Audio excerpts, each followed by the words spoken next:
Nataliya Shevchenko stood outside the private reception room in the Volyaros palace, feeling more like she was entering a war tribunal than going to the family meeting her uncle King Fedir had decreed she attend. And she was the one about to be on trial for acts against the state. Only legally she had done nothing wrong, morally she hadn't either. But she did not expect Uncle Fedir to agree. King Fedir wasn't actually her uncle.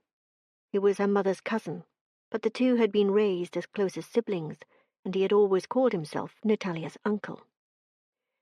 Taking a deep breath and centering herself, calling on a lifetime of training and all her courage, she indicated with a nod of her head for the guard to pull the ornate door open. His very presence indicated that there were more people in that room than her family. Unless palace security had changed drastically, family only meant guards at either end of the hall, which there were. So this one meant more dignitaries inside. 2 guesses for who those dignitaries were, and she would only need one. Head held high, Nataliya walked into the luxuriously appointed room. No one would mistake this space with its silk wallpaper and gilt and brocade furniture for anything other than a royal's. Her heels clicked against the marble before stepping onto the lush carpet that filled the center of the room. King Fedir sat in an ornate armchair that might as well have been his throne for all his regal bearing, except that glower he was giving her. That didn't look so much regal as just really, really annoyed. To his right sat Queen Oksana, her expression entirely enigmatic. Nataliya's own mother was there too, first cousin to the king and Oksana's best friend. Solomia, Countess Shevchenko, nevertheless occupied a seat of no distinction. Further from the royal couple than the youngest son of Prince Yevgeny of Miros, the other major player in this farce of judgment, Nataliya's mother sat in an armchair away from everyone else. Whether it had been by her choice or the king's, Nataliya would figure out later. Right now she surveyed the other occupants of the opulent room. Prince Yevgeny, former king of Miros, and his 3 sons sat opposite King Fedir and Queen Oksana. Although Prince Yevgeny had abdicated his throne to his eldest son Nikolai nearly a decade ago, there was no doubt that he was the driving force behind the contract Nataliya and her parents had signed. A contract that stipulated, among other business and private concerns, that Nataliya would wed the second son to the House of Merakov, Konstantin. Rumored to be descendants of both Romanov and Deminov blood, the Russian family had established their kingdom on an island between Alaska and Russia, like Volyarus, but Miros was in the Chukchi Sea. They had another thing in common with Volyarus. The basis of their economy had started with mining rare minerals, and was now just as profitable a worldwide concern, if not quite as stable, as Yakovich Tana, the company that supported Volyarus's economy.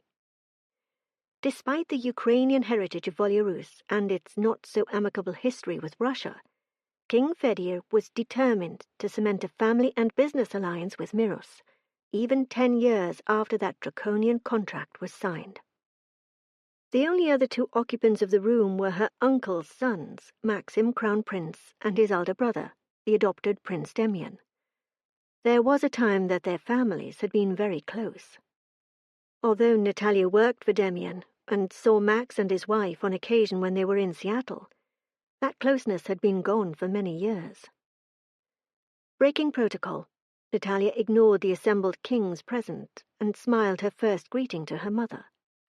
"Hello, Mama. You look well." "Thank you, Nataliya. It is always good to see you." Mama smiled back, but the expression did not reach her worried eyes, the same warm brown as Nataliya's. Nataliya was not surprised her father had not been summoned. He was, for all intents and purposes, a non-entity in her life, and still very much a persona non grata in Volyarus.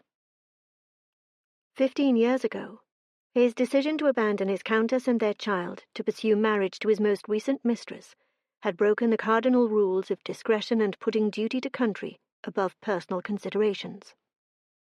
He had brought ugly attention to the royal family and the throne, and for that, Nataliya doubted he would ever be forgiven.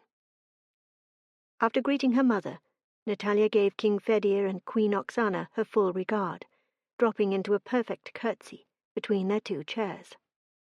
"Uncle Fedir, Aunt Oksana, it is a pleasure to see you again." That might be stretching the truth a bit, and under the circumstance, she had no doubt the man who was in actuality her first cousin once removed was regretting not rescinding the courtesy title of uncle long before now. "Nataliya." King Fedir actually looked at a loss for words for the first time in Nataliya's memory. He certainly hadn't been the last time they'd spoken. That time during a phone call she'd had to schedule 2 weeks in advance. She might call him uncle, but she did not enjoy family privileges any longer. When the silence had stretched, Queen Oksana gave an unreadable look to her husband and stood.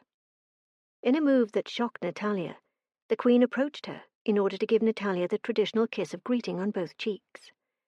"My dear, it is good to see you." The Queen's voice held no insincerity. "Come, you will sit beside me."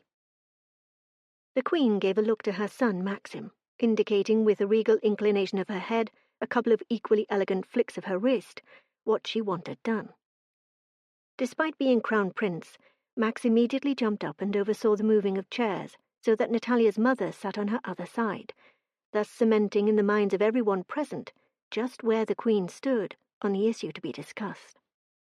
Nataliya's scandalous behavior that had not in fact been scandalous at all. The King did not look pleased by this turn of events, but Nataliya did not care. His lack of true concern for her and her mother had been shown 15 years ago, when they had been forced to emigrate to the States to protect the good name of the royal family, though neither were responsible for the gutter press dragging their names through the mud. No one spoke for several interminable minutes, while both of the older kings looked on at Nataliya in censure. King Nikolai had a better poker face than even Oksana, however.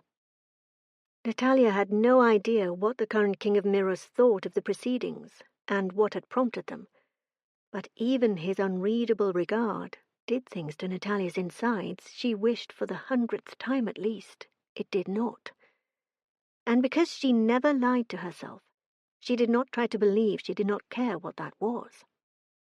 He was not the man she was supposed to marry, but he was the only man in the House of Merakov whose opinion carried any weight with her. When she did not let the clearly strategic silence force her into speech, King Fedir frowned. "You know why you're here." "I prefer not to guess."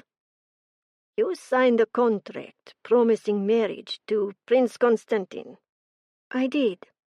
Though if any man did not live up to his name, it was the one she was not engaged to but still expected to marry one day. 10 years ago," she added, letting her tone tell them all what she thought of a decade-long wait for that contract to be fulfilled, and yet her being here because she'd done what? Gone on a few dates? Not that she hadn't wanted just this reaction, but seriously, get real. A very unroyal-like sound came from Prince Yevgeny. "Then explain yourself." Nataliya stood and gave the king a curtsy, acknowledging him formally before returning to her seat. One must observe the niceties. "What would you like me to explain?" she asked. "Do not play obtuse," he barked. King Nikolai said something in an undertone to his father, and the older man yanked his head in acknowledgement. Prince Constantine, current heir to his brother's throne, frowned at Nataliya. "You know very well why you have been summoned here, why we have all had to take time from our busy schedules to deal with this mess." "What mess might that be?" she asked, unimpressed. Had she curtsied to him? No, she had not, and the ice cap on Mount Volirus would melt before she did. This man lived and breathed the company that made up the majority of his country's economy. The time he'd taken for his affairs had been negligible, and Nataliya had felt no actual envy toward the women he'd taken to his bed and done nothing else to romance. 10 years ago she had signed that draconian contract for 2 equally important reasons. 10 years in which this man had not even made enough time in his schedule to announce the engagement. 10 years during which Nataliya had lived in a stasis that had not upset her all that much, honestly. Her mother's limbo she was not so sanguine about, because one of the clauses of the contract was that Countess Solomia would be able to return to Volyarus upon the marriage of her daughter to the prince of the House of Merikov. Without the formalized engagement, much less a marriage, that had not happened. Her second reason had been no less successful. Nataliya had hoped that by agreeing to marry Konstantin, her inappropriate feelings for his married brother would go away. While she'd gotten over Nikolai, it wasn't because of her commitment to Konstantin. "This miss!" Konstantin threw down the fashion magazine that had run the 51st dates for a would-be princess article. "Are you hoping to claim that in the past 10 years you have not dated anyone, Prince Konstantin?" she asked him, with little interest in his answer, and aware that the term date was in fact a misnomer. "Only I have a whole file full of pictures that would indicate otherwise." "You had me followed?" he asked with fury, surging to his feet. Only his brother's hand on his arm kept the angry prince across the room. She should probably be intimidated, but anger and posturing held no sway with a woman who had endured years in her father's household. She could have told her erstwhile intended that. His position as prince was no more impressive to Nataliya. She'd been raised as part of the royal family of Volyarus until the age of 13, and had never ceased being the daughter of nobility. "Perhaps you would like to explain, Uncle Fedir," she prompted, her own anger a wall of cold ice around her heart, making her voice arctic. And she did not regret that, at all. The King of Volyarus winced, as his own family and that of the other royal family present gave him varying looks of anger and condemnation. "Of course we kept track of Prince Konstantin, but it was in no way nefarious." He made a dismissive gesture. "I have no doubt you had your interests watched as well." He indicated Nataliya with the tip of his head. She wasn't offended being referred to in that manner. The king's ability to hurt her had passed years ago. "You shared your investigator's findings with your niece?" Nikolai asked, his voice laced with censure, but no shock at the other royal's actions. If he'd given a bit of that censure to his brother, Nataliya would have respected him more. And something in her expression must have told him so, because he gave her a strange look. "I did not," King Fedir denied categorically. "Then how?" "I believe I can answer that," Prince Demyan, who had remained silent up till then, said. Interesting that her mother and Queen Oksana were the only other women who had been invited to this ludicrous tribunal. King Fedir stared at his other son. "How?" he barked. "You know I use hackers to watch over our interests," Prince Demyan said, clearly unafraid of making such an admission in the rarefied company. Not one of these royals would voluntarily share anything being said in this room right now. King Fedir nodded with a single jerk of his head. "Nataliya is one of those hackers." "The best one," Nataliya added, not to put too fine a point on it. Demyan actually smiled at her, but then they were still friends, if no longer as close as siblings. "Yes, the best one." "You did not assign her to watch over her own errant fiancé?" the king asked, obviously appalled at the idea. "He is not my fiancé," Nataliya said fiercely. "No," Demyan said at the same time. "Then how?" Her uncle looked at her. He had asked her the first time she'd brought the photos to his attention. She'd avoided answering them, not wanting a lecture about her actions to derail the reasons for their discussion. She'd still hoped he would put her happiness somewhere in the realm of his priorities 3 months ago. Now she had no such illusions. She shrugged. "I like to practice my skills. I was looking through files and noticed one with his name on it." Everyone in the room seemed shocked by her actions. "You hacked into your king's private files?" Nikolai asked, nothing in his tone indicating what he thought about that. But his deep voice reverberated through her being nonetheless. If she could have chosen one person not to be here for this farce, it would be King Nikolai of Miros. "Not exactly. I hacked into Demyan's files." She frowned. "In fact, I was looking for security breach points." to shore them up. I like Damien. I did not want him to be vulnerable to other corporate or politically motivated hackers. Thank you, Damien said, amid gasps and condemnation by others. And so because you were angry my son had not paid you enough attention since signing the contract, and in a misguided fit of jealousy and feminine pique, you thought to embarrass him into action? She stared at the old King of Mirrors, flabbergasted at his interpretation of her actions. You think I was jealous? She asked. In icy disbelief, she made no effort to soften. Naturally, Constantin said, ignoring her tone as he had her person for the past decade. Only you miscalculated my reaction. Did I? She asked, doubting very much that she had. Your weekly online auction of the items I sent to you in my effort to court you prior to announcing our formal engagement made me look the fool.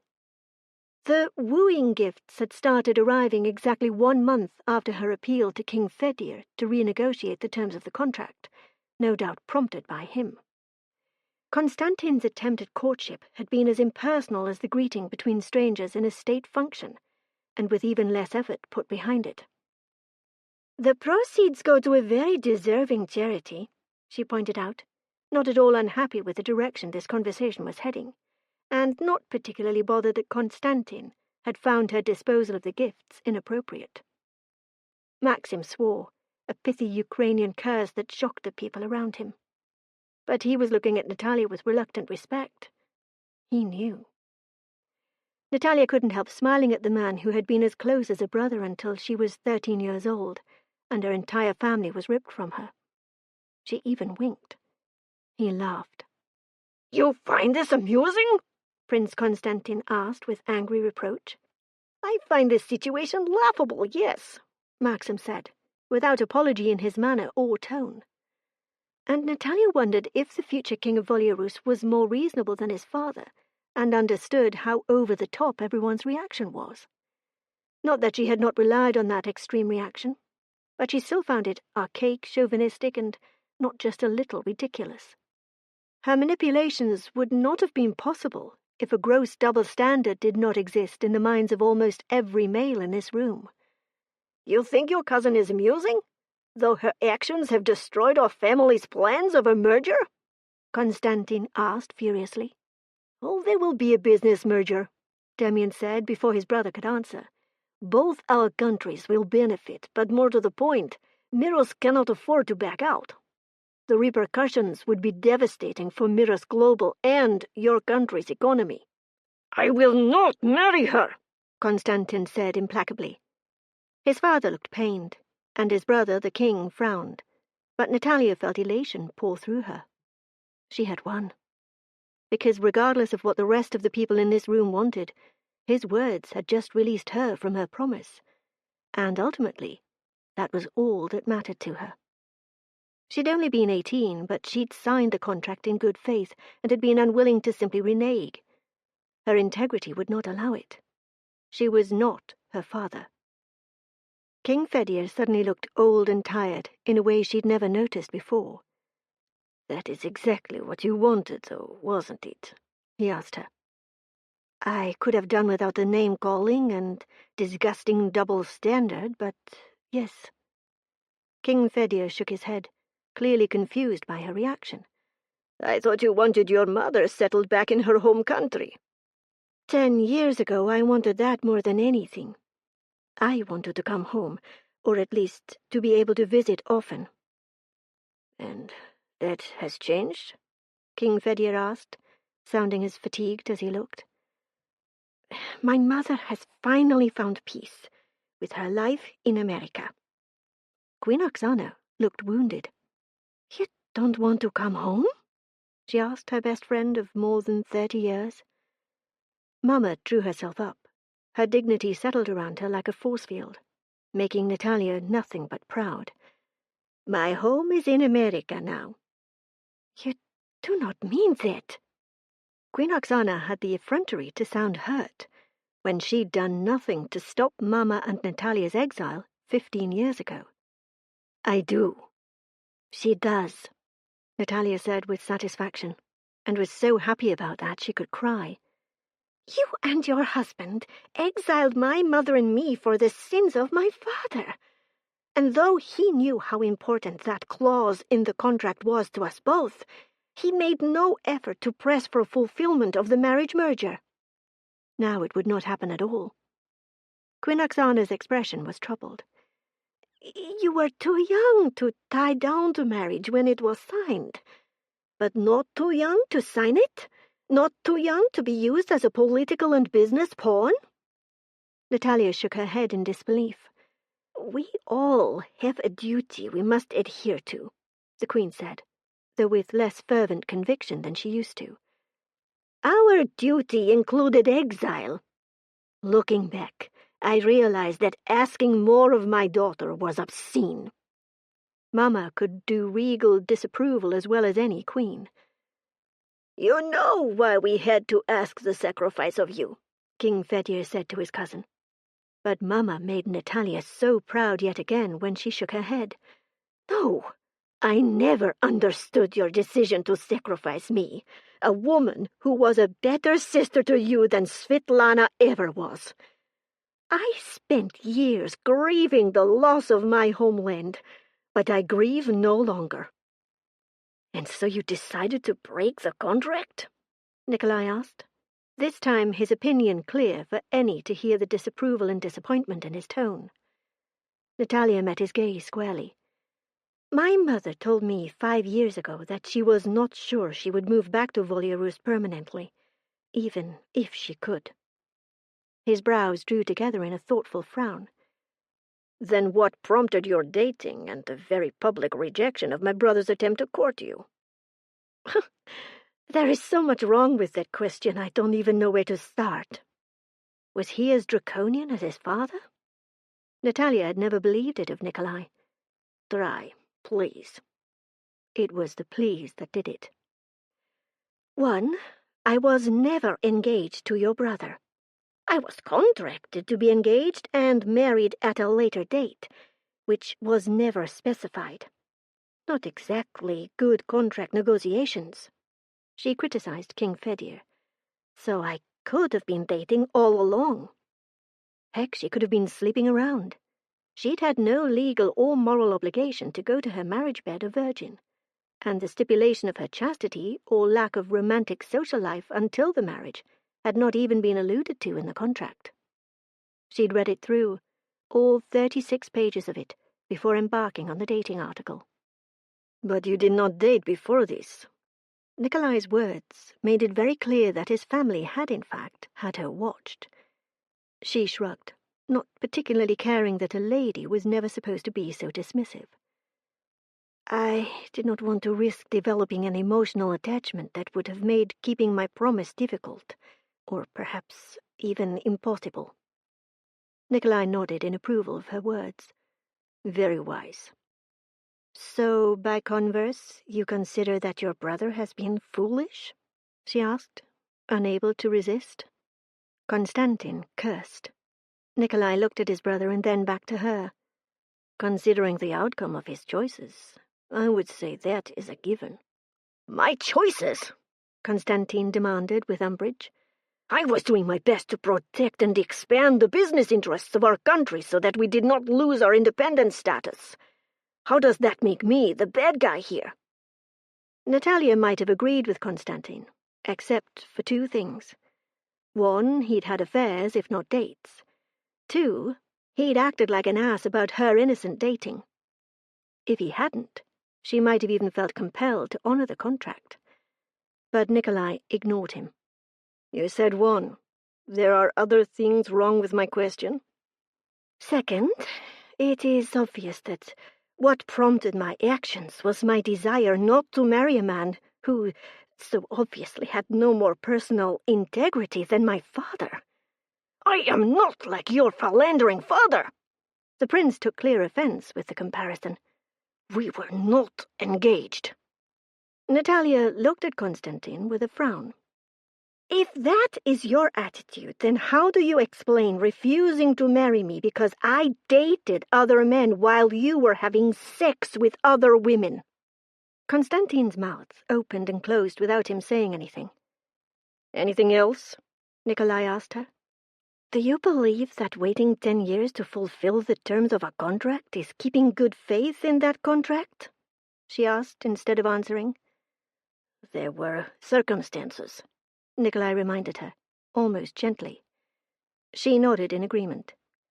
"Your father's heart attack, followed by your own ascension to the throne, and your brother having to take over more business responsibility?" "Yes." "That was 8 years ago." "Our family was in mourning," Konstantin said snidely. "Surely you did not expect a formal announcement during that time." He was referring to the death of his brother's wife, the new queen, and trying to make her feel small doing it. But Nataliya wasn't going to let anyone in this room make her feel less than. She wasn't the one who had dismissed finer feelings or responsibilities. "It is customary to observe a period of mourning for 1 year. And it had been 5. It didn't need to be said. They all knew. Again, the timing did not justify the 10-year wait, for her or her mother. "No one from Volyarus approached me about formalizing the engagement," Konstantin pointed out, like that was some kind of fact in his favor. "Are you saying that you only fulfill the terms of a contract when you are pushed into doing so?" she asked, not impressed and letting that show. Konstantin glowered. "You have all but admitted you don't want the marriage," he accused rather than answered her question. She wouldn't deny it. "I do not." While she'd never actually wanted to marry this man, she had wanted Mama to be able to return to the bosom of her family. Nataliya had come to realize both she and her mum were better off without a family that could eject them from their lives so easily. But that was not how it had been 10 years ago. "If you had realized you didn't want to marry my son, surely you should have taken less scandalous steps to ensure it." Prince Yevgeny sounded more baffled than angry at this point. "You could simply have reneged on the contract." She cast a glance at her uncle before answering. "I approached King Fedir with my desire to do just that." "And?" "And he threatened to remove financial support of my mother." "You are not worried he will do that now?" Nikolai asked her with a frowning side glance toward King Fedir. "He could try, but I think everyone in this room is aware of how far I am willing to go to protect her." "Are you threatening me, child?" King Fedir asked her, sounding more hurt than worried. She gave him a cool look, hoping it conveyed just how very little she cared about his hurt feelings, after all he had put her mother through. "I am telling you that all actions have consequences, and I guarantee you do not want to live with the ones that would come from you doing something so reprehensible." "Solomir, talk to your daughter," King Fedir demanded, his shock palpable. "I am very proud of you, Nataliya. You know that, yes?" "Yes."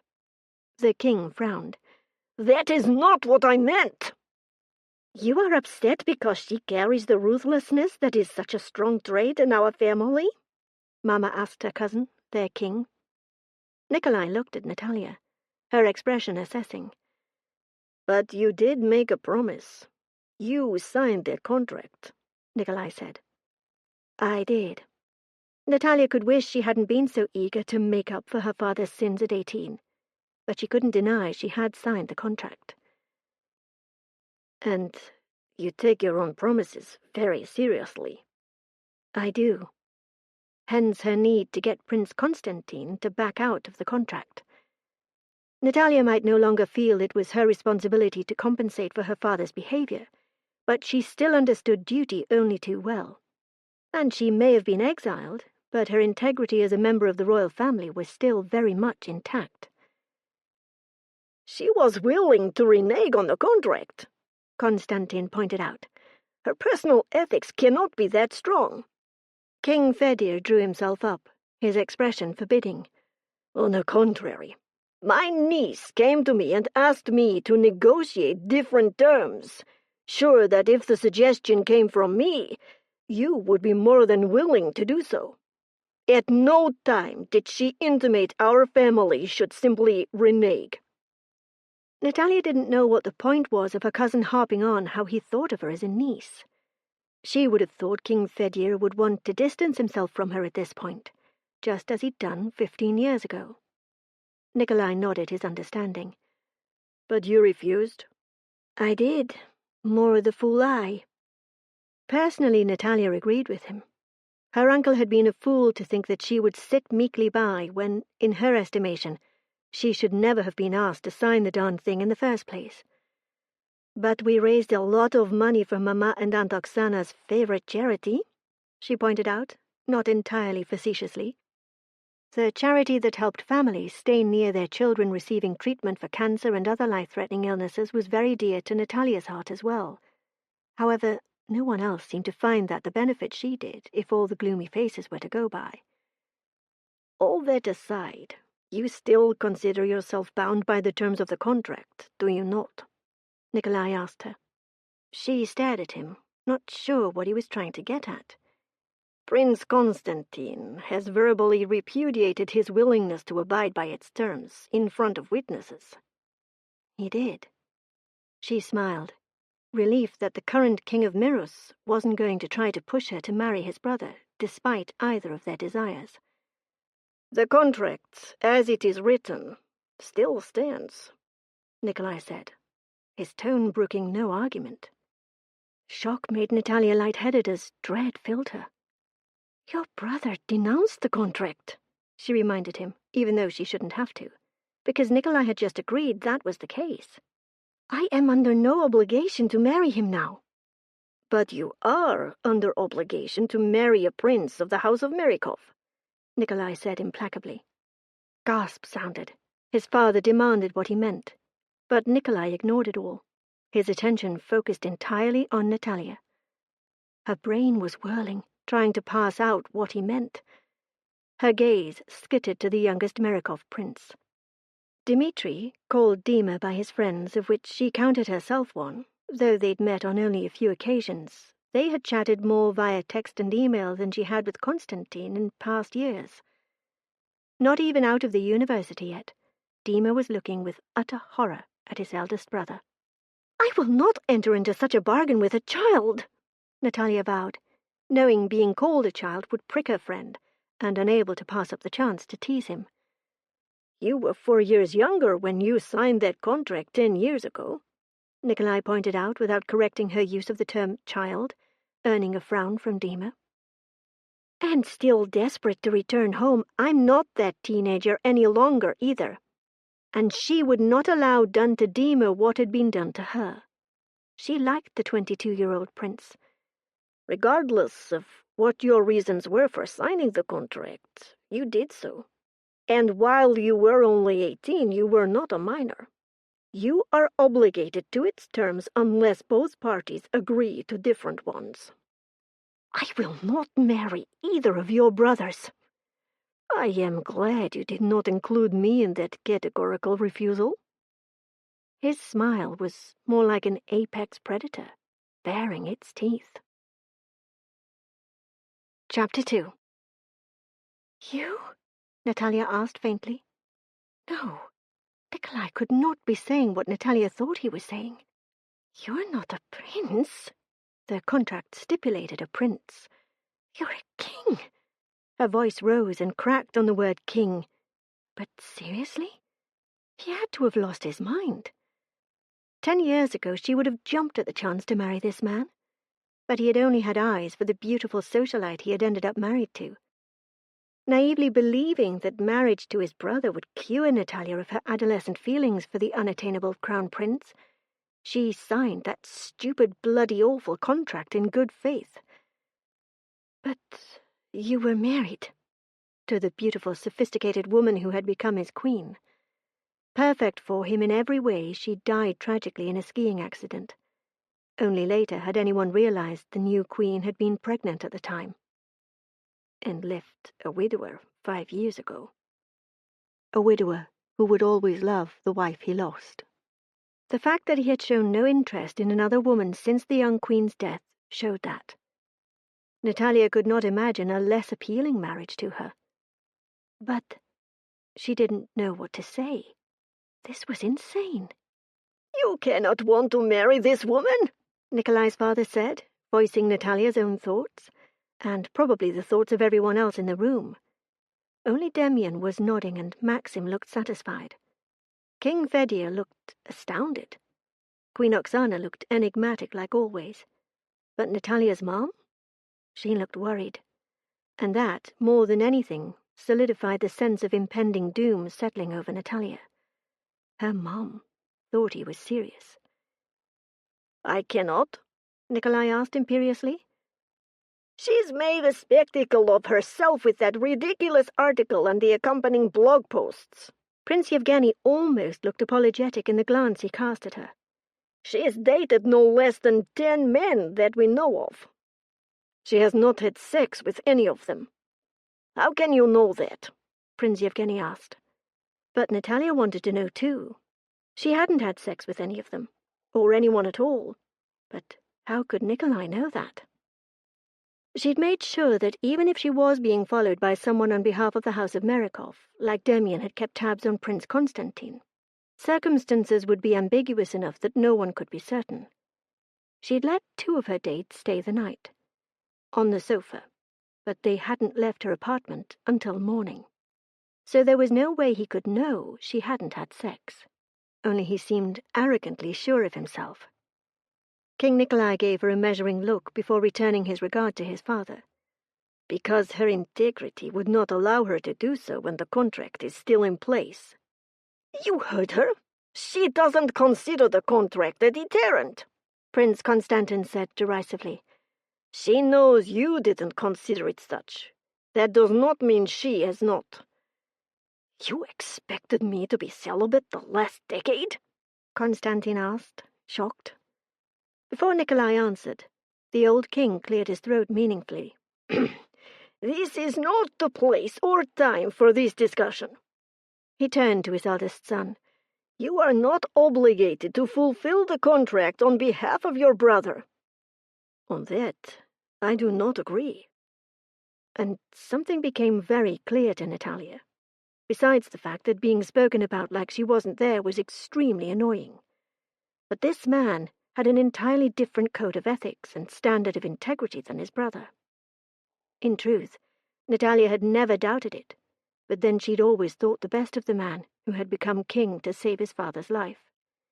The man who she had fallen in love with at age 15 and had only stopped pining for when she was about 20. Funnily enough, it had been his wife's death that had finally severed Nataliya's unrequited yearning. She'd hurt for him, grieved from afar on his behalf at the loss of his beloved wife and unborn child, and somewhere in the grief, she'd been able to put away her own longing. It had just felt so selfish, so wrong. "I can't marry you," she said, in a voice much weaker than her normal assertive certainty. "Oh, but you can. And you will." The room erupted into pandemonium. Even Queen Oksana voiced her disbelief at the turn of events. But Nikolai just sat there, looking immovable. "The contract stipulates a prince of your house," Nataliya reminded him, ignoring everyone else. "You cannot insist I fulfill it by marrying you." "I was a prince when you signed it. Therefore, the terms refer to me equally to my brothers." "No, that's not right." He just looked at her. Suddenly, Queen Oksana stood and put her hand out to Nataliya. "That is enough discussion on this topic for present. You and your mother can join me in my apartments." Nataliya might have argued, but her mother stood, and somehow she found herself swept out of the reception room between the 2 women. "I can't believe they made you sign that contract," Gillian, the wife of Crown Prince Maxim, exclaimed. "You were just a baby." "I was 18. Too young to sign your life away." "Welcome to life in the royal family," Nataliya said. She'd left Mama and Oksana to themselves, knowing the 2 women needed to have a talk that had been 15 years coming, and had searched out Gillian and her adorable children, finding them taking advantage of the summer sunshine in the palace gardens. Nataliya loved watching the children play, knowing that the normalcy surrounding this very royal family was all down to Gillian's influence. Gillian frowned, her expression going rock-stubborn. "My children will be forced into that kind of agreement over my dead body. They won't be making any decisions about marriage until they are mature enough to do so." "And when might that be?" Maxim asked drolly as he walked up. "When they're 50? "If they aren't ready to make the decision before then yes." Oh, Gillian was mad. It's despicable that Nataliya was pressed into signing her life away at such a young age, on Nataliya's behalf, and Nataliya couldn't say that didn't feel good. Even her beloved mother had wanted her to sign that contract 10 years ago. Max looked at Nataliya, something like apology in his brown eyes. "I offered to renegotiate the contracts on more favorable terms for Miros Global if your participation could be removed from it." "And?" Gillian demanded when Nataliya remained silent. "His Highness refused. He considers it a point of family honor for him to fulfill the contract. He's livid with both his father and his brother for the way they spoke to you." "So he doesn't agree with the whole misogynistic double standard?" Gillian asked, having gotten the whole story from Nataliya. "No, he says that neither Nataliya nor Konstantin were under constraint not to date before a formal engagement was announced." "Nice of him to absolve his brother, too," Nataliya couldn't help saying. "Did you expect him to be celibate?" Max asked, sounding like he thought it was unlikely. "I was," Nataliya reminded him. Max opened his mouth, but Gillian forestalled him. "Think very hard before you speak again, Max, because my respect for your integrity is on the line here." He stared at his wife, like he couldn't believe she'd said that. "I know you are arrogant, but are you seriously going to try to say that Nataliya should have been happy to live in limbo while Prince Constantine was not?"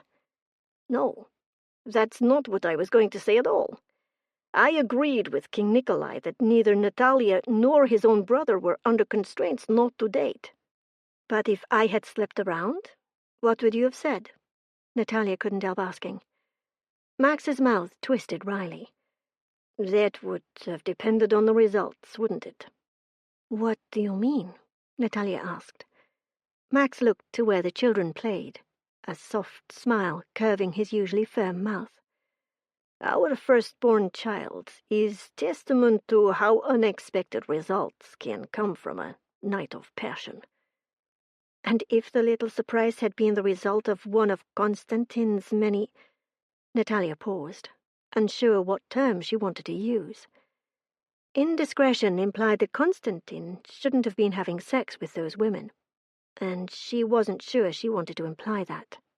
She only knew she didn't want to marry a man who had had so many sexual partners during the 10 years he had not made any move to fulfill the terms of the contract they had both signed. Whether Constantine liked it or not, to Nataliya that indicated a man who was both a womanizer and who did not keep his promises, like her father. "Sex partners?" Gillian offered, bringing a gasp of outrage from her royal husband. Gillian rolled her eyes. "Don't be a prude, Max. You are a princess now, Gillian. Maybe you could remember that." "And this is the 21st century. Maybe you could remember that." Nataliya found herself grinning despite the stress of the day. "She's got your number, Max." "And does King Nikolai have yours?" "What do you mean?" "He's completely convinced that you will adhere to the contract." She didn't want to admit that he might be right. Integrity and honor were every bit as important to her as they were to the King of Miros. "I just don't understand why he's saying he wants to marry me." "Well, he has to marry again at some point," Max pointed out prosaically. "But me?"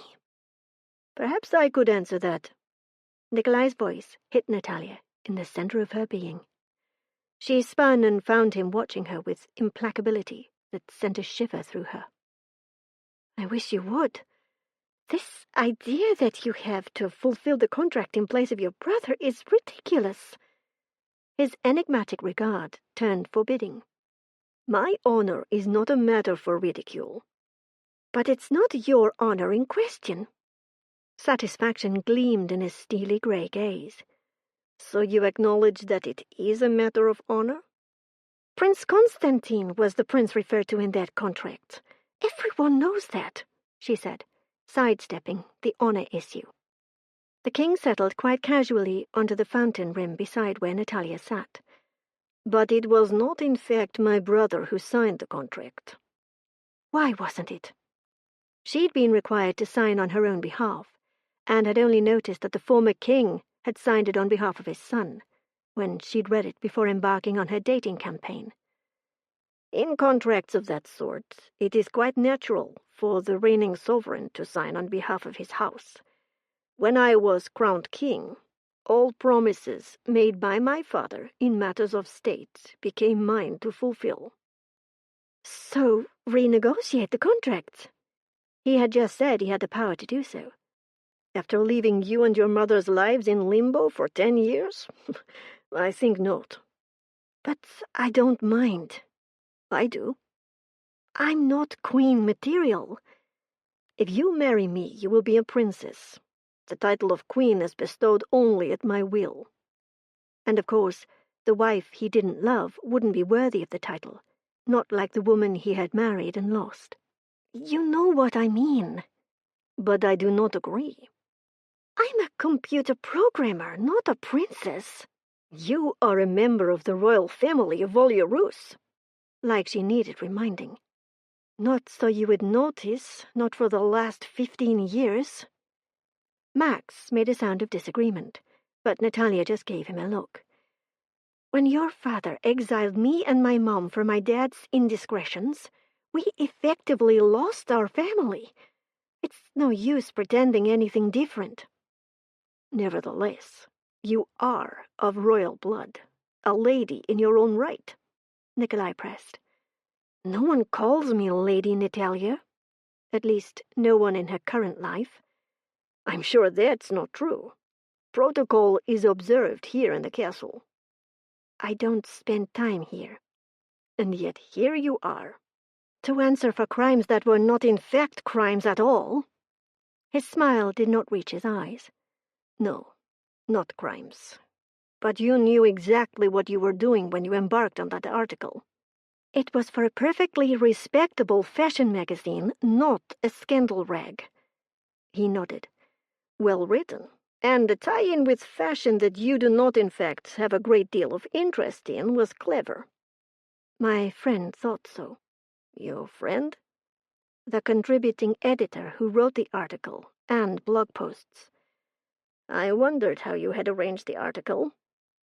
Jenna wanted to do the article, but she's in a committed relationship, so she couldn't do the dates. Commendable. I thought so. Yes, you would. What is that supposed to mean? She asked belligerently. He spread his hands in a gesture of no offense. You are a woman of definite integrity. Your standards for acceptable behavior match my own. How can you say that? She asked, shocked by how he viewed her. I hack computers for a living. But not for nefarious purposes or your own gain. No, of course not. What did he think? She was a criminal? No, she realized. It was that very certainty that she had standards that made her appealing to him. Plenty of women who would love to be a princess have integrity, she pointed out dryly. But you are the one who signed the contract promising to marry a prince of my house. But you aren't a prince. We've been over this. I just don't understand how you can say you want to marry me. 10 years ago, you were vetted and found acceptable. For your brother? For any prince of the House of Marikov. That was the way the contract was written. That's not how I read it. It is standard language for such a contract, Max pointed out, almost apologetically. But that's draconian. Gillian sounded shocked. Neither the Crown Prince or the King looked particularly bothered by that condemnation. Nikolai brushed the strands of hair away that the gentle wind had blown across Nataliya's face. She wondered if he even realized he'd done it. But she'd noticed, to the very core of her, a place she'd thought dormant. Nataliya no longer thought about him that way, but the simple act of him sitting down beside her, close enough she could feel the heat of his body, sparked undeniable sexual desire. She realized he was watching her as the silence stretched. One of the children started to cry, and both Max and Gillian went over. Nataliya and Nikolai weren't alone, but it felt like they were. "You agreed that you signed the contract in good faith." His words didn't register at first. She was too busy staring into his gorgeous grey eyes. But then her brain caught up with her mouth, and she said, "And your brother reneged in front of witnesses today." "But not on behalf of our house, only himself." Nataliya surged to her feet. "I'm not 18 anymore. No one is pushing me into fulfilling that darn contract." "If you are the woman I believe you to be, you will convince yourself of the rightness of doing your duty." "To marry you?" she asked in disbelief that simply would not go away. "To marry me." "Good luck." His smile was even more dangerous this time. "I never leave anything to chance." Ignoring manners and protocol, she turned on her heel and headed back into the palace without another word. A blooming orchid with tiny buds indicating more flowers to come was sitting on the table in her room when she reached it. Nataliya stopped and stared. What was this? She picked up the card sitting beside it and felt a shiver go down her spine at the slashing writing. "With my compliments, Nikolai." In his own hand, not typed like the ones she'd had delivered from Constantine. She recognized the orchid too, from the very distinctive pot it was planted in. She'd been to the castle in Miros for the funeral of Nikolai's wife. There was an orchid room where his mother used to grow the plants, now overseen by a world-renowned horticulturalist.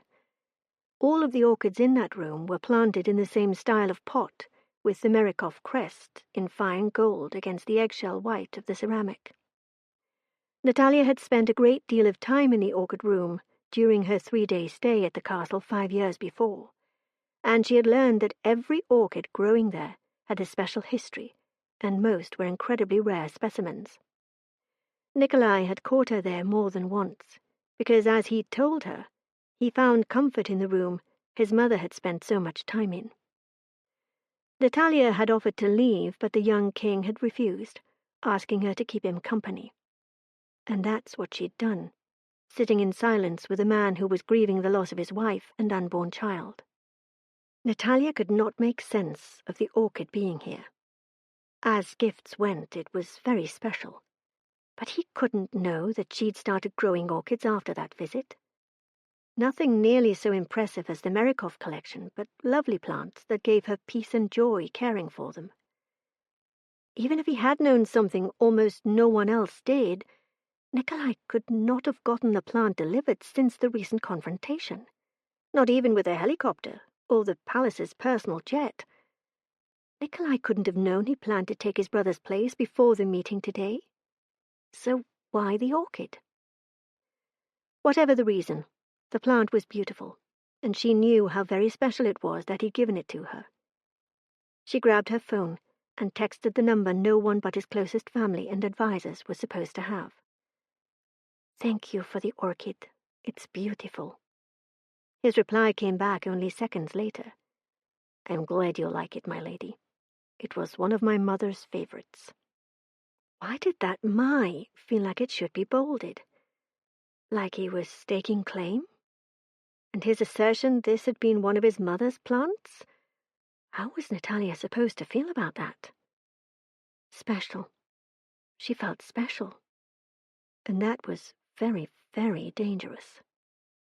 Nataliya had the very distinct feeling that if the king decided to court her, it was going to be a different prospect than the past 2 months' worth of impersonal gifts sent via Constantine's staff. Nataliya remembered that fleeting thought a week later when she looked up from her computer to the sight of Demian, looking amazed. It was not a look she'd ever seen on her imposing cousin's features before. Needing a chance to come to terms with Nikolai's demand she fulfill the contract with him, Nataliya had left Volia-Rus on her cousin's private plane before dinner the night of the big confrontation. She'd been really grateful that Max hadn't even blinked at putting his plane at her disposal. He'd assured her that he would smooth things over with his father and their royal visitors. "You're still my family, Nataliya, and I can only apologize for not realizing that the exile to America was not voluntary on your mother's part. Had I known, I would have redressed the issue." She'd stared at him. "You are like my big brother. I thought you didn't care." "My father told me that you and your mother needed space and distance to overcome the humiliation from your father. I believed him." And then Nataliya found herself being hugged by her cousin for the first time in over a decade, and it had been all she could do not to break down and cry. Damian had come to her to say much the same thing when he got back from Volia-Rus, adding that he'd never stopped considering her a close member of his family.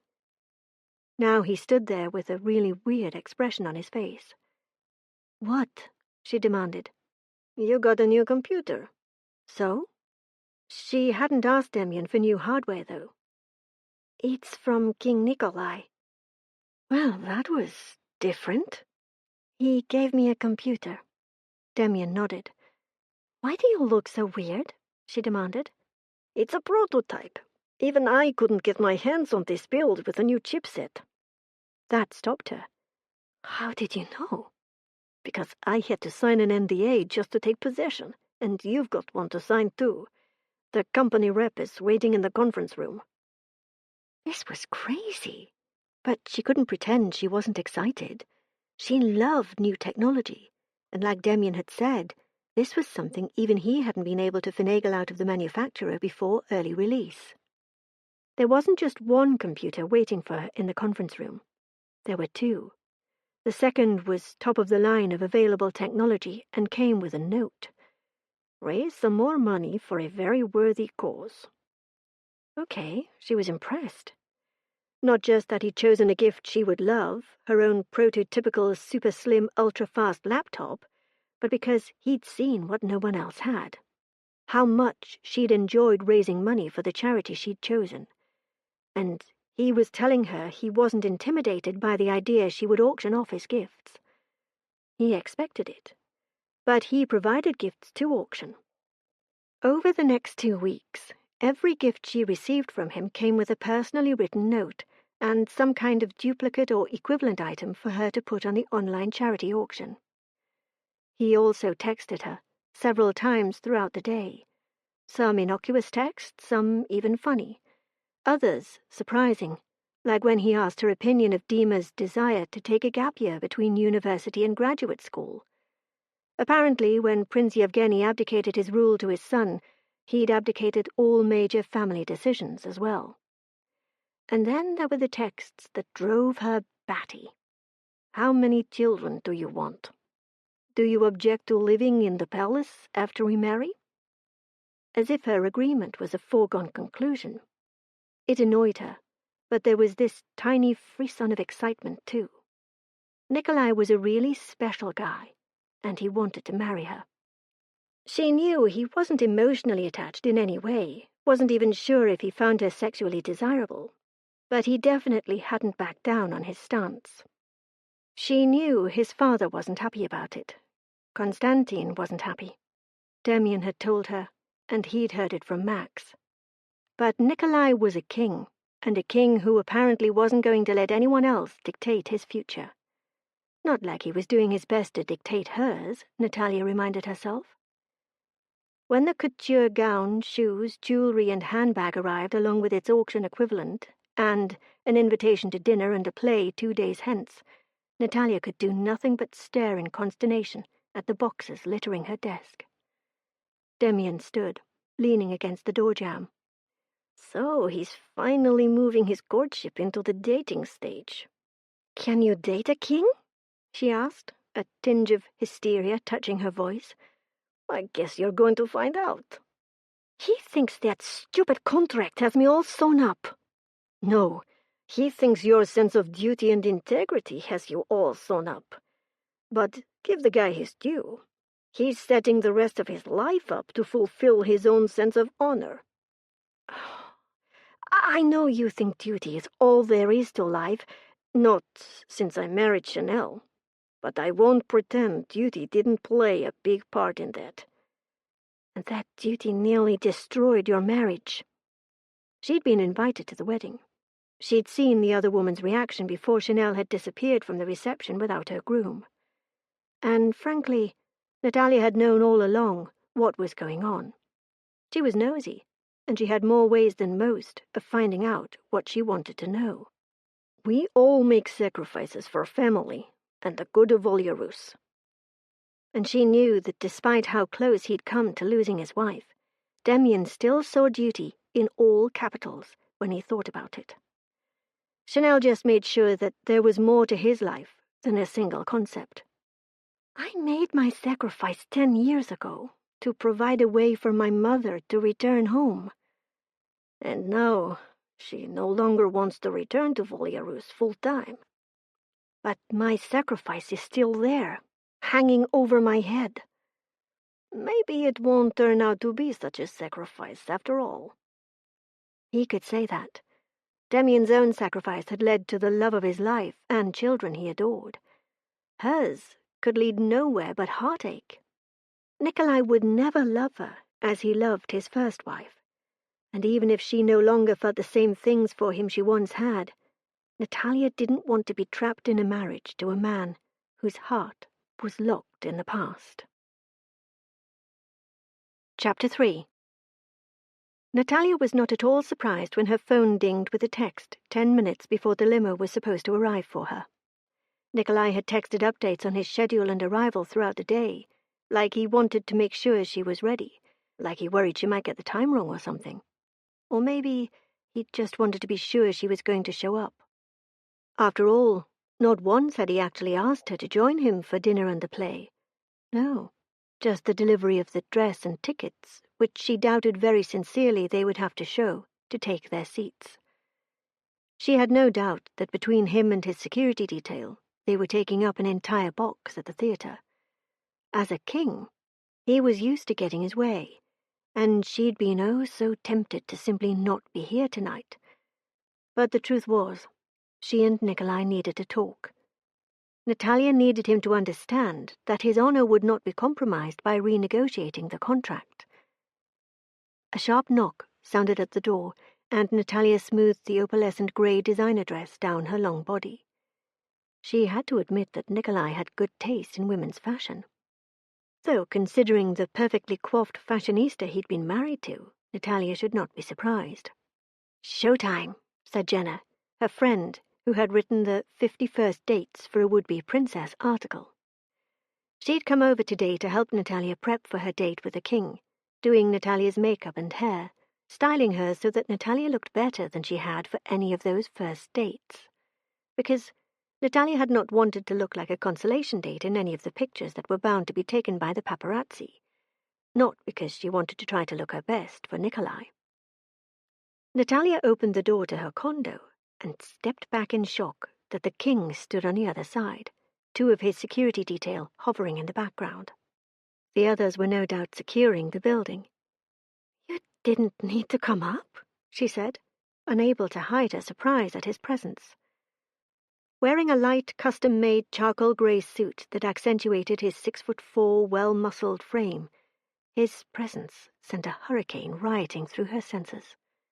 Every part of her body suddenly felt more alive, more present, and it was hard to take each new breath. "May I come inside?" She jolted, realizing she was letting the king of Miros stand in the hall like a salesman. "Of course." Nataliya stepped back, and he followed her inside, one of his security men accompanying him to do a routine sweep of her condo, while the other pulled the door shut behind them to stand at attention on the other side.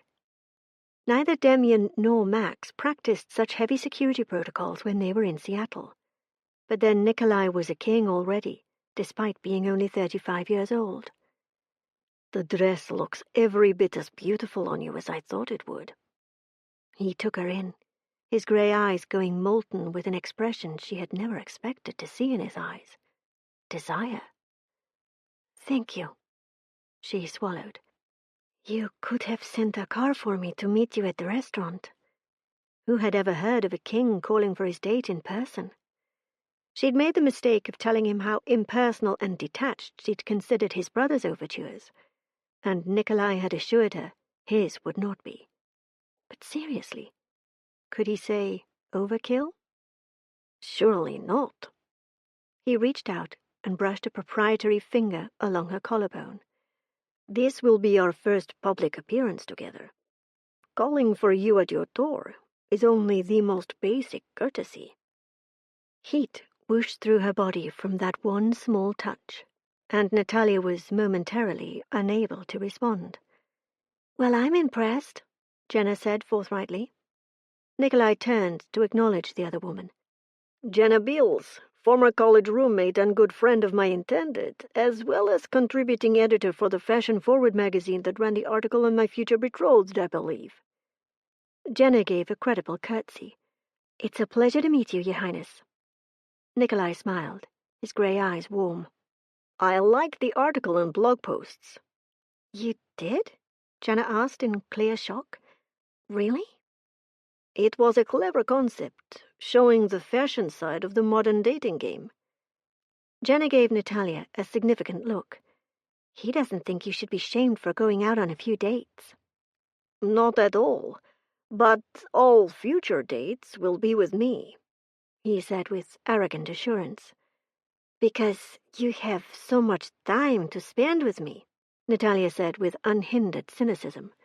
"And yet here I am." "But this is a one-off, wasn't it? He was a king. He didn't have time to woo her." Woo. What an old-fashioned word, but what else fit? His honor demanded he fulfill the contract on behalf of his family, and he was determined to convince her that marriage to him was what she wanted. 10 years ago it wouldn't have taken any convincing, but that was then and this was now. The multi-Michelin star restaurant he took her to for dinner was one she'd heard a lot about but had never tried. The simple, elegant, modern Japanese-style decor went perfectly with the Asian fusion food on offer. Among the diners on the way to their table, she recognized 2 prominent politicians, a football star, and a television star. Even the notable patrons' attention caught on King Nikolai and his entourage as they walked through the restaurant. Security took tables on either side of the one she and Nikolai were led to. He held her chair for her himself, his closeness impacting her in ways something so simple should not have. Disconcerted, she blurted, "You don't have to do this over-the-top stuff. I'm a computer programmer, not a princess." "You are Lady Nataliya, and when we are wed, you will be the Princess of Miros." "As opposed to a princess?" He settled into his own seat across from her at the intimate table for 2. "It is the distinction given to the wife of the king." "I haven't said I'm going to marry you," she said quietly, not wanting to be overheard. The expression on his chiseled features was untroubled. "On the contrary, you signed a contract that said that very thing." She looked around, and though no one was looking at them, that did not mean none of the other diners were listening, though the acoustics in the restaurant and table placement made it unlikely. "Why?" she asked him. "Why?" He paused. "What?" "You know what I'm asking. You turned down Max's offer to renegotiate the contract at favorable terms for Miros Global." "But I do not wish to renegotiate the contract. There are not terms more favorable than the ones we have now." He could not mean what it sounded like he meant, that marriage to her was the most favorable term. "You can't want to marry me." This she whispered nearly inaudibly, paranoid about being overheard as the only daughter of the notorious Count Shevchenko could be. "You are mistaken." That was all. You are mistaken. No explanation. but then this was not the place to have this conversation. She should have brought it up in the limousine, but she'd been fighting entirely adult sexual feelings she had never experienced before, and he'd been happy to keep up the conversation with a charming urbanity that only increased his attractiveness to her. Not one of the 14 men she'd dated so far for the article and its accompanying blog posts had been even remotely as interesting, even the computer programmer who had developed an app that she loved to use. "I am still obligated to go on 36 dates for the article," she apprised him, surprised at her own reticence about doing so. 35? His smile was way too appealing for her peace of mind. 35? Tonight is one. But the photos of my style, that was the whole point of the article. And technically, it could work because Jenna had styled her. "I will take care of it." He called one of his security people over with a jerk of his head. A few low-spoken words and the other man went back to his table, his phone already out. "A photographer will be here before we are finished with our dinner." "I'm sure Jenna will appreciate that." Because honestly, Nataliya had made up 16 different excuses for not scheduling a date the past 2 weeks. "I will make sure we have a photographer on hand for the remainder of our dates." "You're not going to take me out 35 more times." No way did he have the time. "Some of those dates will have to happen after our wedding, but I fail to see why you are so surprised at the idea. You did not imagine that we would lead separate lives." "What do you mean, after our wedding? When do you think we are getting married?" It took at least a year, usually 2, to plan a royal wedding. 3 months from now, Miros is hosting a summit for small countries and monarchies. I would like the event to culminate in our wedding." Max and Julian did that, but she was pregnant. There was a reason for the rush. He tilted his dark head in acknowledgement. "You have waited 10 years for my house to fulfill its part of that contract. That is long enough." "You're really stuck on this honor of your house thing, aren't you?" She expected him to get angry, or at least annoyed by her snark. But Nikolai smiled. "Yes, in fact I am."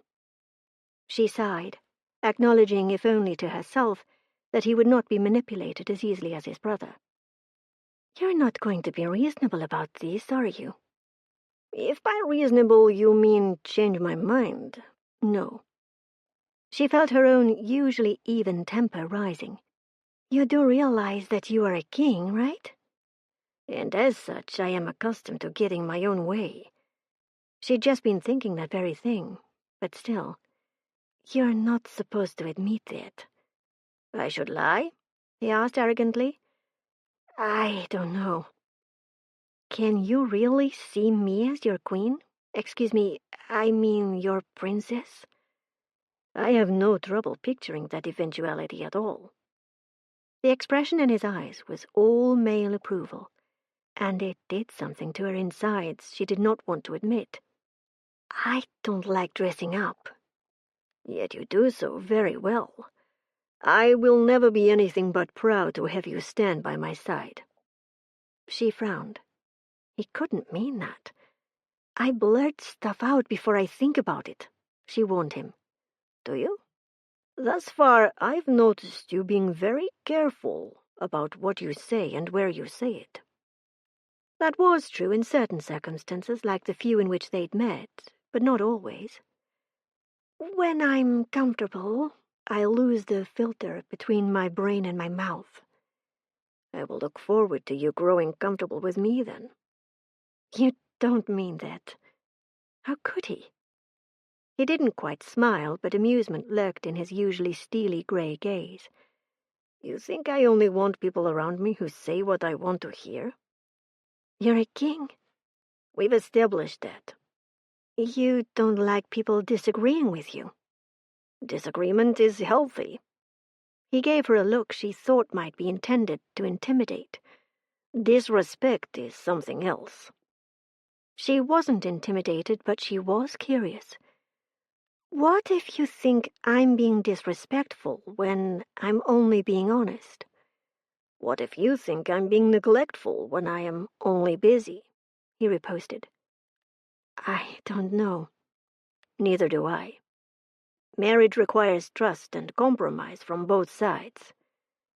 Is that what you had with Tiana? Nothing changed in his expression, but there was a new quality of stillness about him and rigidity to Nicholas's spine.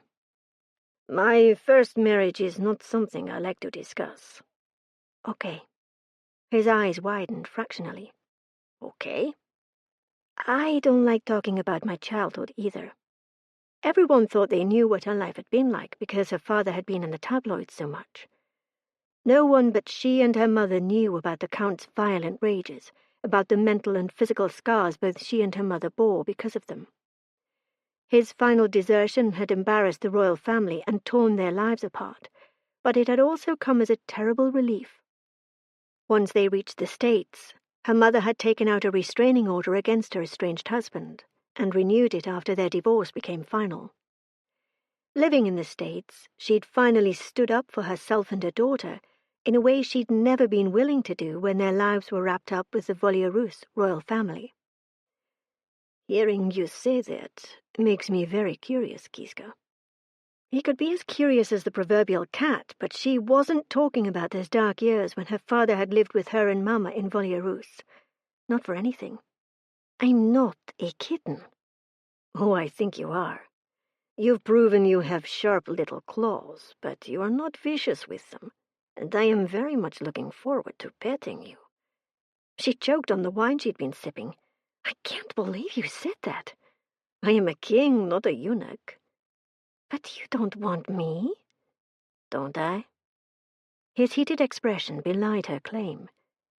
Suddenly the air around them was charged, and she pressed her thighs together under the table. I don't look anything like Tiana, Nataliya blurted. Dark brows raised, he said, You'll look like yourself, and I find you very attractive.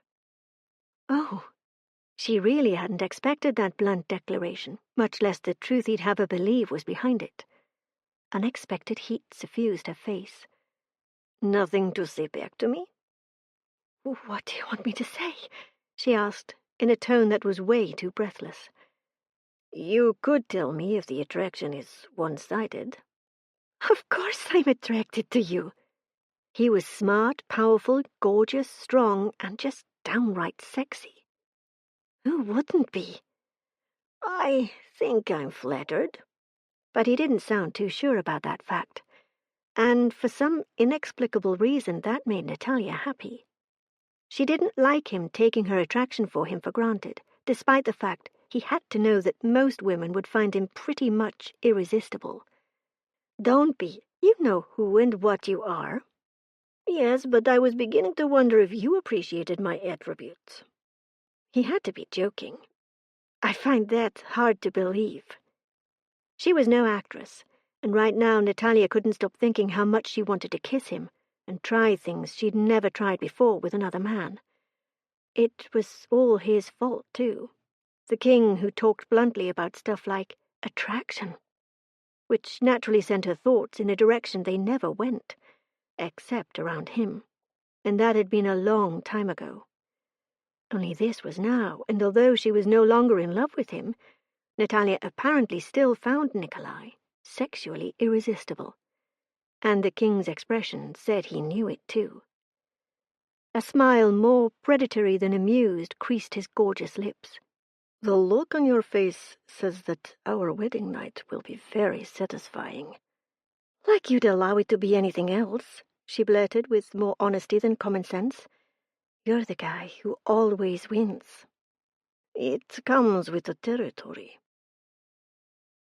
Satisfied with how their evening had gone so far, Nick slid into the limousine, taking the seat beside his future bride rather than the one across from her.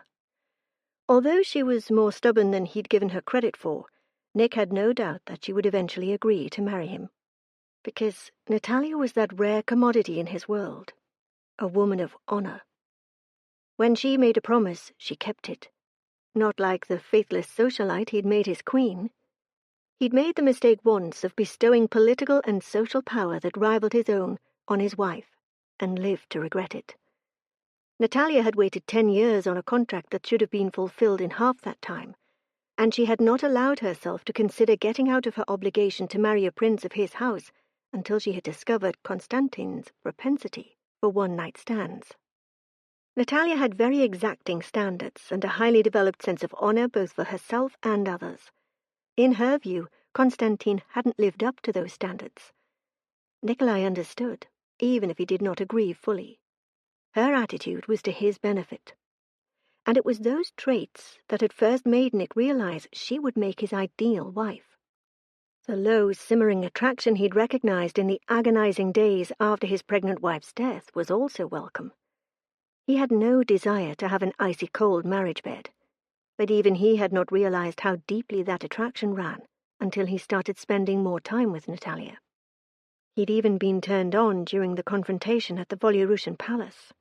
Not that he would ever acknowledge such a thing, nor would ever lose control of his desire or allow it to drive his decisions. He would not make the same mistakes with his second wife he had made with his first, starting with choosing a woman who had bone-deep integrity and absolutely no tolerance for infidelity. Nataliya had allowed Jenna to put the finishing touches to her makeup for the 5th date in 3 weeks with Nikolai. He had stayed in Seattle that first week, managing to see her every day he had been in town. The next week, he had flown in to take her to the big technology expo. That would have been amazing enough, especially with the VIP treatment attending it with the king had provided. Yes, even Nataliya in all her pragmatism had been impressed. But somehow, he had managed an invite for her to the super-secret hackathon she'd been trying to get into for the last 3 years. And the King of Mirrors had not complained even a little when she'd immersed herself in learning new hacking technologies and going up against some of the biggest names in her industry for hours. Tonight they were attending a fundraiser ball for the children's charity she'd been donating the proceeds of her courtship gifts for a would-be princess online auction to. It was being held in one of the swankiest hotels in Manhattan, and Nikolai had arranged for a private plane to fly Nataliya, Jenna the photographer, and even Jenna's boyfriend to New York. Jenna and her boyfriend were excited about going out on the town after Jenna finished styling Nataliya for her date and getting the information the junior fashion editor needed for her blog post. "My boss is beside herself with joy in the amount of hits we're getting on the blog from this series," Jenna said with satisfaction as she stood back. Nataliya smiled at her longtime friend. "Good. You deserve recognition for your creativity. But it's your life that's making this possible. Everyone is keen to follow the courtship of a king and his would-be princess." Nataliya was unwillingly enthralled herself. She spent too much time wondering what his next move would be, and thinking about him between frequent texts and phone calls. "I think he's still expecting the wedding to take place month after next. Has he said so? I got the mock-up invitations to approve this afternoon." But so far, she had not actually agreed to marry him. He acted like it was a foregone conclusion, because she'd signed that darned contract. Jenna tried to stifle laughter, but wasn't successful. "He's very confident you're going to agree, isn't he? The word is arrogant. I'm pretty sure kings are allowed." Nataliya smoothed a tiny wrinkle in the skirt of her dress. "And I'm very sure that he would be just as arrogant if he were the 3rd son of the king's second cousin." Jenna's laughter burst out, and Nataliya couldn't help joining her. But she hadn't been joking. Not entirely. Nikolai was always sure he was right, and she'd yet to find an instance in which he was not. She couldn't even deny that she would ultimately agree to marry him. She would like to say that was all due to her sense of duty and the contract she'd signed at the age of 18, and she could not deny that it did play a part. But that crush she'd gotten over? Not so much in the over department. Nikolai treated her like a person in her own right, not just an adjunct to his life. He didn't dismiss her job or put her down for loving what she did. Nor did he criticize her for having no personal clue about the latest fashions or being mostly ignorant of pop culture. Nataliya wasn't interested in being seen, nor did she have any interest in playing on her current A-lister status, as Jenna called it. Nikolai approved of her and supported Nataliya's interests and opinions in a way even her mom found challenging, Nataliya knew. She was nobody's idea of perfect royalty, so why did this king want to marry her? What could she bring to the royal house of Merakov, other than her womb? No question she would be expected to provide heirs plural to the throne. He'd been very frank about that fact, just as he'd been oh so open on that first date about being attracted to her. And yet he hadn't even kissed her, not once. No kisses, no heated embraces. Did he expect to use artificial insemination or something to get those heirs he was so keen on? The thought was really lowering, but what else was she supposed to think? He was so incredibly polite, and she wanted to kiss him and try all the things she'd ever read about with him. Sometimes he looked at her with what she thought was desire, but he never acted on it, and she couldn't help thinking she'd got it wrong. But did that stop her wanting him? No, it did not. Stifling a sigh at her thoughts, Nataliya obediently looked in the mirror to check out Jenna's handiwork. The dress was from an established design house, but far from classic. Black lace over a nude slip that stopped mid-thigh. One shoulder was entirely bare, and the other sleeve reached to her wrist. When she shifted, the slit that went right to the bottom of her slip showed her leg. The cut-and style made the slit look like it went higher, but it did not in fact show anything but the pale skin of her thigh. Thank goodness she did her muscle-toning elliptical every morning, or she would never show so much of her leg. Biting her lip, Nataliya met Jenna's expectant gaze in the mirror. It looks so risque. But nothing that shouldn't be showing is. You can see the side of my breast. No, you think you can, but the fashion tape and cut of the gown are both clever enough to keep you covered. Nikolai is going to have a fit. Jenna rolled her eyes. His Highness has been mixing with the glitterati for years, while you've been happily mouldering away at your computer keyboard. He's seen much more daring gowns. More daring? What were they, see-through? When she asked, Jenna just laughed. It has been known. This one looks like it's see-through, but it's not. The nude slip is an exact match for my skin tone. That was done on purpose, Jenna revealed with a tone of pure satisfaction. The clothes being provided by the fashion houses for Nataliya's dates were a serious coup for her friend. The in-house designers were happy to provide a personalized gown for this event for you. You're an A-lister now, hon. Only because I'm dating a king. You do realize you just said that, right? Nataliya shook her head, but the image in the mirror was a woman who could date a king. Even she knew that. You did good, friend. I had a great canvas to work with. Now, if only Nikolai would not just see Nataliya as a woman who could date a king, but one the said king would want to kiss, and perhaps do other naughty things with, she might feel like crowing. Chapter 4. Nikolai's initial reaction was all that Nataliya could have wanted. Steel-grey eyes turned molten with hot desire, and she prepared herself for a kiss to blow her socks off. Good thing she wasn't wearing any socks, because no kiss was forthcoming, and the king's expression shuttered almost immediately. You look beautiful, he told her oh so politely, and Nataliya wanted to scream. Thank you, she replied in kind, however none of the frustration she felt bleeding into her voice. Once we are married, however, you will not be styled so provocatively. He gave her another cursory glance before leading her out of the hotel suite. It is a good thing you are not enamored with this type of fashion. That will not be a loss for you. Every word he spoke stoked the annoyance simmering inside Nataliya until she felt like a fizzing tea kettle. When we are married? She asked delicately. Having you dictate how I dress won't be a hardship for me? She inquired with even more precise syllables. He stopped in the elevator, his gaze flicking to the security detail before coming to settle on her. Naturally, my opinion on how you dress will be important to you. Oh, really? She asked sweetly. Because, and I know this is going to come as a surprise to you, but I have been dressing myself for years now, And I have never once needed a man's opinion on what I choose to wear. You will be my princess, and with that honor will come certain responsibilities, he said repressively, the button-down king she'd gotten to know early on, making a full appearance for the first time on one of their dates. Somehow, with all the worries she'd had about the responsibilities of becoming a princess, none of them had ever centered around her wardrobe.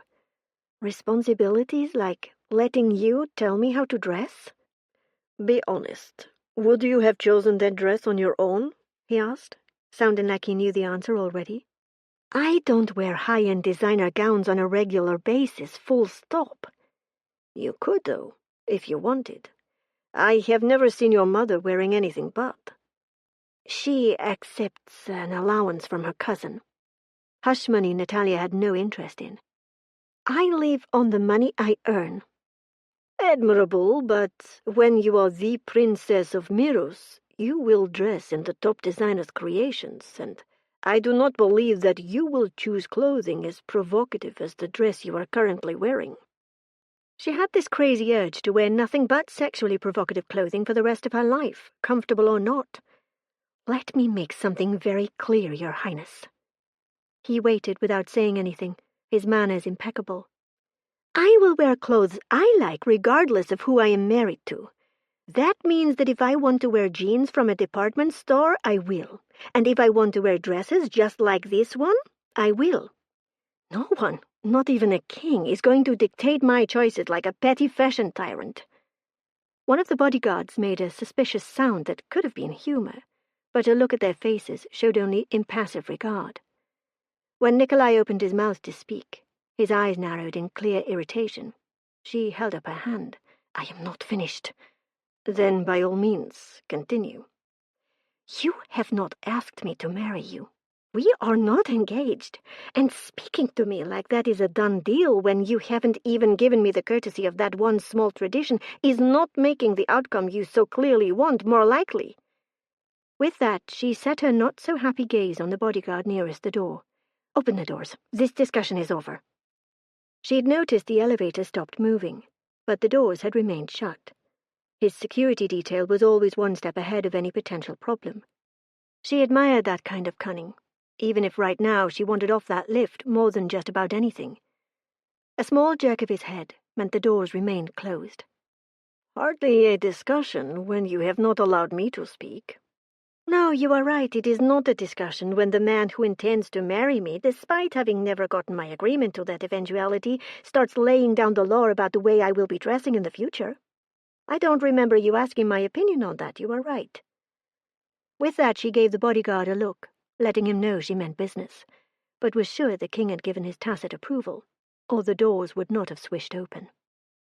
Uncaring of the why, Nataliya swept out of the elevator, heading for the front doors, certain their limousine would be waiting for her outside.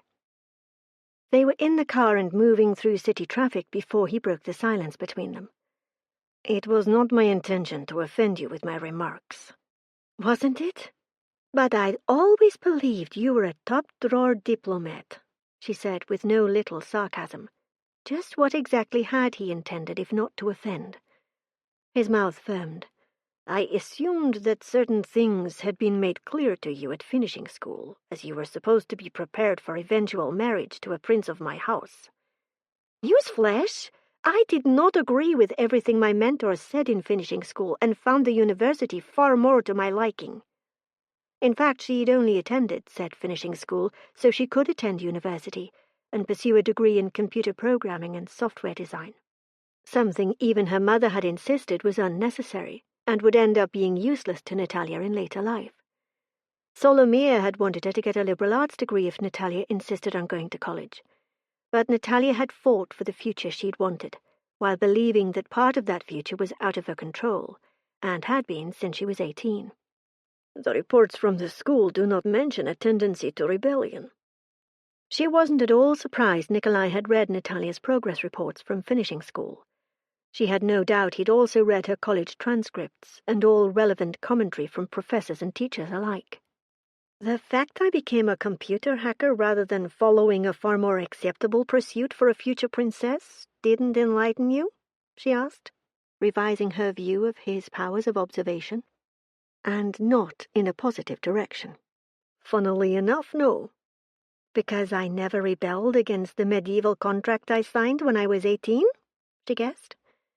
The infinitesimal shift in his expression said she'd got it in one. I can't really explain that in terms of my sense of independent thought. It was just there, this knowledge I had promised to marry Constantine. A prince of my house, not Constantine per se. Well, he was the one I thought I was marrying. And honestly, I wasn't keen to date or fall for someone and get hurt like Mama had been by my father. Theirs was a love match? On her side, though her parents were instrumental in bringing them together. And like so many times in her mother's life, it was obvious her parents had placed their own social standing and prestige above what was best for their daughter. Her grandparents hadn't argued against Mama's and Nataliya's exiles any more than anyone else had. Both had died, their daughter never restored to her place of birth. So you had family precedent? I'm a member of the royal family of Volya-Rust. Of course I had precedent. Aunt Oksana married my uncle to give him heirs, and he never let his mistress go. She made marriage for duty look easy, and somehow right. Her aunt had never been happy in her marriage. She couldn't have been. But Oksana had never complained, had never shown regret for becoming queen and giving birth to the heir to the throne. Your attitude has changed, though? He asked, not sounding happy. Not exactly. She may not have enjoyed finishing school, but Nataliya had been taught from birth to put duty to the royal family first. She simply intended to do that without losing herself in the process. She tried to put that into words and was surprised at the understanding that came over the king's features. Not only understanding, but approval. You have a strong sense of integrity and duty, but also an equally strong sense of self. Believe it or not, Nataliya, I think that is a good thing. Even if it means I wear provocative couture one day and jeans off the rack the next? It will be my preference that my wife dress appropriate to her station on all days. But how to define that will naturally not only be for me to determine. She wasn't sure she believed him. The guy who thought he didn't have to ask her to marry him despite her spelling it out to him. And she wasn't all that impressed with his belief it was not only his to determine, rather than hers in full. Despite the argument that Nikolai insisted on referring to as a lively discussion, Nataliya enjoyed herself very much at the charity ball. She was thrilled Nikolai had purchased an entire table's worth of tickets, and then rather than filling the spots with dignitaries, he'd held a lottery for the employees of the charity to fill the seats. Each seat came along with the privilege of bidding on auction items up to a set amount that the House of Merikov would pay. In every way, he gave the seat winners a fairy tale evening. It was brilliant PR, but even with that aspect, she couldn't help being flat out impressed. Who wouldn't want to be with the guy so willing to make other people's dreams come true? In his perfectly tailored dinner suit, he was also the best-looking man in the giant ballroom. She let herself fall into the fantasy as they danced after the auction to music slow enough to justify him holding her. But the fantasy crashed and burned when a tap on his shoulder indicated another man wanted to break into the dance. The other man? Her father. She gasped, anger filling her faster than the air refilling her lungs, and then she jerked back in involuntary reaction to her father's nearness. "No," she shook her head, "I am not dancing with you." "You are making a scene," her father censured her. He gave his patented smile to the king. "Pardon my daughter, she has clearly spent too many years living like a commoner." Panic tried to claim Nataliya, but she refused to let it take hold. Looking around them, she realized they were the center of attention among the nearest dancing couples. Soon it would be the whole room, but she would not dance with her father. "You will have to excuse us, but I do not enjoy the opportunity of dancing with my intended often enough to relinquish her to another." Nikolai adroitly pulled her back into his arms and shifted so he stood between her and her father. Shock coursed through her, and she nearly stumbled. No one had ever stood between her and her father. Not once. Not her mother, not the security detail hired to protect her family, not her royal relatives. The idea that Nikolai would risk making a scene to back up her refusal to dance with the Count was so astonishing she had no frame of reference for it. This was the man who had spent the beginning of their evening making it clear he expected her to dress the part of his princess, and yet when it came to actions, he was not allowing diplomacy to guide him, but rather her expressed needs. Her father tapped on the king's shoulder again, his smug smile still in place. "I really must insist. It has been too long since I have seen my daughter." "No." That was all Nikolai said, but he did it with utter freezing civility and spun her away. "Do you want me to have my security alert the authorities? Count Shevchenko is breaking the restraining order you and your mother have out against him, is he not?" "You know about that?" Although when they'd first been exiled, her father had gone to Monaco with his latest flame, he followed Nataliya and her mother to Seattle when he ran out of money. One trip to the ER later, and her mother filed for divorce and the restraining order in the same week. Her father had settled in New York, unwilling to risk jail time, returning to Washington State. "But apparently no one in your Volya-Russian family does." "Mama doesn't want anyone in her family to know." Her father's violent nature was never to be spoken of to anyone else. Mama had drilled that into Nataliya from her earliest memories. While Mama had taken the order out and done more to break away from her toxic marriage than she'd ever done in Volya-Rus, Nataliya's mother felt deep shame for what her husband had done to her and their daughter. Mama had never wanted to talk about it, though she had started seeing a therapist. Nataliya had learned young to carry the shame of her father's sins as if they were her own. "Why?" Nikolai asked her. And it took a moment for Nataliya to order her chaotic thoughts enough to realize what he was asking.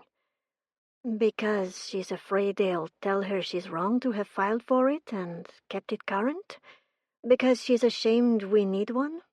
Because one simply does not talk about things like infidelity, much less abuse? Because she was made to feel like she carried the blame as much as he did for his actions? Take your pick." "As you have been made to feel that his failings are yours?" Nikolai asked far too astutely. "Does it matter? I know I'm not responsible for his actions." "Maybe coming to realize that made you less willing to tolerate the claim the contract between our families had on you." He could be right. Nataliya had grown less willing to play her part as future bride of Prince Constantine from the time she'd realized she wasn't paying the price for her mother's happiness, but for her father's sins. Remembering what else Nikolai had asked, she sighed. "No authorities. The order is filed in Washington, not New York. It would be a hassle, and he'd talk himself out of it anyway." "I will not let him near you." "Why would you promise that?" How could he know that even her father's proximity sparked irrational panic in Nataliya? "Did you know that he put his last mistress in the hospital?" She shook her head, feeling guilt that was not hers to feel. Nataliya was not responsible for the actions of her father, not now, not in the past. It had been a difficult lesson to learn, but she'd refused to spend her entire life feeling shame for her father's ugly choices. "Neither you nor your mother told your family what he was really like?" "We were already so ashamed of his public behavior, we couldn't share what he was like at home." "You were a child. She was the wife he did not honor." Nikolai's tone was certain. "Neither of you had any shame to carry." "I know that in my head, but getting my heart to believe has been a years-long process." "I did not know he would be here." "Me either. Do you think he knew I would be here?" Nikolai inclined his head austerely. "Our plans have been of utmost interest to the media." "It's the fairy tale story of the decade." Nataliya's mouth twisted cynically. "The king who's courting the lady who lives like a commoner." "So you acknowledge I am courting you?" "I have never denied it." "You simply refuse to confirm the outcome." "Have you asked me to?" she asked, working not to roll her eyes. You're very much hung up on that issue. And you are very arrogant. He shrugged. It would be stranger if I was not. Haven't you heard? Humility is a trait to be admired. False humility has no appeal to me. She huffed out a laugh, unable to stop herself. Clearly. You think I should pretend not to know my own mind? Where is the integrity in that? No, I don't think you should pretend. I think you should not be so sure you know best all the time. But I do. Hush, just dance with me, all right? I've had an upsetting moment. He pulled her just a little closer while remaining nothing but appropriate in how he held her. Hushing. Do you always have to have the last word? She asked, exasperated. He just looked at her as if saying, No, see, here I am not having the last word. In that moment, she wanted nothing more than to press her body into his and lay her head on his strong shoulder. Let him hold her and protect her when she had never expected anyone else to protect her. When her entire life all Nataliya could remember was doing her best to protect others. She could still remember being no older than 3 or 4 and stepping between her mother and father, yelling at him to stop hitting her mamma. He'd backhanded her so hard she'd hit the wall, and she could remember nothing else from that night. She didn't know if she'd been knocked out or it was just her spotty trauma memory at work again, leaving holes that often made little sense to her. They were in the limousine on the way back to her hotel suite when she commented, I think my father left early. It's not like him to give up so easily. I was sure he'd try to talk to me again. I had him escorted out. Aren't you worried he'll go to the press and accuse you of throwing your weight around? That was exactly the kind of thing Count Danilo Shevchenko would do. Nikolai did not look worried. I think my reputation can withstand anything a disgraced count could attempt to throw at it. There went his arrogance again, but she admitted she liked it, if only to herself. I'm sorry. You have nothing to apologize for. Would you be saying that if I refused to honor the contract? She couldn't help asking. But you are not going to refuse. You're so sure, when she still wasn't. You have more integrity than any woman I know. I know loads of women with integrity, as do I, but not one of them is more honorable than you. Even Queen Tiana? She wished she could take the question back the moment it popped out. He said he didn't want to talk about his first marriage. Besides, it made Nataliya sound insecure, and she didn't like that. He surprised her by answering, though. Yes. He looked like he was thinking about what he wanted to say next. Our marriage was not the perfect joining of 2 hearts the media painted it to be.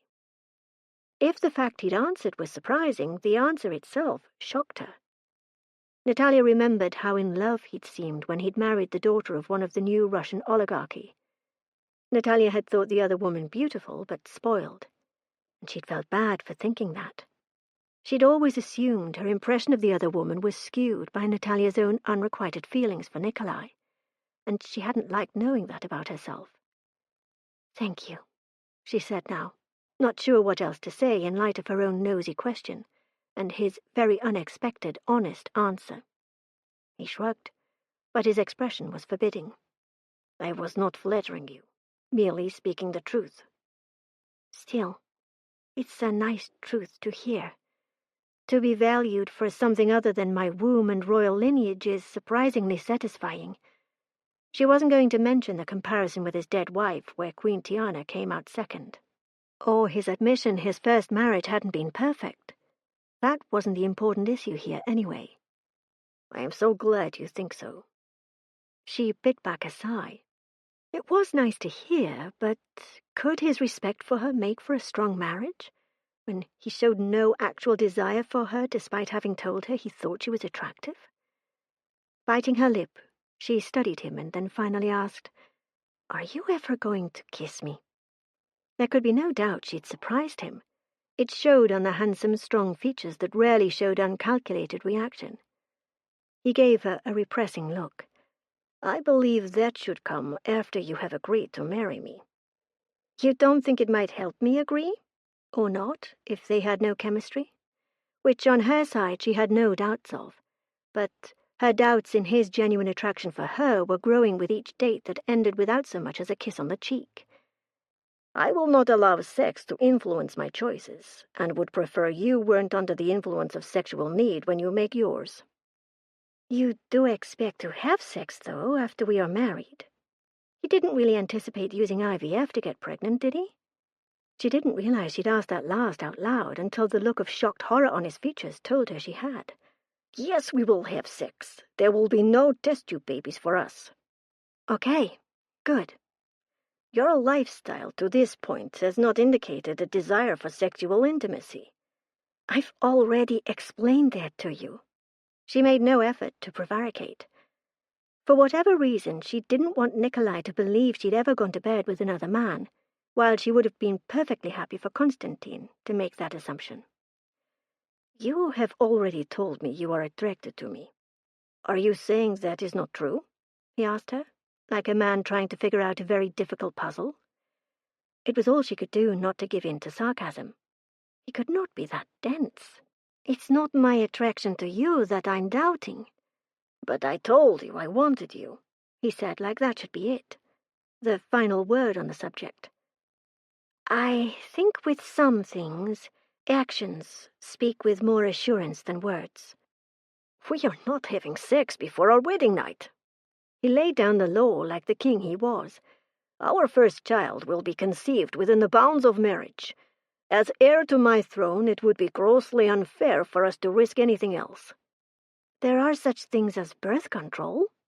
We can wait. She sat back into the corner of her seat, her arms crossed over her chest, feeling very put out, and knowing he would not understand why at all. Of course we can. Far be it from the King of Mirrors to act with spontaneity.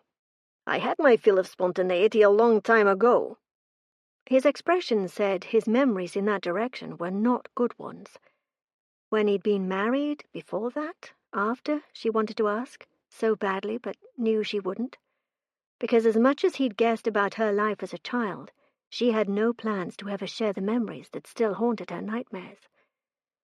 With an imprecation, he grabbed his phone and sent a text, then crossed the limousine to join her on the leather upholstery on her side. She stared up at him. What's going on? I'm letting my past dictate my present, and that's as stupid as reliving it. You're not making any sense. But the expression in his eyes was saying plenty. His grey eyes were molten with desire, his body rigid with self-restraint. And that's when she knew he wanted her too. You want to kiss me? She said wonderingly. Yes, he ground out. So do it. Why did men always make things so complicated? She gasped in shock when he took her up on her offer. Nikolai's tongue was right there, sliding between her parted lips. This was no polite peck of lips. Nikolai took possession of her mouth with passionate domination, and Nataliya fell into the kiss with every bit of desire coursing through her virginal body. He pulled her close, one hand cupping her breast through the lace of her gown, and she moaned. She'd never been touched like this. She'd never even been kissed with tongue. And she liked it all. Every new sensation building something inside her, so that unfamiliar tension coiled within her. She put her hands on his chest, squeezing his pecs, then feeling down his stomach, wishing his shirt were not in the way. He made a sexy growling sound deep in his chest and yanked her into his lap, deepening the kiss. Everything went hazy, passion burning all rational thought from Nataliya's brain as the kiss went on and on and on. He carefully peeled the fabric away from her body, slid his hand into the bodice of her dress, and cupped her breast, pinching her aching nipple between his thumb and forefinger. She let out a little cry against his lips, overwhelmed by the amazing sensation, and the pleasure in her core spiraled tighter. He rolled her nipple back and forth, sending pleasure zinging directly from there to between her legs, and unfamiliar feelings built inside her until she felt like she would scream with them. It was too much and not enough, and she did not know how to ask for what she needed. But then he pulled her closer, and she felt his hardness against her hip, through their clothes. And something about that intimacy just sent her pleasure skyrocketing. The most amazing sensations washed over her until her body went rigid with her climax. She ripped her lips from his to let the pleasure out in a scream, and he kissed down her neck and back up to her mouth. "So perfect, so passionate," he said, in a tone that only added to the pleasure floating over her. She collapsed against him, awash with sensation, but so lethargic she could not have moved for anything. "Sexually compatible." This time, his tone was pure smug arrogance, and even that didn't turn her off. "Last word again?" "I deserve it, don't you think?" "Maybe this time." He rapped his knuckles on the window, and that must have been some kind of signal, because minutes later the limousine slid to a stop. The door did not open, however, and she was grateful. He helped her get herself back together and off his lap. "I will see you tomorrow," he reminded her. They had plans to go on a tour of Central Park because she'd said she wanted to.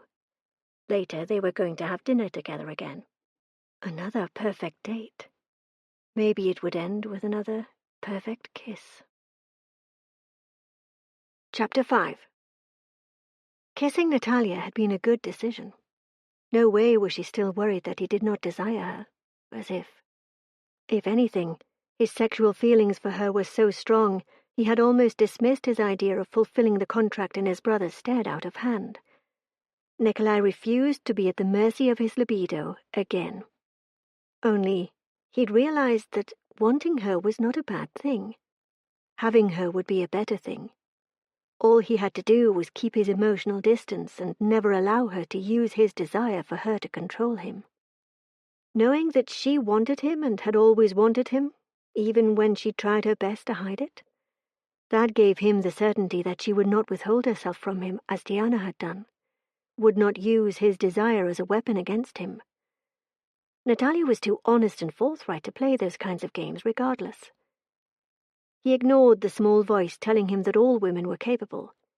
He would not put himself in a position for sex to become a bargaining chip. Never again. But that did not mean he could not allay her fears on that score. Nikolai was proud of both his superior decision-making skills in sharing that intimacy with her. When she had climaxed in his arms, he'd wanted to shout in triumph. Nataliya had proven she could not withhold her reactions from him, and that was something he needed to know after the pain of his first marriage, where sex had been a bargaining chip, a battleground, but never just pleasure. And though her response to him had shot his libido into the stratosphere, he'd maintained the control he'd fought to hone. He'd wanted to take her right there in the limousine, but he hadn't even undressed her.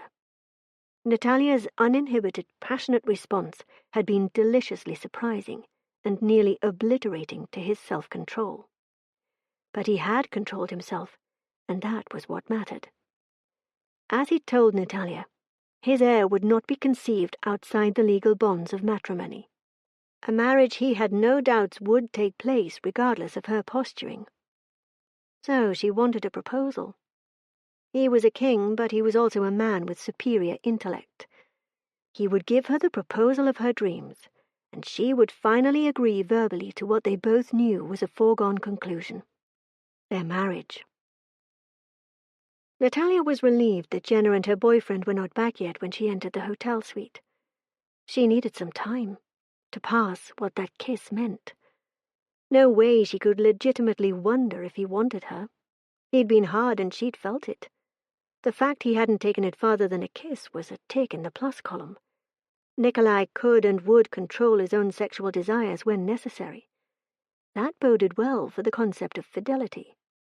Even so, she needed time to deal with the emotional aftermath of her first orgasm with another person, and how vulnerable it made her feel. Because as much as she respected that he hadn't pushed for more, the fact that she was the only one who had come was a little disconcerting. She'd never seen herself as very sexual. Yes, she'd always wanted him, but in a vague, undefined way. She'd experimented with toys, but her pleasure had taken longer to achieve and not been as devastating. Far from having the slow fuse she'd always thought. With him, it was short and explosive. Oh man, so explosive. It was time to do some research. Research she should have done weeks ago, but she'd been putting off. She didn't want to do a deep dive into Nikolai's life, but she wasn't marrying a man who had a long-term mistress like her uncle, or a string of them like his own brother and her father. She needed to know just how he lived his life now, and if he was currently involved with another woman. You could just ask, her conscience reminded her. But Nataliya needed cold, hard facts, and as much as she knew Nikolai expected every word he uttered to be taken as gospel, her past made that kind of blind trust impossible. She ordered a pot of coffee and pulled out the laptop that beat her desktop for speed and memory. It was a pretty cool betrothal gift. Sort of fitting she was using it to check out how smart betrothal to the king would be then. Several hours later, Nataliya had some answers, and they were all good ones. She'd hacked into his financial records, run his name and face through her personalized media and social media search engine. She'd checked out every single instance of travel for him in the past year, every expenditure in and out of country, and done a less than thorough but adequate search for the years since his wife's death. Everything had come back empty. No apartments paid for by him but occupied by a woman. He'd had companions at some of the more prominent social functions, but he'd usually brought a cousin who was now married to one of his top aides. Nothing that would indicate he had liaisons, mistresses, or even the occasional lover since his queen's passing. In short, on paper anyway, he was her dream guy. For a woman who had never thought to marry for love, that was a pretty big deal. Nataliya woke after about 4 hours' sleep, still tired but feeling more solid about this royal courtship she was experiencing. She'd known Nikolai was not a carbon copy of his brother, but she needed to be sure. About the fidelity thing, about the fact that there were no other personal contenders for the position of his princess. There would always be plenty of women with the right breeding and the desire for the role, but he had not been courting any of them. Which meant what? That he wanted her in the role? That the timing had been right and he decided to remarry just when his brother was deciding to renege on the contract? She couldn't dismiss the honor thing because she'd come to accept that for Nikolai, maintaining family honor and fulfilling his house's terms in the contract were very important to him, like obsession-level importance. Whether he'd been raised with an overweening sense of integrity or it was something innate in Nikolai. Either way, she no longer disregarded it as a very real motivation for him. And that gave her hope for their future if they were to have one. A man that focused on maintaining family and personal integrity would not look at his marriage vows as multiple-choice options. And he wanted her. He'd proven that. Regardless of what others in her position might think, that mattered. As his princess, Nataliya would lose all the trappings of a normal life she'd worked so hard to attain. But she would insist on having a stable and normal marriage, or as normal as possible, married to a king who was also a billionaire business mogul. That meant sharing a bed and a life. She was not Queen Oksana, and Nataliya would not spend her life finding satisfaction in her duty and her position. There had to be more. She'd seen that more in Max's and Demian's marriages, knew that even if her husband did not love her, he could give Nataliya more than what she'd seen between her aunt and uncle or her own parents, much less the other royals of that generation in Volyarus. She would have more, or she would not marry, no matter what she'd signed when she was 18. Later, Nataliya was not at all surprised that they were going to have a horse-drawn carriage for their tour of Central Park. Nikolai had a canny knack for knowing what she might enjoy most. She was surprised, however, that the carriage looked so elegant, and that it was drawn by 2 perfectly matched horses, of the kind of quality she recognized as beyond the means of the average tourist company. "Are these your horses?" she asked him in shock. "They are now." He flashed her a slashing, arrogant smile. "I bought them from stables with an excellent reputation in upstate New York." "And the carriage?" "Purchased for this occasion." "You don't think that's a little over the top?" I am a king, Nataliya. I do not ride in conveyances that cater to the masses. But to buy a carriage? You sound really snobby right now. Not simply intelligent about my own safety? He was talking about assassination attempts. In his father's lifetime, the former king had survived one, and she had no idea if Nikolai had ever been the target of such an attempt. She had no doubt that if he had, he would have kept it very quiet. I stand corrected, she acknowledged, but I still think you have no clue how the average person lives. And you do, he said with satisfaction. Nataliya gave him a surprised look. You like that? Very much. Mirusians live all over the globe in all walks of life. The royal family should understand them if we are expected to serve their needs. That's a very progressive view. I am a progressive man. A man who was getting married based on a contract his father had signed? She did not think so. Maybe in some things. I am no throwback. No, I'd say you are the inevitable product of growing up royal in the 21st century in a country that is still a full monarchy. Belarus is also a monarchy. I am aware. She settled back into the comfortable leather squabs of the carriage. What happens to this carriage after today? It will be sold, and the proceeds donated to the charity we've been supporting with our courtship. Constantine didn't like my online auction. You hit at his pride. It was intentional, she admitted. But you provide gifts for the auction. It is a worthy cause. He took her hand in an unexpected public display of affection that should be entirely innocent. Only she felt that touch go right through her and had to take a deep breath and let it out slowly not to give herself away. His knowing look said she hadn't been all that successful.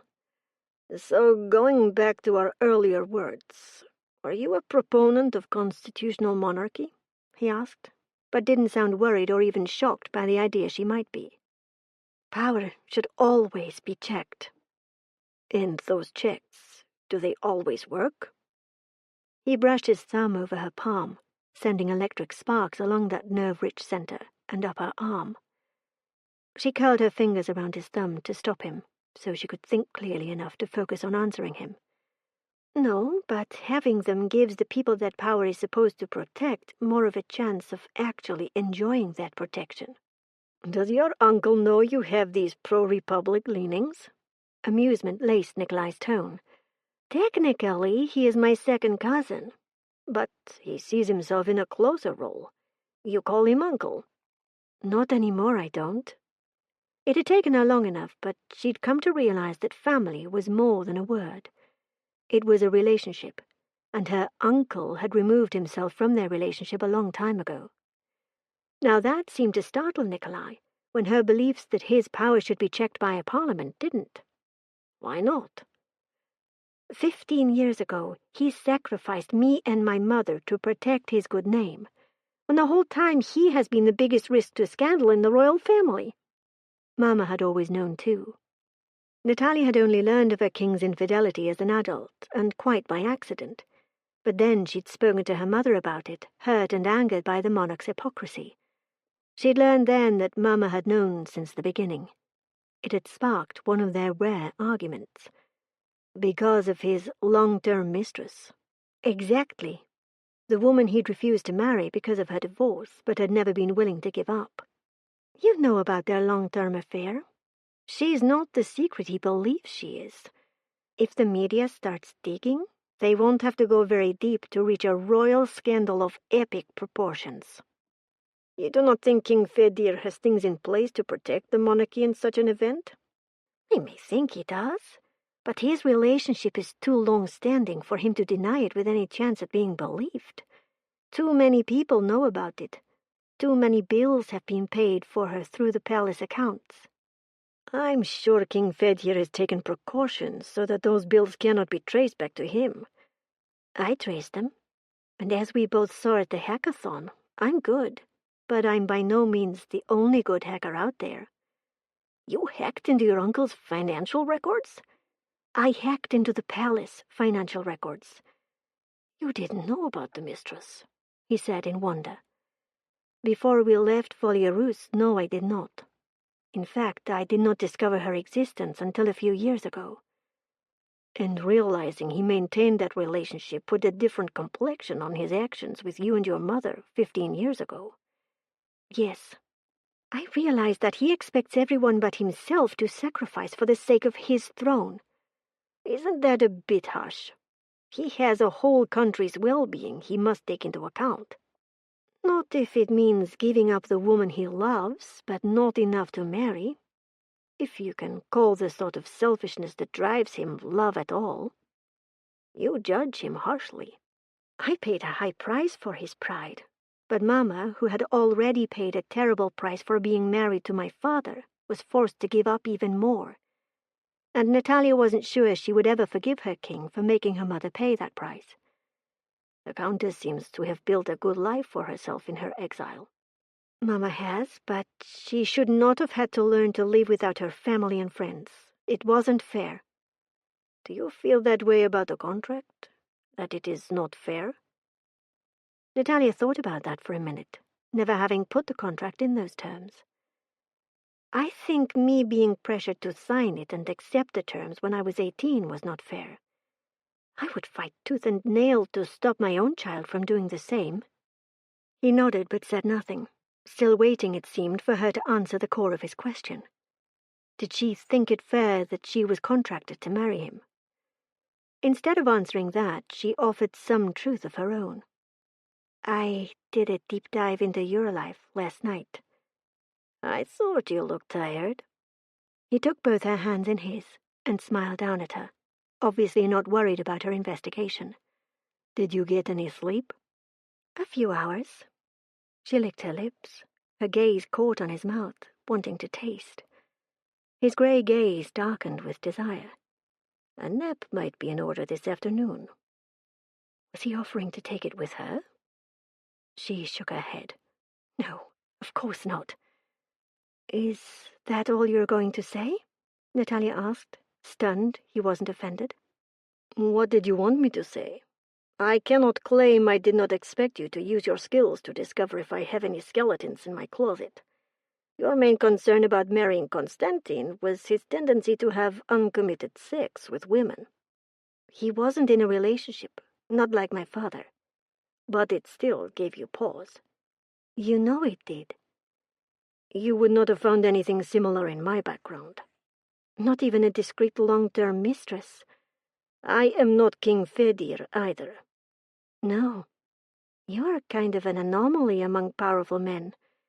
I'd wonder if you had a repressed libido, but I felt the evidence of your arousal in the car last night. Far from being insulted by her remark, he laughed. I can assure you my libido is everything you will want it to be. I don't doubt it. She looked to their tour guide/carriage driver, and only now realized he had earbuds in. She probably should have noticed he wasn't giving a running commentary, but Nataliya had been so caught up in Nikolai for once in her adult life, she hadn't paid the utmost attention to the situation around her. His smile said he knew. Just noticed he's in hear no evil, or rather private discussion mode? Yes. That's not like you. I thought we were doing a tour. The commentary will start when I give him a signal. Your guards are in the pedicabs ahead of and behind us, aren't they? She'd just noticed that, too. They wanted to be riding their own horses, but you would not believe the regulations governing any and all activity in Central Park. Even a king has to submit to red tape? He nodded, his expression rueful. If I'd had more time... He'd had time enough to buy gorgeous matching horses and a carriage. He did some more of that thumb brushing, this time on both of her palms, and she shivered. You wouldn't have been sure of me if I hadn't kissed you last night. He sounded very pleased with himself. Maybe, I'm not sure, she admitted. I kind of see you as this larger-than-life man. Yes, you are a king, but you're not a despot. You don't think so? He asked, like her opinion actually mattered. You're the kind of king that makes me not worry about you not having a parliament, unless I'm worried about you taking too much on and not having anyone else to help carry the burden. Why was she being so honest? She'd never have been this open with anyone else. Nikolai's expression could be seen as nothing less than satisfaction. King Fedir would benefit a lot by having some checks of power in his life. So, you think I am a good king? Yes. And a good man? He asked. Yes. She'd always thought so, but she'd had to be sure.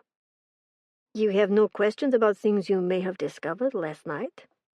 I didn't discover anything. That's the point, isn't it?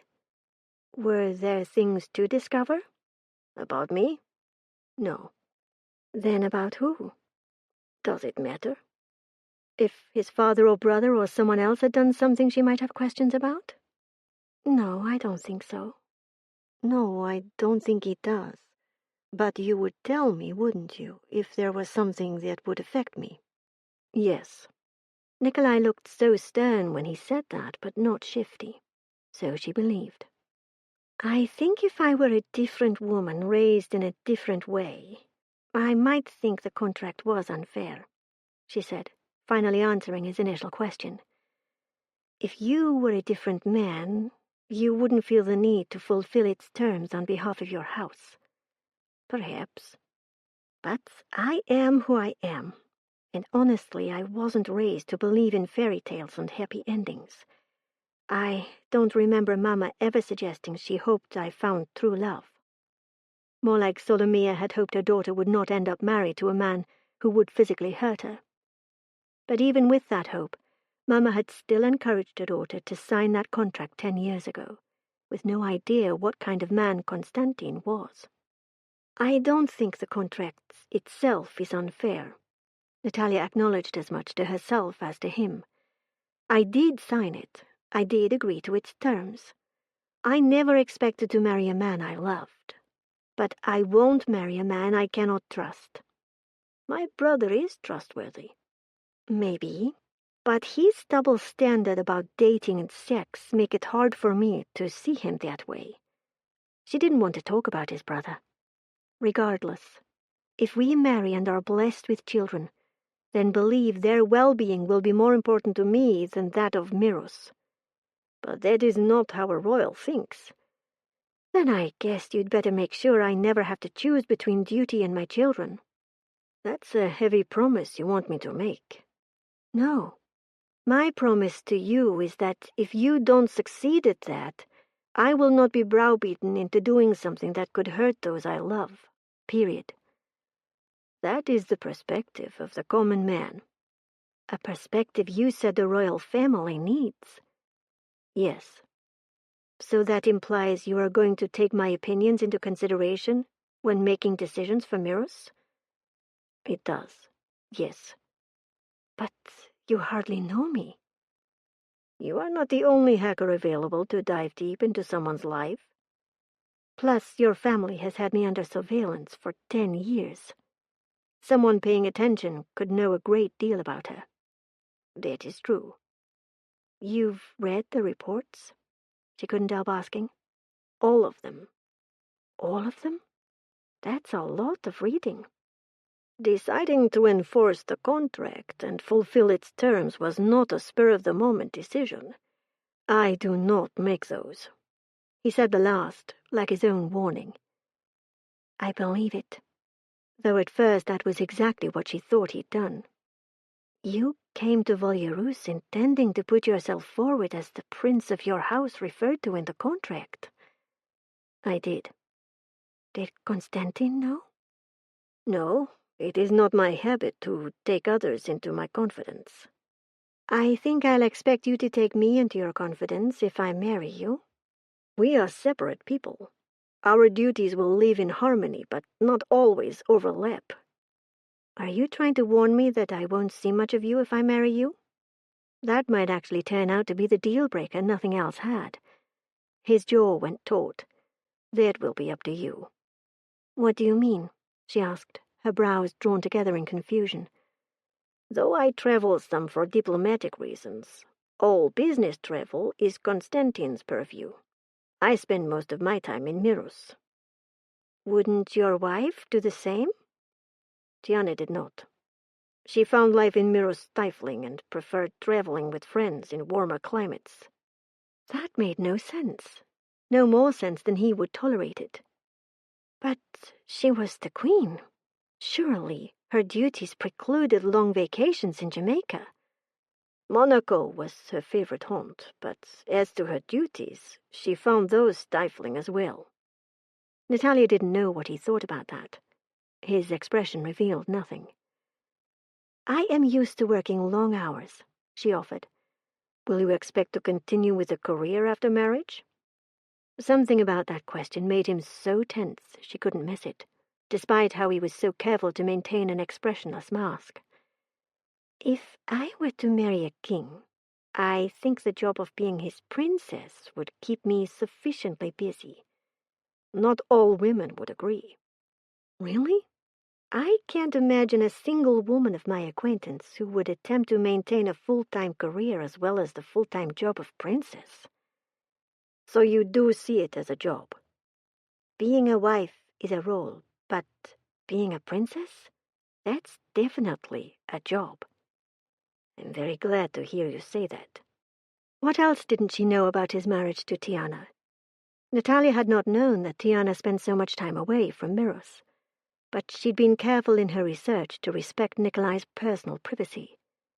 Other than confirming that Tiana had not had a bunch of visits from the palace physician for unexplained injuries, Nataliya had purposefully not looked too deeply into his marriage. Just because she could find out just about anything about a person's life didn't mean she would do that. It was a matter of her own personal integrity. They spent the rest of their tour talking about their families, getting to know each other on a level that no amount of reading investigative reports could achieve. Nikolai never did indicate their tour guide start his commentary, and she didn't mind at all. She wasn't surprised she enjoyed the king's company. Nataliya always had. He was the guy she'd had her first crush on, and being older and wiser only made those feelings seem deeper. But she didn't love him, would not let herself. She felt something for him, though, that would make refusing marriage to him impossible.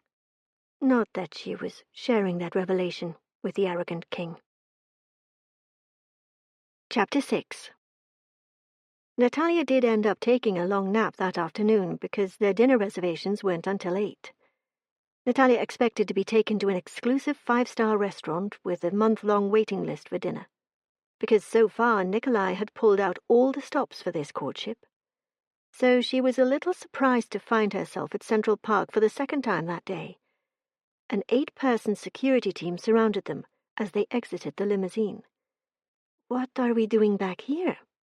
"Having dinner." "I thought we had reservations." "I said dinner was at 8, and it will be."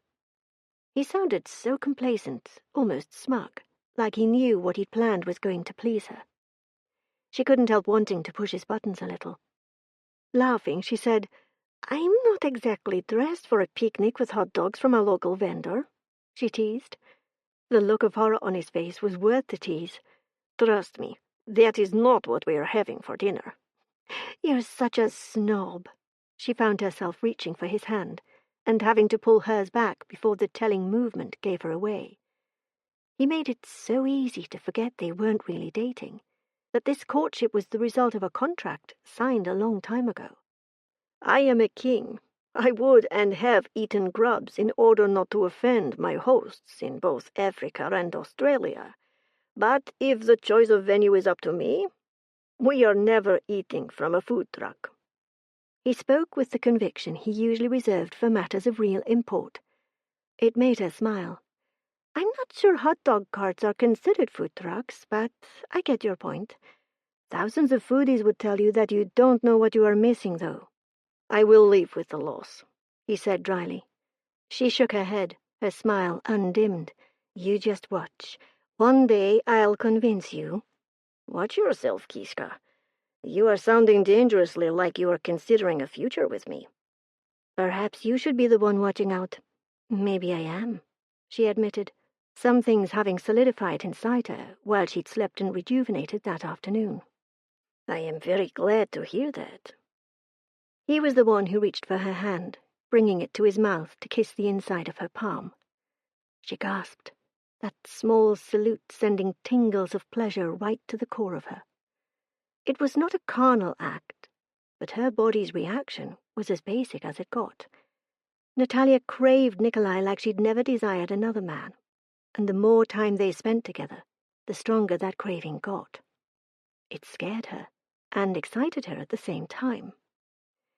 Knowing that she was developing a need for him that only he would ever be able to fill frightened her, but the knowledge he wanted to marry her mitigated that fear. If he were a man like her father, she'd run fast and far from both her feelings and him. But Nikolai would never betray her as the Count had betrayed Nataliya's mother over and over again. They came into a clearing, and unexpected tears pricked her eyes at what she saw. It was so over the top, but even at first glance the amount of thought that went into setting it up was obvious. Standing lanterns surrounded a table set with the official linens she'd only seen in the Miros Palace. Eggshell white, they were embroidered in gold and navy blue with the coat of arms for the House of Merikov. Fine white-bone china with the same design sat atop gold chargers she had no doubt were pure precious metal, and the crystal on the table sparkled elegantly. The 8-person security detail rather than his usual 4 suddenly made sense.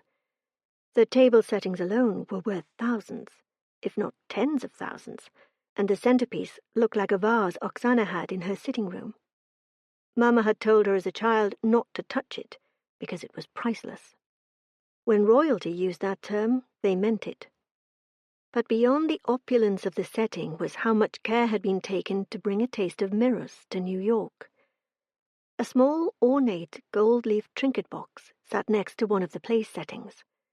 It didn't take a computer genius to know what was in that box. The official betrothal ring of the House of Merikov. "It's beautiful," Nataliya said in a hushed voice, that trinket box taking her breath away. Nikolai led her to the table, relinquishing her hand to pull Nataliya's chair out himself. "I have pleased you. I am glad." "You've been pleasing me this whole courtship, and you know it." She made the mistake of looking up, and found herself frozen by the molten depths of his gaze. "I have tried." Oh, man. She needed to get a hold of herself. Forcing herself to look away, she settled into her chair. "Enough with the false humility, Nikolai," she mocked, though she felt like doing anything but mocking. "You are a king. You do not consider failure as an option." That ornate trinket box to the left of her plate affirmed that truth as much as it stole the very breath from her body. He moved around the table and took his own seat, his attention fixed firmly on her. "And yet to succeed, ultimately, I need your cooperation." "It's nice to hear you finally admit that." His left brow rose in sardonic question. "I have never denied that your agreement is necessary." "But you have acted like you assume you already had it." And why it should strike her that that kind of arrogance could be sexy, she did not know. "You signed the contract, but only you can decide if you are going to fulfill its terms." He flicked his hand to signal someone. A waiter came out of the darkness around them to shake out Nataliya's napkin and lay it smoothly across her lap before doing the same for Nikolai. Moments later, water and wine were poured in their crystal goblets, and a starter of fresh prawns was served over a bed of arugula. She savored a prawn before smiling at him because she wanted to. "My favorite." "I know." "How?" she asked curiously, pretty sure she hadn't mentioned this weakness to him. "A man reading your comings, goings, and habits for the past 10 years can learn a great deal if he wants to." And would be a fool not to, his tone implied. After all the deep dives into someone else's life she'd done for Demian, as well as the one she'd done on Nikolai, it felt strange to know that a king had spent so much time not only reading up on her, but interpreting the very mundane details recorded by those who had watched her over the past decade. And You wanted to. Can you doubt it? It just seems like overkill for you to pay such close attention. Does it? Didn't you do the same? Not really, no. I only looked at certain areas of your life for the past couple of years. She'd been interested in patterns that would reveal behaviors she could not live with. Nataliya had been content to learn his likes, dislikes, and views through the more regular method of simply getting to know him. Believe me, after my first marriage, I had no desire to be surprised by any aspect of your life or nature. He made it sound like his first marriage had offered up some unpleasant surprises. Remembering the way he'd been with his queen, Nataliya found that difficult to believe. But then who, looking at her family, would ever have guessed her father was the violent man he had been with her and Mama? Doesn't that take some of the mystique out of it? As she asked the question, Nataliya realized how foolish it was. That kind of mystique belonged in romance, but their relationship was not based on anything so emotive. His look said he was surprised by the question. I do not think a marriage for a sovereign needs to have mystique. I would say you do not have a romantic bone in your body, she teased, covering her own embarrassment at the knowledge that very thing wasn't what they were about.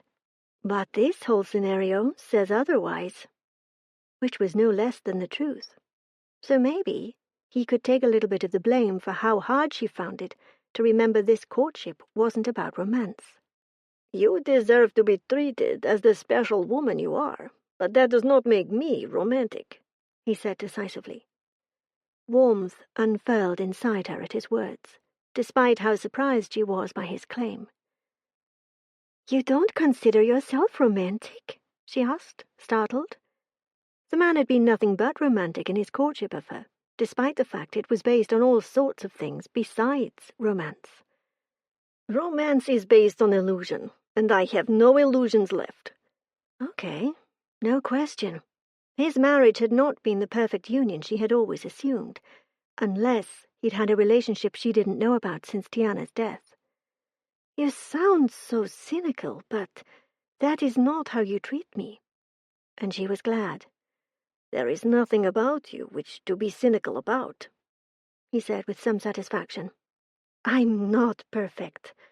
Not even a paragon. She was, after all, the woman who had embarked on the first dates article in order to get Constantine to back out of the contract when her king refused to renegotiate its terms to leave her out of it. No, but your integrity is bone deep, and your understanding of duty uncommon in the current age.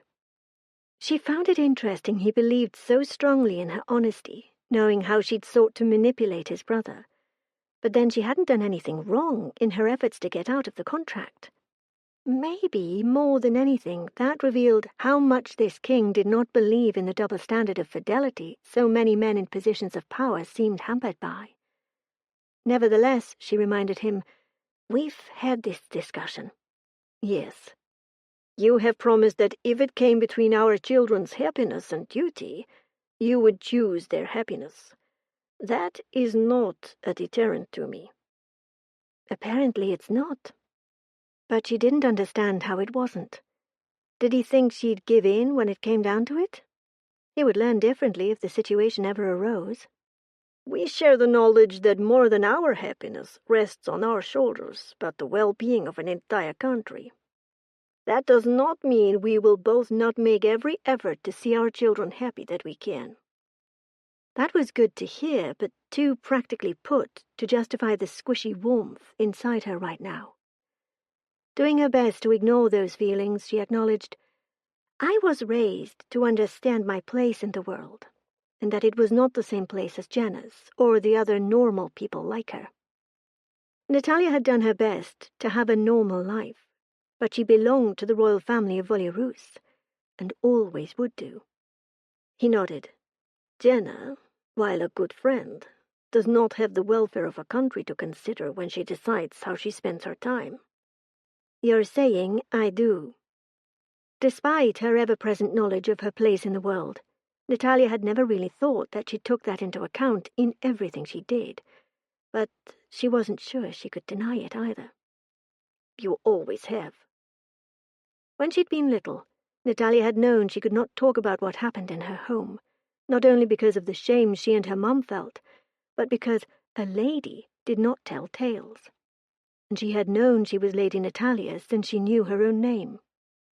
As she'd grown older, that knowledge of who she was had continued to influence her. When she'd been tempted to test her hacking skills at the university in ways others did, she'd stopped herself, knowing if she got caught, it could bring embarrassment to the royal family. One of the reasons she was so good was that she'd had to be positive she could not be traced or trapped when she tried to hack. Her absolute need not to be caught had made her better. Nataliya hadn't been born a princess, but she had been born into the royal family. Because her father had been such an embarrassment to the throne, she and Mama had been forced to make choices for the good of Volyarus even other nobility of their country would not be required to make. While those choices had hurt, Nataliya had never denied they were necessary.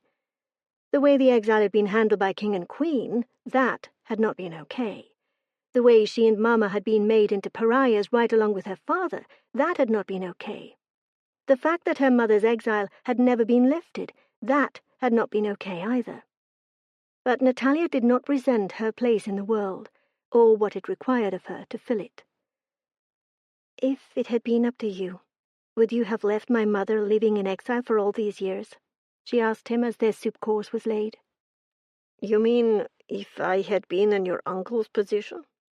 I should hope that I would show more concern for one of my subjects, much less a woman as close to me as a sister. It is true that in life we are sometimes called to pay the price for another's sin, but it is not my habit to dismiss this cost to others." "Have you ever been faced with a similar situation?" "Yes, I have." But he did not elaborate, and then Nikolai frowned. "However, in a very real way, it was up to me. I did not pressure my brother into fulfilling the terms of the contract." "Why not?" "I was allowed to choose my wife." "And you felt guilty that he had not?" "Yes." He paused, considered, like he was deciding how much he wanted to say. "That was part of it, certainly." "What was the other part?" He approved the wine for the soup course, and then met her gaze, his mysterious and dark. "When you were a teenager, you used to watch me like I was a football star." "You knew about my crush?" She should have been embarrassed, but somehow she wasn't. She wasn't ashamed of the feelings she'd once had for him, even if she never wanted to be that emotionally vulnerable again. That crush had turned into unrequited love that she had not managed to stifle, despite her best efforts, until he'd lost his wife. And his grief acted as a barrier to her heart she'd never been able to erect on her own. "I did. And I felt it was unfair on you both to press forward a marriage that would cause you both discomfort, if not pain, under those circumstances." She'd never thought he'd noticed her obsession with him. Nataliya gave Nikolai a self-deprecating smile. "I thought I was so good at hiding it." "Who of us as teenagers is that good at hiding anything?" he asked with some amusement. "I'm pretty sure that even as a teenager you were an expert at hiding any feelings you did not want to share. I had posters of—" he named a popular American film star, "all over my side of the room at boarding school." "But she would have been old enough to be your mother," Nataliya exclaimed, laughing. "I thought she was everything sexy." "And now?" Nataliya asked, wondering if he had another secret celebrity crush. Nikolai gave her a sultry look. "My tastes have refined. I'm turned on by sexy computer hackers who forget dates." "I didn't forget. I was late." "Because you forgot." How did a woman forget a date with a king? She didn't. For the first week of his courtship, Nataliya had gotten caught up in her work, to the extent that Jenna's frantic phone call wondering where she was had been necessary. "You weren't angry you had to wait?" "Naturally not. I find it admirable that you take your work so seriously." "The duty thing again?" She sighed, and she knew she owed him the truth. "It's not about focusing so seriously on my job. It's that I really get lost in it and have no awareness of time passing or even people coming in and out of the room with me. I find that charming." His heated look said he found it something else, too. Hot. How, she didn't know, but she was glad. "Here's hoping that doesn't change, because I'm unlikely to. It's a personality trait." "You're very blunt." Her mouth twisted in consternation. "Not a great trait for a diplomat, I know." "For a princess who is a diplomat by role rather than career, I do not agree. I believe that your ability to be forthright will be a benefit to our house." She laughed, couldn't help doing so. "You're the only one who has ever considered that flaw a strength." Even her beloved mother found Nataliya's blunt manner something to censure. "Honesty is not a flaw." "Even when I say truths I shouldn't?" "I have never heard you say anything you shouldn't," he claimed. Are you practicing selective memory or lying?" she asked. "Neither." "But I offended your father and your brother during that little tribunal at the Volirusian palace." "And their attitude to you offended me." "It did?" She thought about how Nikolai had responded in that confrontation. "It did." "Yes. Nothing you said that day should not have been said," he repeated with an approving smile. "So you too saw it as a tribunal?" "What else? My so-called uncle and your father, not to mention your brother, were determined to put me on trial. And instead they found themselves on the wrong side of having to defend their own actions and attitudes." Looking back, she realized that was true. No one had expected her to take them to task, but she had. And Nikolai, without condemning his own brother, had backed her up. So had Oksana and Mama in their own ways. They ate in companionable silence for a few minutes before she said, "I've been thinking about what I would like to do career-wise if I were to become the Princess of Mirrors." Subtle tension filled his body, like he had gone on alert. "Yes?" "I would like to continue what I do for Damien." She trailed off when that subtle tension went overt. His jaw went hard, his body going ramrod straight. But all he said was, "Yes?" "I like what I do, but I wasn't sure there was a place for me at Mirrors Global." The tension drained out of Nikolai, and his smile was blinding. "You want to use your powers for my company, rather than Yurkovich Tanner?" His delight at the idea was unmistakable. She grinned. "Yes, but only part-time." "Because you understand that to be my princess is in itself a job that requires time and attention? I could not have chosen a better lady to stand by my side if I had searched the world over."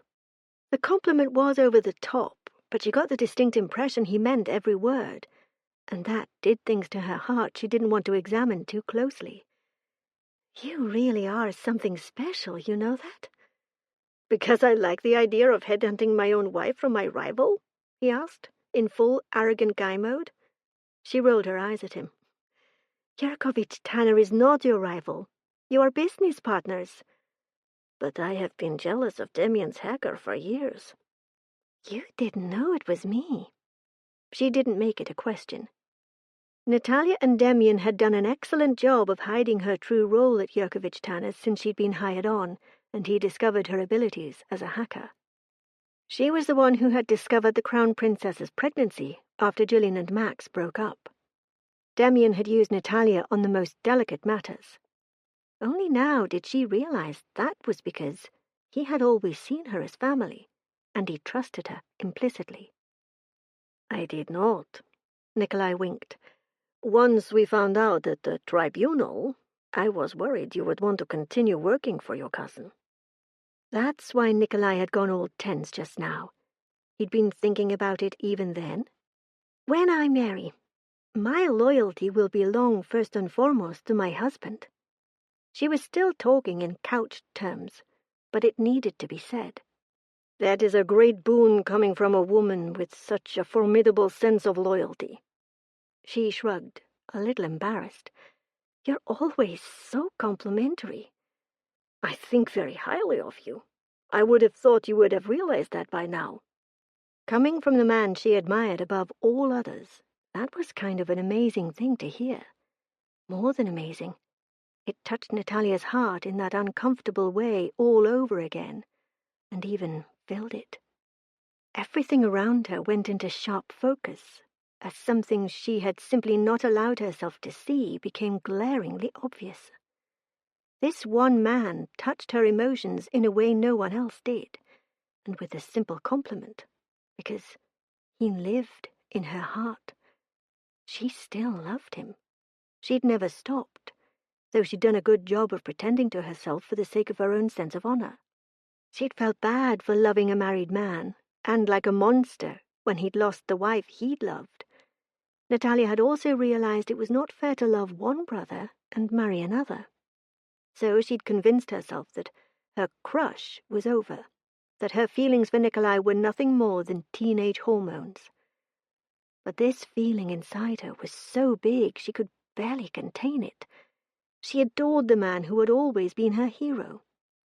At first, she'd just had an almighty crush on the man, but she'd learned to respect so much about him from early on. Yes, he'd taken over as king for the sake of his father's health, but Nikolai had done so with a fully developed agenda that put the people of Miros first.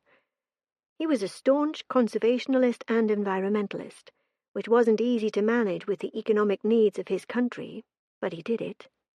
He was respectful to others, didn't lose his temper or throw around his weight just because he could, and he was loyal to his family. Loyal like her own uncle only pretended to be. Had he been the reason she'd been so determined to end that contract? Had her subconscious finally realized that she simply could not marry his brother? She couldn't be sure that it played no part, and she wasn't sure how that made her feel, because her integrity was important to her. "I think I still have a crush on you," she blurted. And while that was blunt, it wasn't the whole truth. But telling the man who had made it clear he did not and never would love her that he owned her heart was not on. He smiled at her, the expression unguarded for just a moment, so she saw the difference between his normal smiles and this one. "I really like your honesty, Kiska." Everything inside her seized with the need to claim this man. "I'll marry you." His smile fell away, but he didn't look unhappy, just really serious. Silently, he stood up from his seat, and then he moved around the table to take one of her hands to pull her to feet as well. "Will you marry me, Lady Nataliya?" She stared at him in confusion. She'd just said she would. Then she realized what he was doing, giving her the proposal. And something else clicked. He'd always planned to propose tonight. That little trinket box had been a hint, but he had not intended for it to be the question. She liked knowing that, a lot. She'd told him she had wanted a proposal, and because it was something he could give her, he had done. "Yes, Your Highness. I would be honored to be your princess." Then he kissed her, despite there being bodyguards all around. It wasn't a chaste kiss, either. His mouth claimed hers, his tongue sliding between her parted lips to tangle with hers. It was like the other night, but not. She felt absolutely connected to this man, and his arms around her in this very public place proclaimed she was his as he was hers. The kiss went on for long moments, until flashes behind her eyelids made her open her eyes, and she realized they'd drawn the attention of some enterprising paparazzi, as well as park visitors using their camera phones. "We're going to be viral by tomorrow," she husked. "You were agreeing to be my wife. I do not mind the entire world knowing that." "Me either," she sighed. "But I think we've given them enough fodder for gossip." "Do you think so?" He lowered his head and kissed her once more. Because he wanted to show he wasn't ashamed of claiming her? Because he was too arrogant to let her call things to a halt? Just because he wanted to? She didn't know and didn't care, as she responded with a passion-filled joy she'd never thought to experience. Chapter 7. When Nataliya returned to her hotel later that night, she called Mama to warn her about the formal announcement going out the next day. Nikolai had never doubted Nataliya's answer, even if he had been willing to ask the question. "Are you sure this is what you want?" Mama asked, sounding worried. "Why are you asking me that now? You didn't ask me 10 years ago when I signed that contract if I was doing what I wanted." Nataliya didn't know where the words came from. She sounded bitter, but she wasn't bitter, was she?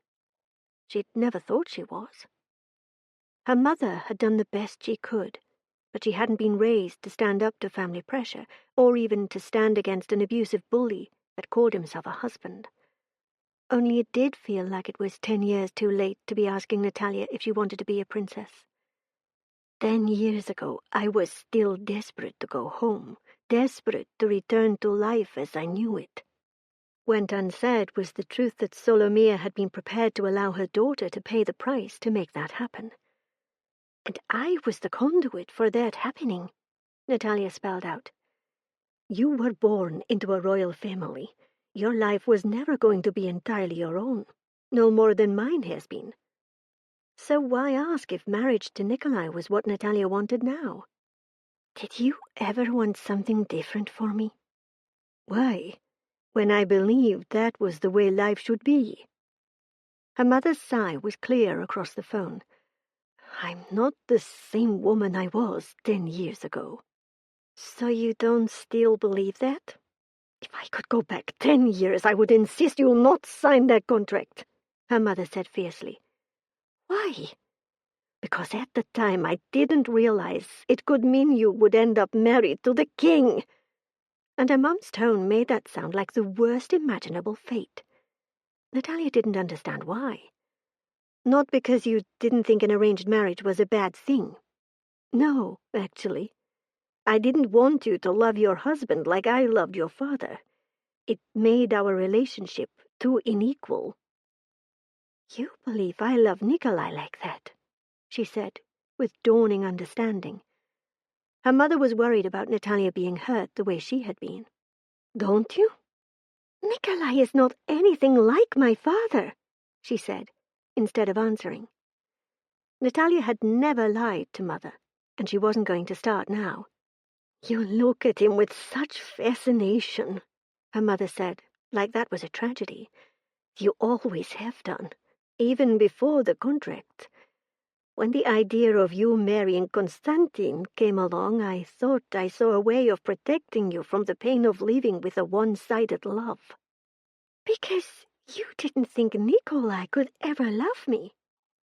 Her mother's scoffing sound was answer enough, and surprisingly hurtful. He was infatuated with Tiana from the time he first laid eyes on her. They were of an age. She sexually enthralled him. I knew because I recognized the signs. I was enthralled with your father, and I ended up badly hurt because of it. So you didn't want me to love my husband? Nataliya asked in disbelief. I think that's a little extreme. Not in the world I have always lived in. How many of our family's marriages are based on love, or even include romantic love, do you think?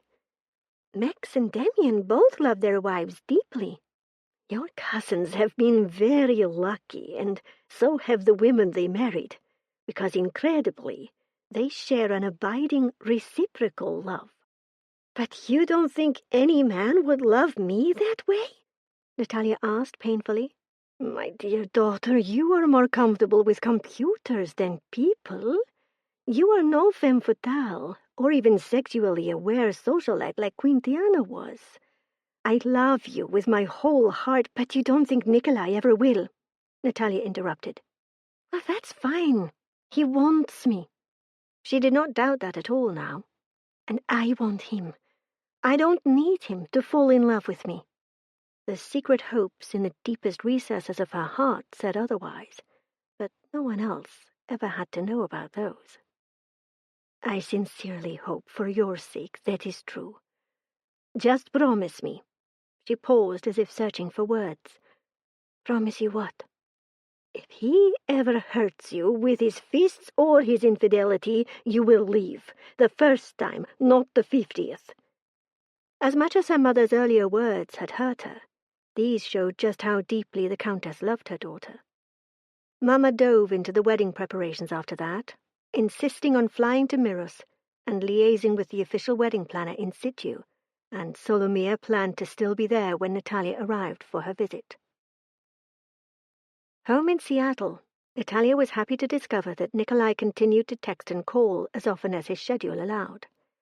He also continued to send what he now called betrothal gifts for her online auction, and that touched her in ways she wouldn't have admitted to anyone else, even Jenna. They made plans for Nataliya to travel to Miros so that she could spend time with him and his family before the wedding. "You are aware that I have known your family for a long time now," she said one evening on the phone as they discussed her upcoming trip. "But not as my future bride. Both my father and brother need to come to terms with treating you like the princess of Miros." Nataliya wasn't surprised that neither the former king nor his second eldest son, Prince Constantine, were keen on her in the role. She defended them both, and didn't regret that. So, how could she regret that they had to come to terms with her as the future princess of Miros? "I notice you don't mention your younger brother," she teased, knowing full well that Dima liked her just fine. "He thinks you're a goddess, since you convinced me to allow him a gap year between the university and graduate school." She laughed. "Does he know how easy that was?" "And let him believe I'm easy?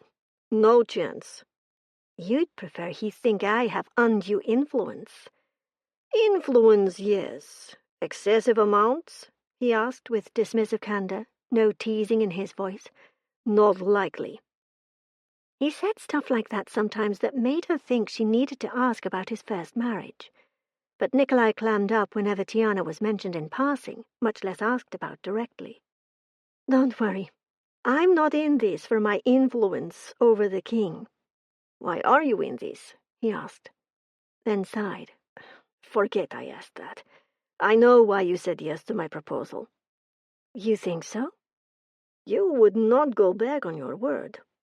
"So you think I said yes because I signed that contract?" she asked, wondering how he could be so blind to her feelings. Of course she'd never voiced them, but he'd noticed her teenage crush when she'd thought she'd done a much better job hiding it than the love she could no longer deny she felt for him. "Why else?" he asked, as if there really couldn't be another reason. And she had to smile, though he could not see it. "Because I want to be your wife." "You are good for my ego." His voice was rich with satisfaction, but more than that, Nikolai really sounded pleased. And she thought that was definitely worth admitting that much of the truth. "I don't think your ego needs inflating," she teased. "You might be surprised." "Nikolai." "Yes?" "Were you happy with Tiana?" Silence pulsed across the phones for long moments.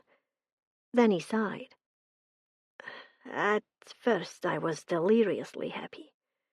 Later, I regretted ever meeting Tiana, much less marrying her." Nataliya had to stifle a gasp of shock. "Your marriage looked so perfect from the outside. You grieved her death. I know you did." "I did, but relief was mixed with the grief. And I lamented the loss of my unborn child as much or more than my wife." "I'm sorry." "I was too. But that time in my life is over. You and I will start a new chapter." "We already have." It was no less than the truth, for both of them. Despite the shortness of their engagement, Nikolai found himself unexpectedly impatient for the event in the weeks leading up to his wedding.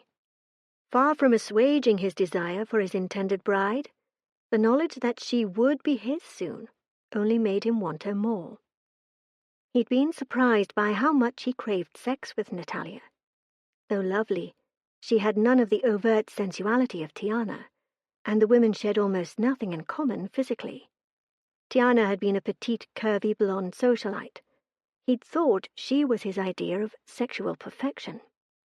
Then he'd started looking at Nataliya as a potential bride, and discovered that statuesque 5'9" innocence really did it for him.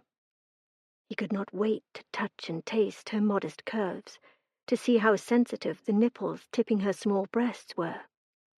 He wanted to touch the silky mass of her dark hair, to feel her body pressed all along his length. She was going to fit him perfectly. He had a purely atavistic anticipation of becoming Nataliya's first lover, and spent more time fantasizing about their wedding night than he wanted to admit. He would certainly never allow Nataliya to know how much he wanted her. He'd learned his lesson. But that didn't mean he didn't crave her. He did. Nikolai had never had a virgin in his bed, though he'd believed his first wife to be untouched until their wedding night.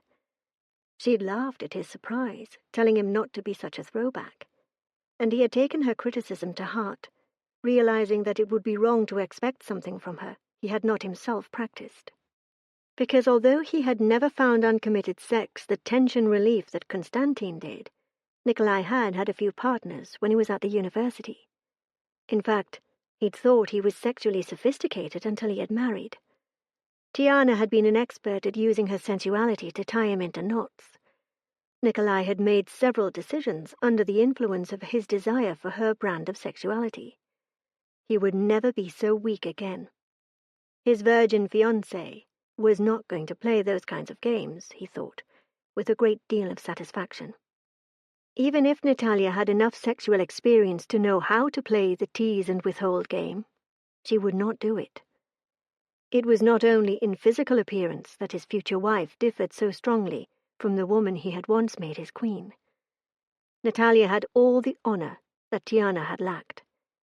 Nataliya would never take bribes in exchange for influencing her husband's political or business decisions. She had even made it clear that their marriage would harbinger a shift in her loyalties from the Volorushan royal family to his family and people. Knowing how willing she had always been to sacrifice for the good of the Volorushan monarchy, he found a great comfort in that truth. Yes, Nikolai had made a very good decision when he determined to make Nataliya his princess. Chapter 8. Nikolai sent his personal jet to fly Nataliya to Miros for her visit. That didn't surprise her. The social secretary and public relations consultant waiting on board for her did. Jenna had agreed to travel with her as her stylist. The magazine was happy because Jenna was also doing a new series of articles on the personal fashions for the Princess of Miros, including an exclusive on her wedding dress and those of her attendants. "We've both been hired on a trial basis, Lady Nataliya," the social secretary explained. "His Highness wants you to have final decision about the people who make up your team." "Of course he does," Jenna said. She thought Nikolai pretty much walked on water. Nataliya rolled her eyes at her friend. "Do you think I would tolerate anything else?" "Well, you are fulfilling a draconian contract that most modern women would reject outright, even if it is to marry King Yami." Jenna waggled her eyebrows. The PR consultant looked pained. "If we could refrain from mentioning the contract." She gave Jenna a stern look. "And from using terms such as King Yami." Unperturbed, Jenna just grinned. "Things like that contract don't stay secrets." "The contract has never been a secret," Nataliya said with some exasperation. "And this modern woman is not naive enough to believe that everyone gets married for nothing but true love." "That is true, but we would prefer the international media to pick up on the romantic element to your relationship with His Highness," the public relations consultant said repressively. "What romantic element?" she asked. It was Jenna's turn to look pained. "Please, Nataliya. Even I can see the sparks that arc between you two when you were in the same room." "That's chemistry, not romance," Nataliya maintained. She might love her fiancé, but she was under no illusion. The feeling was mutual. The PR consultant looked like maybe she was regretting taking this job, even temporarily. "His Highness has engaged in a very romantic courtship, my lady." "Nataliya, please." The consultant gave Nataliya a slightly superior look. It might be a good idea to get used to being addressed by your title before you become the Princess of Miros. Nataliya's mouth twisted with distaste, but she nodded. The other woman was right, but that didn't mean Nataliya had to like it. However, she did have experience with formal protocol as part of the royal family of Volyarus, and she was not unfamiliar with being addressed as lady, simply not enamored of it. But she'd have to get over that, and she knew it. By the time they reached Miros, Nataliya's new social secretary had briefed her on how her visit to the small Russian country would go. As the future princess of their king, she would be greeted on landing with a formal procession, and would be attending not one but 3 royal receptions in the 5 days of her visit. Nikolai had been right. It would be very different from the times she had spent in Miros before. If Nataliya had been hoping for more time getting to know the man she planned to marry, she realized that wasn't going to happen. He was there with the officials when her plane landed, however. Her social secretary sighed, the sound someone makes after watching a really sweet movie. Oh, His Highness is smiling. Her gaze locked on Nikolai's handsome countenance. Nataliya could do nothing but nod. He was smiling, which she realized wasn't something he used to do, at all. But during their courtship, he'd graced her with that slashing brilliance often, and she'd basked in the warmth of it, even as she was not consciously aware of how uncommon it was. "Oh, that will make good copy," the PR consultant said, and Nataliya's answering smile slid from her face.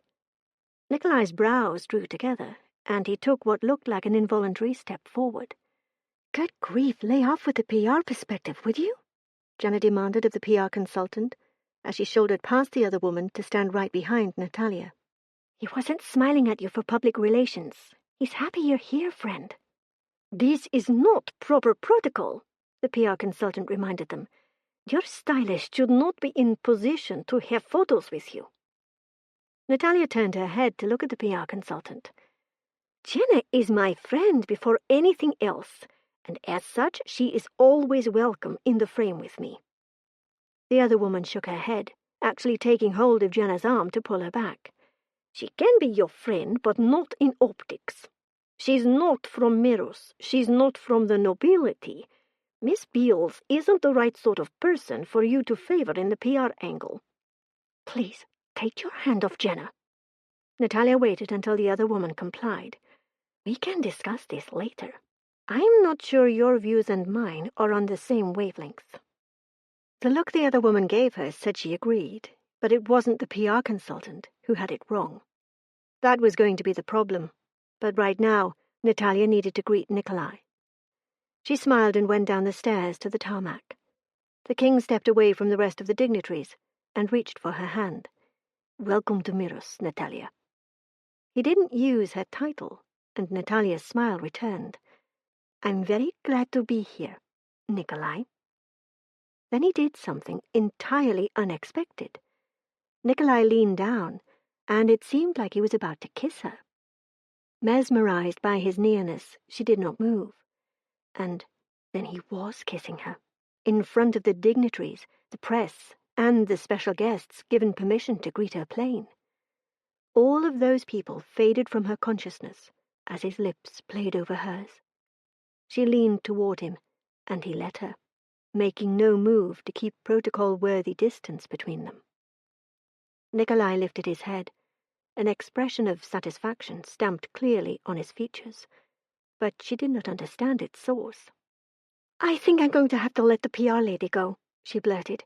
"We don't see the world through the same lens at all." He nodded. "Okay." "You don't mind?" Both she and the social secretary, Frosana Iksa, know they were hired on the provisional basis. "The provision being that I approved them?" "Exactly." "I like Frosana. I think she'll make a good social secretary. But the public relations consultant called Jenna out for standing next to me." "Jenna is your friend. Where else would she stand?"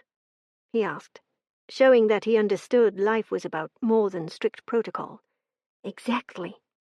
And maybe the PR consultant could change her perspective to more reflect Nataliya's, but somehow she doubted it. That was the last moment they had for anything resembling private conversation, as she was introduced to cabinet ministers and the C-level management from Mirror's Global. She noticed that neither Prince Yevgeny nor Prince Konstantin were present. But Nataliya did not allow that to bother her. If they were making a statement, that was not her problem. If they were too busy, again, not her problem. She wasn't marrying either of them, and if they had anything to say about her becoming the Princess of Mirrors, that was between them and Nikolai. Since he'd made it clear he wanted her to marry him, she trusted the savvy modern king to know his own mind, and how to handle opposition from within his own family when it came. There were even dignitaries in the car with them on the way back to the palace, but Nataliya was pleased to see that Nikolai had arranged for Jenna to ride with them as well, cementing in the minds of those present her friend's role and the respect the royal family expected to be accorded to the best friend of the future princess. Nataliya's mother was with Prince Yevgeny at the palace when they arrived, a pair looking thick as thieves as they went over wedding preparations in the drawing room. Mama gave Nataliya a warm hug and kisses on both cheeks before doing the same for Jenna. "I'm so pleased you could be here to support Nataliya, Jenna. You're a good friend to my daughter." Jenna hugged the Countess back. "Are you kidding? I'm living the fairy tale without any of the angst." Mama laughed, but Prince Yevgeny looked inquiringly at Jenna. "You believe Lady Nataliya is living a fairy tale?" "Well, she is marrying a handsome king," Jenna said drolly, showing no discomfort at being addressed by a king, but dropping into a curtsy, as Nataliya had taught her to do, even as she answered so frankly. Then she tacked on, "Your Highness." The Countess has coached you in protocol. That will help both your and Nataliya's acceptance now and in the future." Actually, it was Nataliya. She's perfect princess material, but you knew that, or you never would have signed that contract 10 years ago. Nataliya had to hold back her laughter at the look of consternation on the king's face.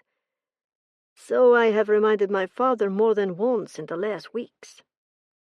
Nataliya was a lot more shocked by Nikolai's willingness to air discordance with his father in front of others than by his championship of her. He was too strong-willed to ever tolerate even the former king's second-guessing his choice of wife. "I believe you were the author of the articles on Lady Nataliya's foray into dating," Prince Yevgeny observed to Jenna. "I was. It turned out to be a nifty bit of PR for your son's courtship of my friend." "It did at that." He frowned. "But that was not the intention of that article, was it?" "No, the intention of the article was to highlight first date styles for each season." "And here I thought it was to embarrass my younger son into withdrawing from the contract," Prince Yevgeny said wryly. But how could that be, when his older brother was not in the least embarrassed by the fact that the woman he chose to court was attractive to other men? Jenna asked innocently. "You are quick on your feet," Prince Yevgeny said, without a shade of irritation.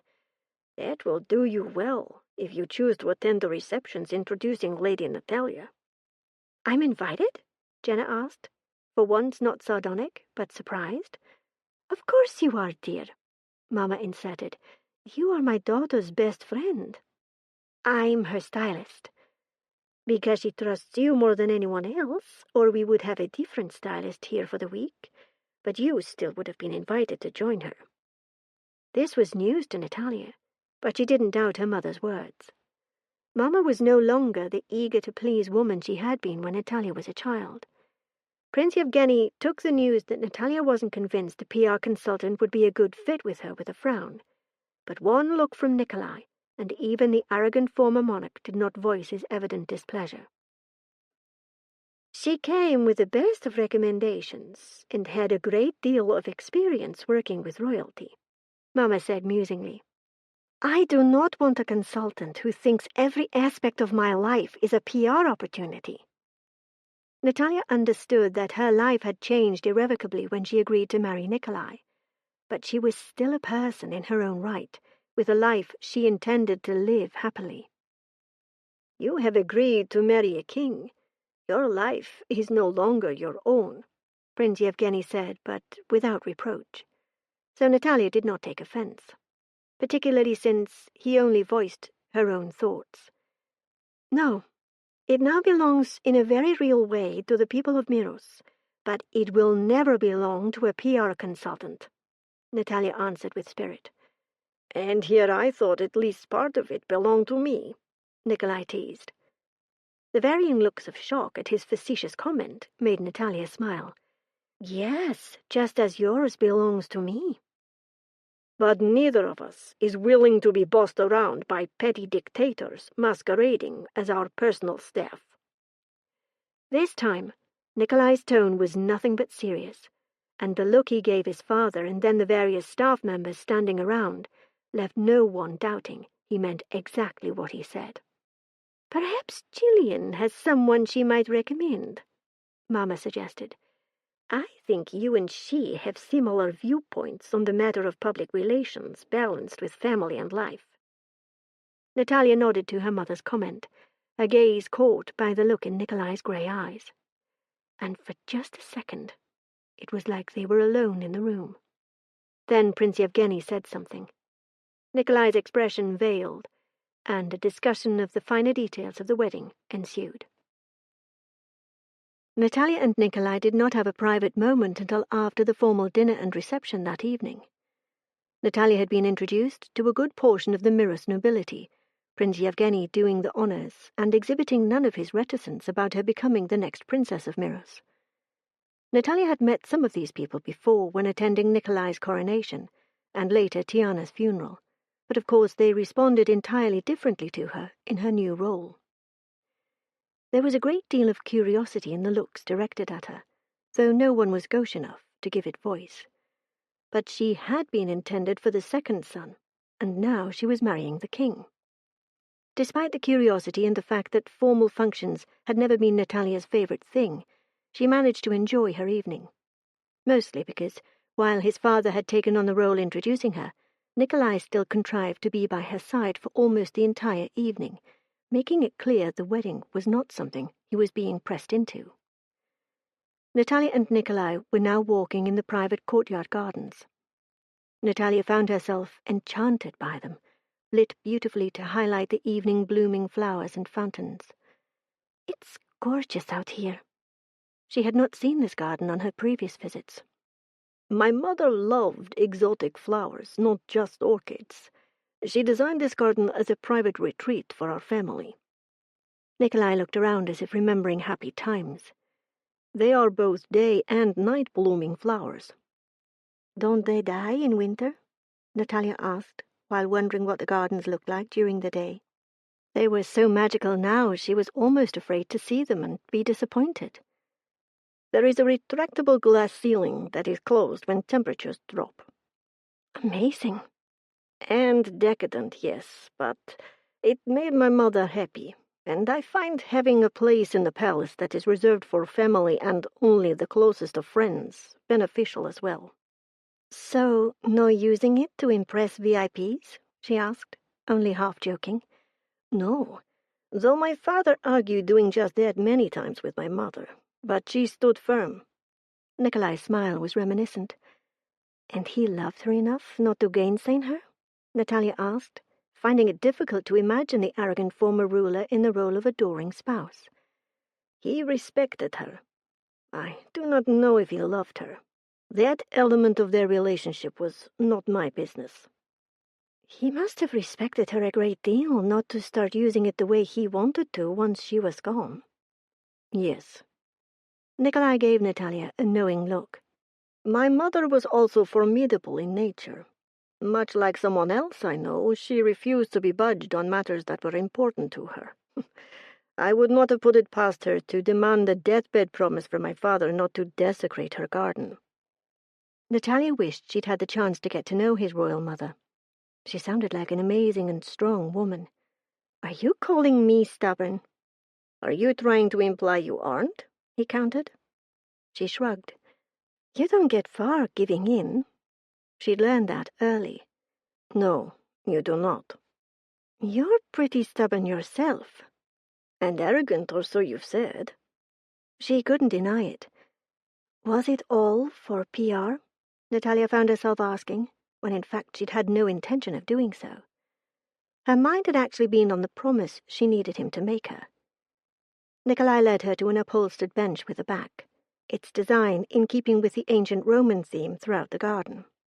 He pulled her to sit beside him, the large central fountain in front of them, giving a sense of privacy that was probably false. But still, it was nice. Was what all for PR? He asked her, genuine confusion lacing his voice. I thought we'd just established this garden is not for public consumption, relations, or otherwise. Oops. The PR lady said your courtship was a perfect romantic public relations coup. You are asking me if my attempts at showing you how well-suited we are were in some way motivated by a desire to look good for the public? He asked, still sounding more confused than offended. Konstantin breaking the contract wasn't going to look good in the media, Nataliya sighed. If I'd broken it, it wouldn't have looked any better. The press would have gone looking for the why, and they might have found the same thing I did. Nikolai looked surprisingly unworried by that prospect. He might have been labeled a playboy prince, but I'm not as concerned about things like that as my father. You aren't? No. I would be furious with either of my brothers if they married and then continued to play the field.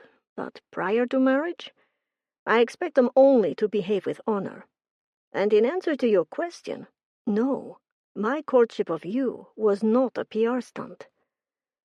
Courtship is a very old-fashioned word. Nikolai's powerful shoulders moved in an elegant shrug. In some ways, I'm a very old-world man. She thought about this subtle change to her wording and smiled. Yes, I think you are. In your own way, you are also very old-world. She could not deny it. Perhaps it had been spending her formative years living with the volatile and painful marriage of her parents, or simply being raised to respect duty and responsibility as paramount in her life. But Nataliya approached the world very differently than the friends she'd made in the States, even though she'd lived there more years than she had in Volyarus. Nataliya's mouth twisted wryly. Jenna calls the contract draconian. Haven't you thought the same thing? He asked. Yes. But still you honored it. My agreement to marry you had more to do with you than the contract, she told him, with more honesty than might have been wise. Nataliya had no intention of admitting her love for a man who didn't want it, but she wasn't going to have him believe she was more motivated by duty than she was.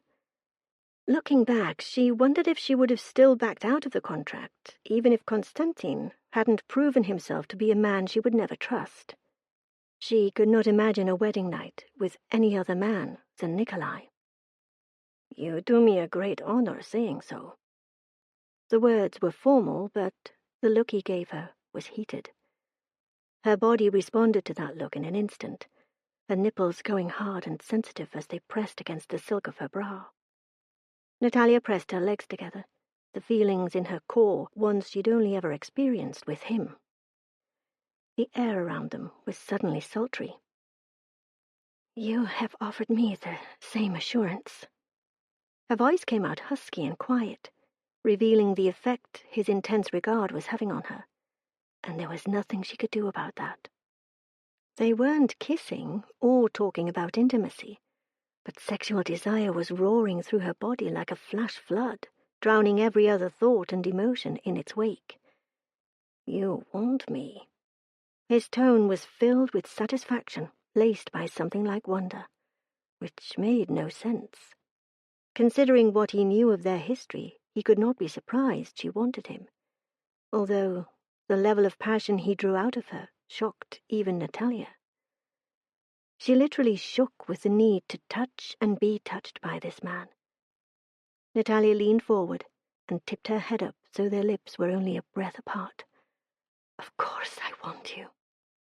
And his unhidden desire for her only fed that craving until she had no choice but to act.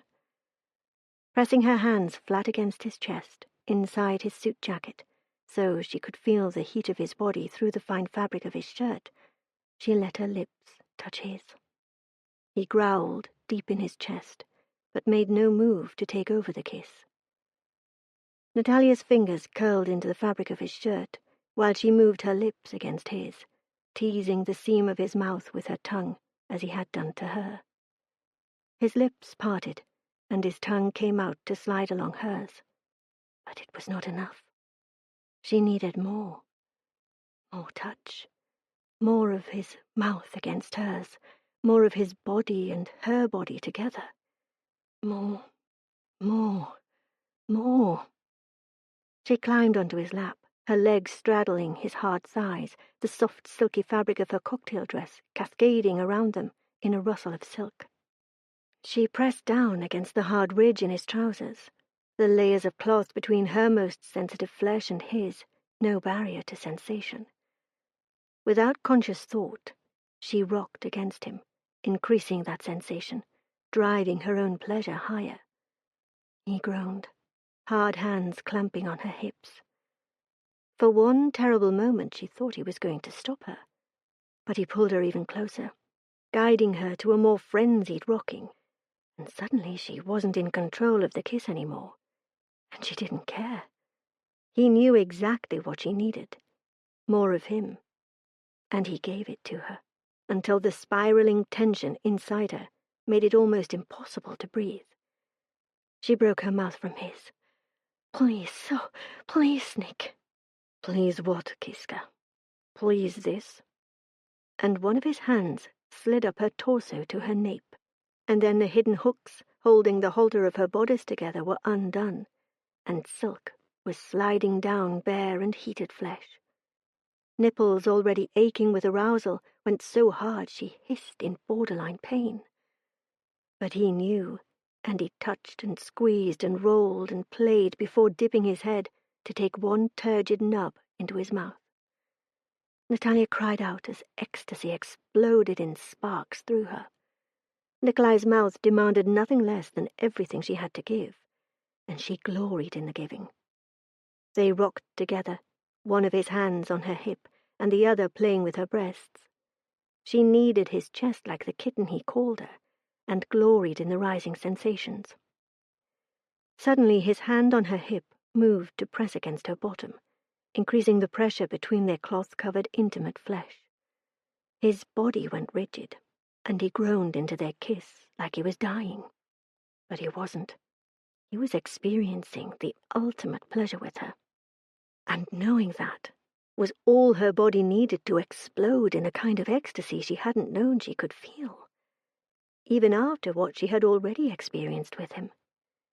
These intense sensations were in a class of their own. Her womb clenched, and she knew that if he'd been inside her when this happened, she would have gotten pregnant. It was too powerful not to have borne fruit. She bit her lip and met his molten gaze. "And I can't wait for our wedding night. I used to think sex wasn't all that." "You've never had it. How would you know?" he asked, with an intimate smile. "I never cared that I didn't have it," she told him. "And just because I never had sex with another person doesn't mean I didn't learn my own body's reactions." I'd like to learn more of your body's reactions." He frowned. "But not tonight." He looked around the garden. "I cannot believe we did that here." "Do you regret it?" she asked. "No." He helped her straighten her clothes. "But we are lucky we were not discovered. Although only family is allowed in these gardens, any one of them could have walked up on us."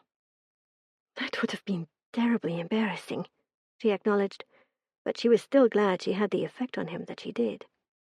"Sometimes I get the feeling you don't want to want me." "Of course I do, believe it or not. But if I had not found you attractive, I would have found an honorable way around that contract." "I believe it."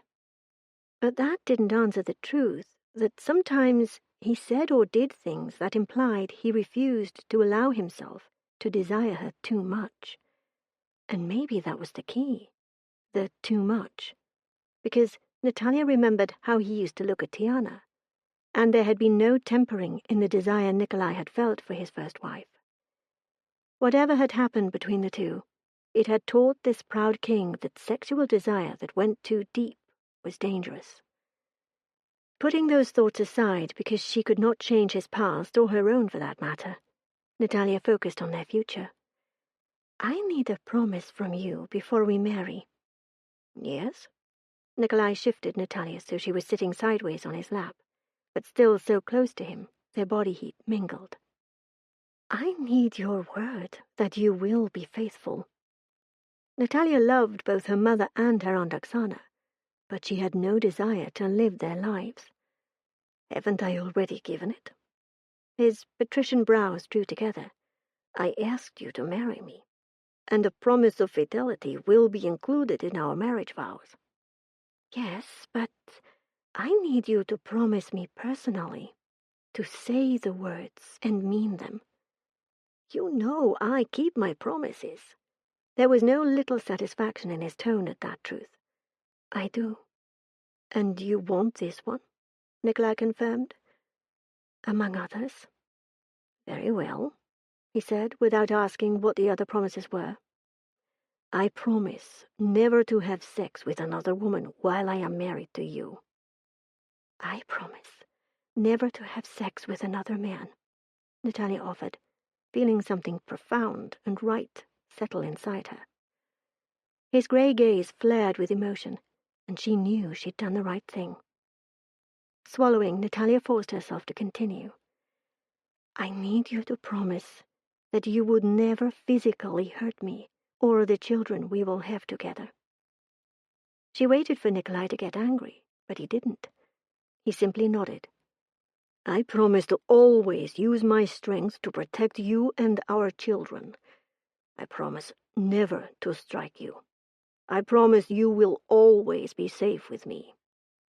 He was so serious, and she could hear the sincerity lacing his deep, masculine voice. "I promise you will always be safe with me, too." A person didn't have to be stronger or bigger to hurt someone else, only willing to do harm. And she wasn't. Chapter 9.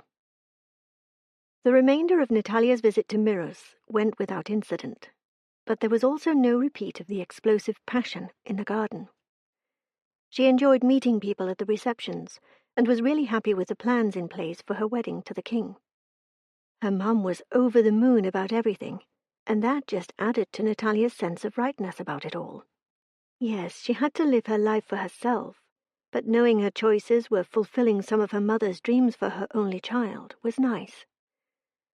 Despite not being aware of Nikolai and Nataliya's time together in the garden, Prince Yevgeny and Mama contrived to make sure that Nikolai and Nataliya were not alone together for the remainder of her trip. Something Nataliya was seriously regretting as he escorted her to the airfield for her return to Seattle. They were alone now. Even Jenna was riding in another car, but the trip to the airport was not long enough. "Are you sure you have to return to the States?" Nikolai asked. His question startled Nataliya, because though he'd made it clear he was looking forward to their marriage, he'd never intimated he wanted her to move to Miros any sooner than planned. Nataliya frowned, her own disappointment in the answer she had to give riding her. "Yes, I've barely started packing up my things." "We could hire movers." She smiled, liking his enthusiasm, but shook her head. "No, I need to sort through stuff and decide what to do with my furniture. It would be silly to move all of her things only to discard half once they reached Miros." "Donate it." She laughed. "I think I'll post pics to social media first and make sure none of my friends want anything." "Your friends would want second-hand furniture?" he asked, sounding just a little shocked. And Nataliya had to laugh. "Yes, Nikolai. Plenty of people are happy not to have to buy a new kitchen table or sofa." "Surely it will not take 3 weeks to dispose of your furniture." His handsome features were cast in frustrated lines, and she wanted to smile again, but she held back, thinking he might take her attitude the wrong way. But he was a king, and this near petulance was charming. It will take me 2 weeks to work out my notice and get together with my friends to say goodbye. I'm actually coming back the week before the wedding. I thought you knew that." He made a dismissive gesture with his hand. "I am glad of that, but I do not understand why you have to return to Seattle at all." "I told you you have to work out your notice," he interrupted in a very unroyal-like way. "But Damien will have to learn to do without you sooner or later." "In 2 weeks, to be exact," she pointed out. "And there are still my friends." "You're moving to Miros, not falling off the face of the earth. You do not have to say goodbye when surely it will be a see-you-again sometime moment." "For some, it may be, like Jenna, but others I probably won't ever see again. Their lives and mine won't cross." "Are you upset about that?" he asked. "I'm a little sad, naturally, but if I moved to another part of the country for my job, the same thing would happen. Life is full of change." "Your mother isn't happy we're getting married so quickly." "But she is thrilled we are getting married. Mama will adjust to the timing of it." Nikolai grimaced. "She pulled me aside and asked if I realized that our expedient marriage would give rise to gossip." "She's probably right. They'd been over this, or had they? They'd talked about so much." "You're not worried about it?" "No, I'm not." Nataliya had learned long ago that she could either live in fear of the scandalmongers or ignore them. She chose to do the latter. "If we had anticipated our wedding vows and I had gotten pregnant, it would not have been a tragedy." Nikolai looked startled at that. "Because people are already speculating?" "That's one reason." "And the other?" "I would not be embarrassed to walk down the aisle pregnant with your child." "You're something of a rebel in the royal family, aren't you?" Nataliya shrugged. "Maybe. My experiences have taught me what is important." "And gossip doesn't make it on the list." "No." "I will miss you, Nataliya." Nikolai gave her one of his genuine smiles, the ones that melted her. "I enjoy your company very much." "I'll miss you too," she admitted. He kissed her then, a soft, tender kiss that said goodbye and see you soon, and I'll miss you. She was still in a daze of emotional wonder when she boarded the plane and strapped into a seat beside Jenna. "I think I'm going to have to break up with Brian," Jenna mused in a light tone at odds with her words. Nataliya jerked her head around so she was facing her friend. "What? Why?" "Because his kisses don't affect me like that." "What kiss?" "Please. Why else would His Highness have wanted you to himself if it wasn't to kiss you goodbye without an audience?" "He did kiss me." "I figured. You came on the plane in trance." "I wasn't in a trance." "Close enough." Jenna searched Nataliya's features. "I understand you agreeing to marry him better now, though." "Because I get a little spacey after he kisses me?" "Because you love him." Nataliya went still. "It's not a fairy tale, Jenna." "No, but you love the king, and he's pretty darn into you." "He doesn't love me." "Does that bother you?" Jenna asked, curiosity but not judgment on her face. "It should, shouldn't it?" "I don't know. If you were someone who wanted to marry for true love, maybe. But you're not.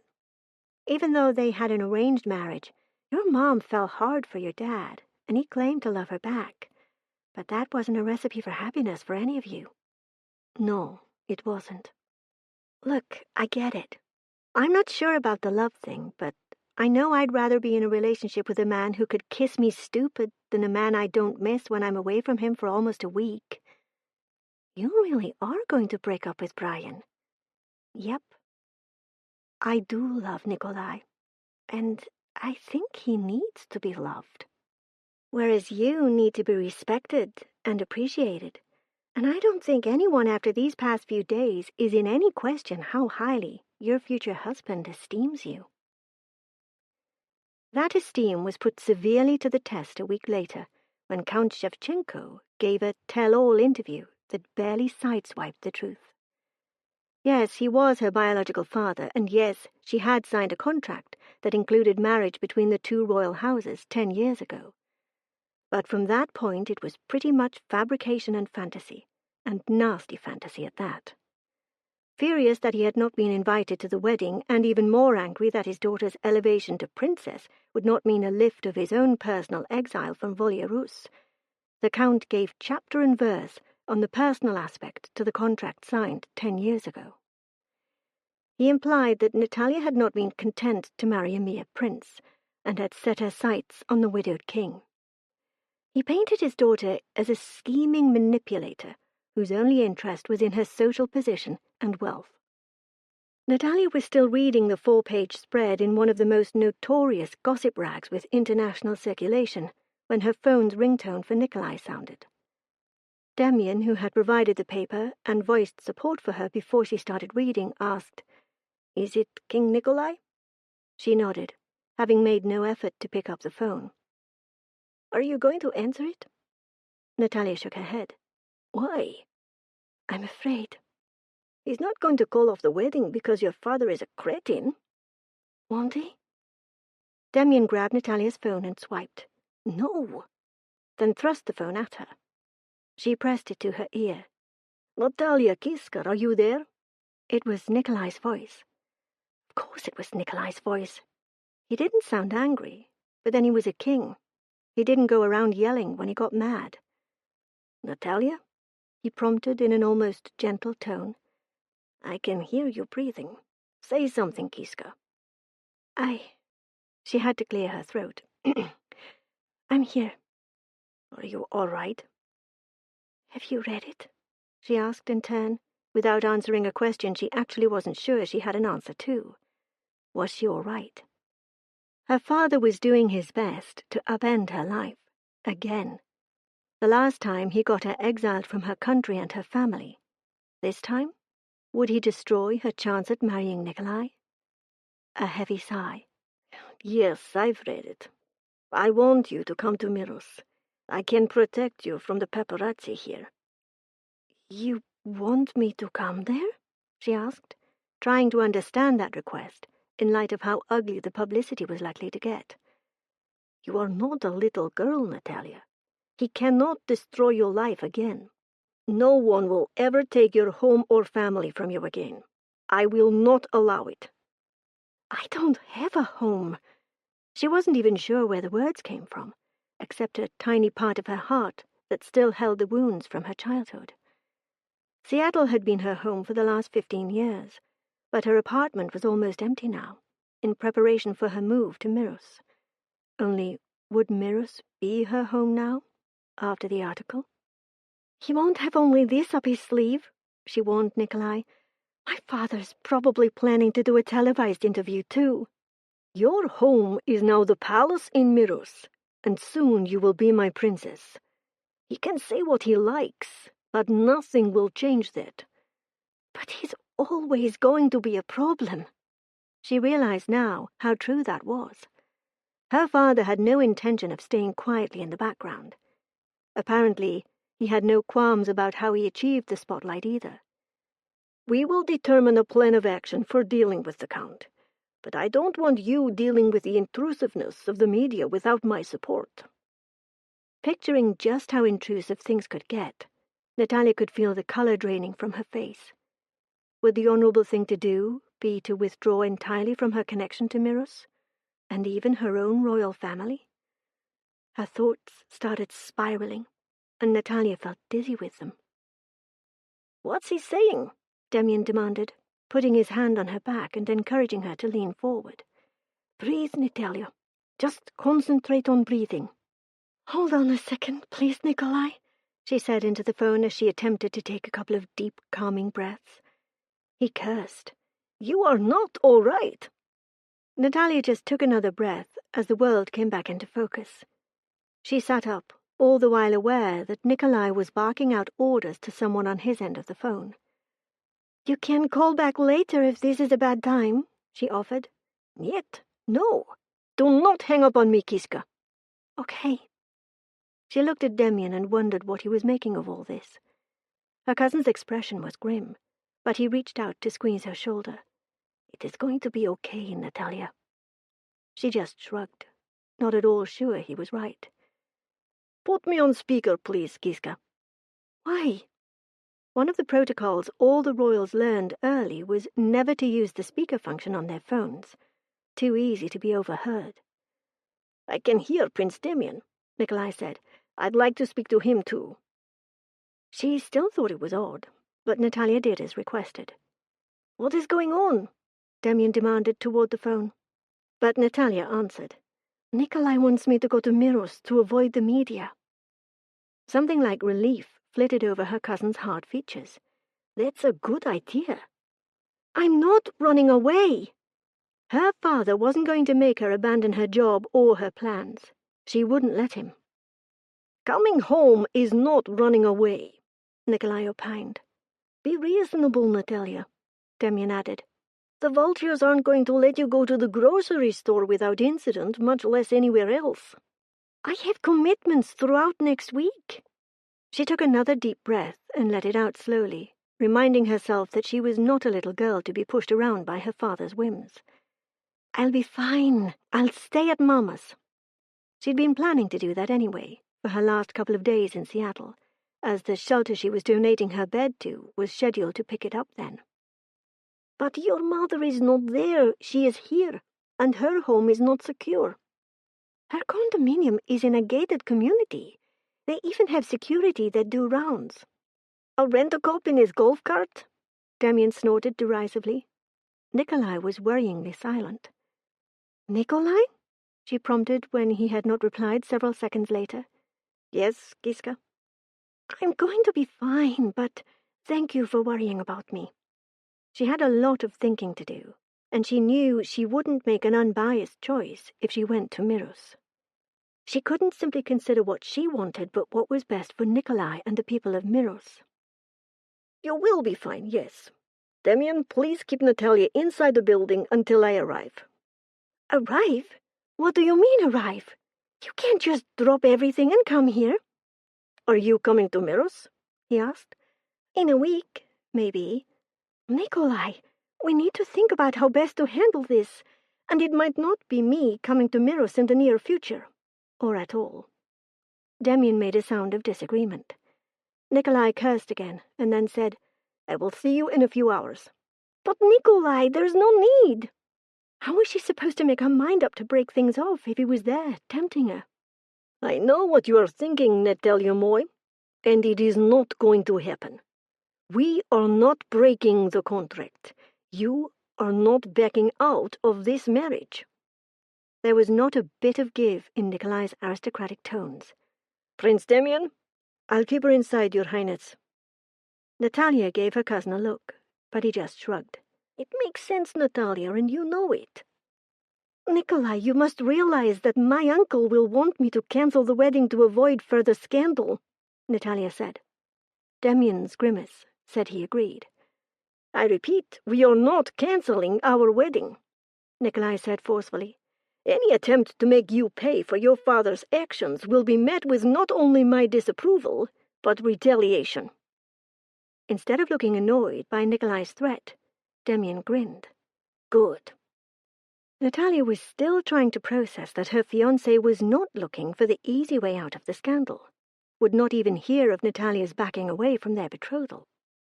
He'd been pretty adamant all along, but she found it incomprehensible Nikolai wasn't even considering it in the face of her father's behavior and the potential ugliness to come. "I will see you in a few hours, Nataliya." Nikolai and his larger-than-normal security team stepped off the elevator on the top floor of the Yurkovich-Tana building in Seattle. Prince Damien was waiting, no doubt having been apprised of Nikolai's arrival. "She's in her office, working." The other man's tone let Nikolai know what he thought of that state of affairs, and it wasn't approval. "That sounds like Nataliya." The prince grimaced, but nodded. "My cousin has a full ration of our family stubbornness. I have noticed. She'll pretend she's fine, but she's taking this hard," Prince Damien warned as he turned to go down a soft-carpeted hall. "Follow me." Nikolai's security team took up different positions in the hall until only one remained at his side. "That is to be expected," Nikolai said to Prince Demian as they walked. "It is her father, after all. Trying to ruin her life, the bastard!" Indeed. The prince stopped outside a door and turned to face Nikolai. "You won't let her down, will you? She's going to try to sacrifice her own future for the greater good. I know her." Prince Demian's expression didn't bode well for Nikolai if his answer was anything but no. It didn't worry Nikolai because he had no intention of letting the very special woman be hurt any more than she had already been by her father's reprehensible behavior. And she was going to be his princess. "You mean like she did 10 years ago when she signed that contract?" Yes. "She wants to marry me." Of that, Nikolai was entirely convinced. "I agree. But are you going to let her go?" Never, Nikolai assured the other man. "I will stand by her as her own family did not all those years ago." Prince Demian nodded, his expression grim, nothing to indicate he had taken offense to Nikolai's words. "Our king did not do well by her or the countess." "No, he did not." The prince's demeanor stiffened. "Fedir and Oksana have made decisions that were difficult for the good of our country." As their unofficially adopted son, Demian had always had leave to use the familiar address for the king and queen. "Even so, it is not a decision you would have made." Prince Demian could be entirely ruthless, hence his marriage to the one woman who could have destabilized the economy of Volyarus. But he was fiercely loyal. And Nikolai had learned that the prince had ensured his wife-to-be was more than adequately protected with their prenuptial agreement. He was not the type of man to allow someone else to suffer unfairly. Prince Demian inclined his head and offered more truth than Nikolai was expecting. "Or that my adopted brother would make as sovereign." "I believe that." Nikolai had done his homework on the entire family when he became king, and his brother's betrothal became his responsibility and not that of their father. "But that does not mean our king acted out of anything but duty and the belief that he was doing what was best for Volyarus." "It would seem loyalty is a family trait." "Nataliya is very loyal," Prince Demian said, proving he knew exactly what Nikolai had meant. Nikolai nodded. "It is one of the many things I admire about her." "Good." The prince opened the door and stood back to allow Nikolai entry. Nataliya looked up from her computer, her face pale, her eyes haunted. "Nikolai, you're here." "I told you I would be." He could only hope that his stubborn fiancée would cooperate with Nikolai's plan for dealing with the problem of her father. "But you must have gotten on a jet almost immediately." "I did." He instructed his remaining guard to wait outside the door, and then closed it on him and her cousin. Nataliya looked at the closed door with a worried expression. "I think Demian wanted to talk strategy." "You and I will do so. After." "After?" He crossed the room and pulled Nataliya from her chair and right into his body. "After we have greeted properly, and I have assured myself that you are all right." "I'm fine." He shook his head and then kissed her. She melted into him, no resistance whatsoever, kissing him back, her arms coming up and around his neck. Passion flared between them, as it always did when they were this close, but he could sense a fragility in her that was not usually there. And it was that fragility that allowed Nikolai to lift his head. "You are such a temptation, but I do not think you are fine at all." "He said horrible things about me. I never did anything to him, but he never loved me." Nataliya snuggled into Nikolai, seeking comfort in a way that was both surprising and welcome. "I thought he couldn't hurt me anymore, but he can, and I don't like it. Mama will be so hurt. She's moved on with her life, but he's going to dredge everything up again, all the old pain while heaping on a new dose. It's just not fair." "You have not spoken to her?" Nikolai knew the Countess had planned to call her daughter. Nataliya shook her head. I couldn't. She'll be devastated, and it's all my fault. None of this is your fault, Nikolai argued, fury filling him that his sweet and loyal fiancée could take the blame for her reprobate of a father's actions. All culpability lies 100% with the Count. Nataliya didn't answer, just leaned more securely into Nikolai, as if seeking strength. I can't believe you came. He was more than happy to share his with her, but knew she had plenty of her own. I cannot believe you would think I would do anything else. But your schedule. Her head tucked perfectly under his chin, like she was made to fit against him like this. Can be adjusted, he reminded her. Nikolai rubbed her back, finding the action soothing, and hoping she did too. Just as yours must be. Her head came up at that. You're going to insist I return to Miros with you, aren't you? I am hoping you have reconsidered that course of action on your own. And if I haven't? She tested. I will leave it up to you to explain to my cabinet and my company why I am in Seattle when I am supposed to be in the palace for several important meetings prior to our wedding. You can't stay here. I will not leave you alone to face the vultures of the press. Nataliya sighed. Damian already told me that I didn't have a job to come to anymore. Did he? Her cousin went up a notch in Nikolai's estimation, and he already respected the prince. He said I was being recklessly stubborn. And what do you think? I think you're both ignoring the most expedient course of action, and I cannot figure out why. And in any case, I don't want to feel like a coward. There is nothing cowardly about coming home. He completely ignored her reference to expediency.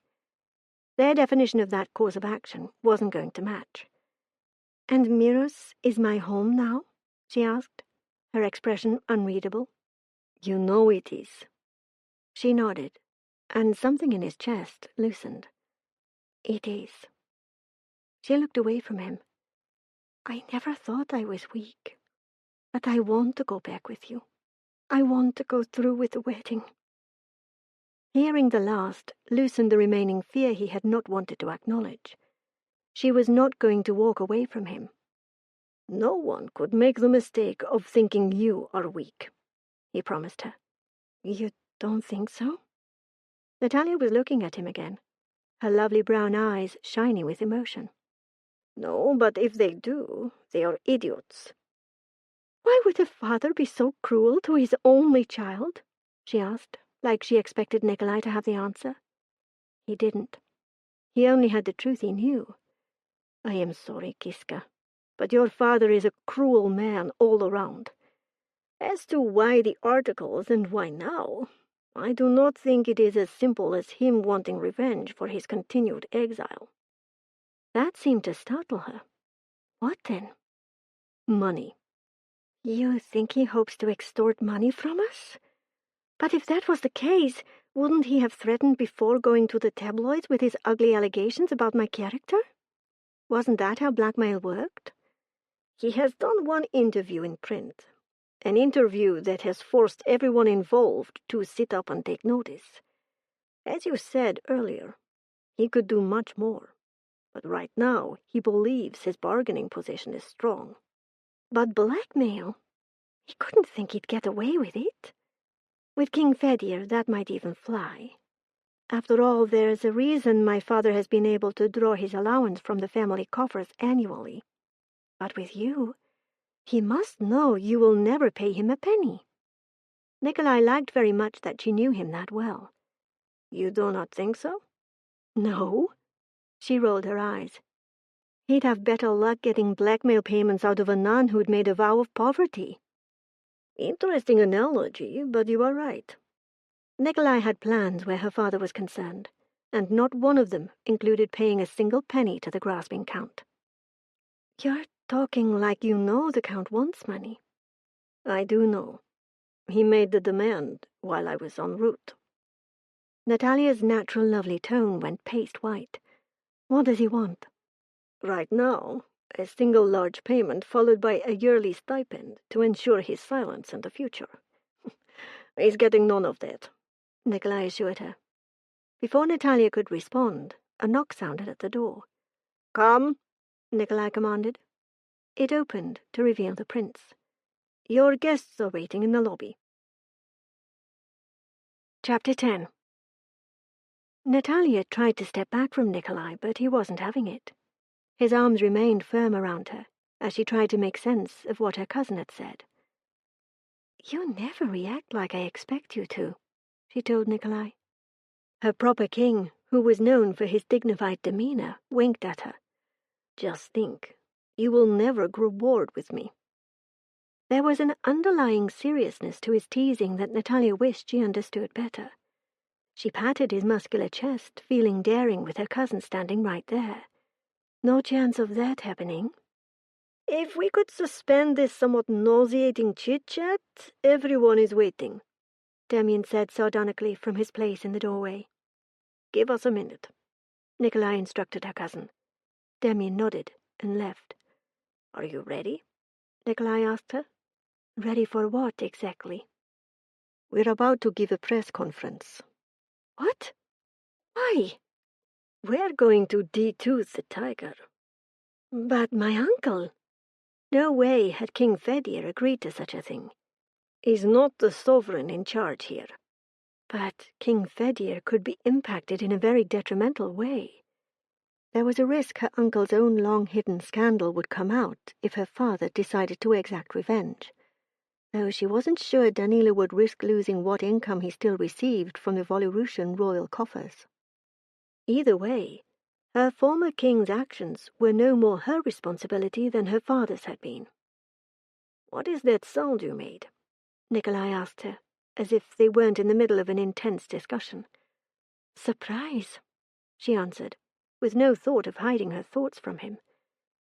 I just thought of my uncle as my former king. I am your king now. Pure satisfaction laced Nikolai's tone. She smiled, her heart beating fast for no reason, or maybe for every reason. Yes. It is my honor and my privilege to protect you and your mother as members of my family, and I will do a better job than your former king. Your arrogance is showing again. Perhaps. Will you do the press conference with me? You're asking me? I am. Yes, but I'm not sure what we are supposed to say. In this one instance, I would consider it a personal favor if you would follow my lead. Okay. There is something else. What? Beyond the press conference, we have two legal options open to us. We can file criminal charges against the Count for blackmail. Even if he has a good lawyer, he will spend some time in prison. In addition, you can sue for libel and drag him through the courts for the foreseeable future. We don't have to win the case to bankrupt him with legal fees. He lives beyond his means as it is. For the first time, Nataliya had hope her father would not prevail. Why hadn't she considered legal recourse? Because to do so would cause scandal, and that was anathema to the royal family of Volorus. But there was no way past scandal in this situation. Even paying the blackmail wouldn't guarantee her father's silence. He was vindictive and cruel, and not always smart. He could get angry and do something that would harm himself more than her or Mama in the end. But it would still harm them, just as his actions had with their exile. He could go to prison? All calls to the palace and to my personal cell phone are recorded. Which meant that they had recorded evidence of the attempt to extort the king. He should have gone to prison for what he did to my mom when they were married. He's broken the law again, and I think he should pay the consequences of that. But I need to talk to my mother before I decide. I would expect no less from you. The charge doesn't become any less serious waiting a day or two to file. Nikolai cupped Nataliya's cheek. You understand that in trying to blackmail me, that even if we do not file a complaint here in the U.S., he is already guilty of treason against the Merusian crown. If he ever attempts to enter our country, he will be detained, tried, and most likely end up incarcerated. Nikolai could have no idea how good that news sounded to Nataliya. D-Tooth the tiger indeed. And the press conference? She asked. We will set the story straight. Janet arrived then for moral support, but also to help Nataliya get ready to face the press. Again, Nikolai had thought of everything. When they reached the lobby, both Nikolai's security and that for Yurkovich Tanner were in position. There was a table covered with a cloth, and bunting in the colors of the House of Merakov. The Merusian royal crest was displayed prominently on the front. The cavernous lobby was packed. News crews from the major networks were there, along with journalists for reputable entertainment shows, magazines, and newspapers. Demian stood to one side, along with people Nataliya did not recognize. One of those people stepped forward, introduced themselves as the press liaison for King Nikolai of Miros, thanked everyone for coming, gave a few instructions for holding questions and the like, and then introduced Nikolai and Nataliya. I want to thank you all for coming, Nikolai said in confident tones.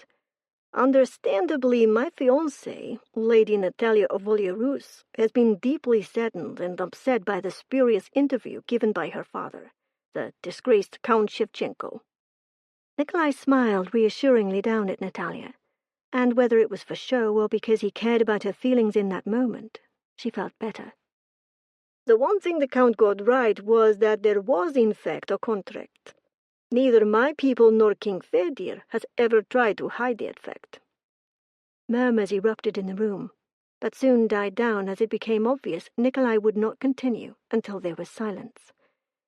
The contract was not between Lady Nataliya and my brother, but she was expected to marry him, a bold reporter called out. He was shushed, but Nikolai answered. That contract was signed 10 years ago. If they intended to marry, I think it would have happened by now, don't you? Laughter erupted into the room. Nikolai waited until it calmed down before going on. The truth is that when I realized I'd mourned my deceased wife long enough, I looked around me, and Lady Nataliya was the woman I saw. Nataliya did her best to keep her smile and not show the shock she felt on her face. Did he mean that? Or was it part of the damage control? My brother made his disinterest in fulfilling the contract official, leaving the way open for me to court the woman I wanted to stand beside me. But make no mistake, I had every intention of stealing Nataliya from my brother if he did not step aside. Gasps sounded throughout the room, and the tap of furious typing on touchscreens. Even knowing how all that had come to pass, Nataliya almost believed Nikolai's version. So the idea that Nataliya had set her sights on me because I am a king, when she was promised to my brother, is a total fiction. The fact is, it was entirely the other way around. I set my sights on her, and I courted her with every intention of success. How do you feel about that, Lady Nataliya? A female reporter asked. Honored and very pleased with the outcome. Anyone who thought Prince Constantine and I would have made a good couple doesn't know either of us very well. You don't like the prince? Someone asked. I like him just fine, as a brother-in-law, she promised. Laughter erupted again. The rest of the press conference was more of the same, and Nataliya's sense of unreality grew. How much of what Nikolai said was the truth, and how much was spin? When the courtship had first started, it would not have mattered to her. But now that she realized she loved him, the answer to that question was of paramount importance. More reporters and cameramen congregated on a walk outside the Yurkovich Tanner building. These weren't the ones invited to the press conference.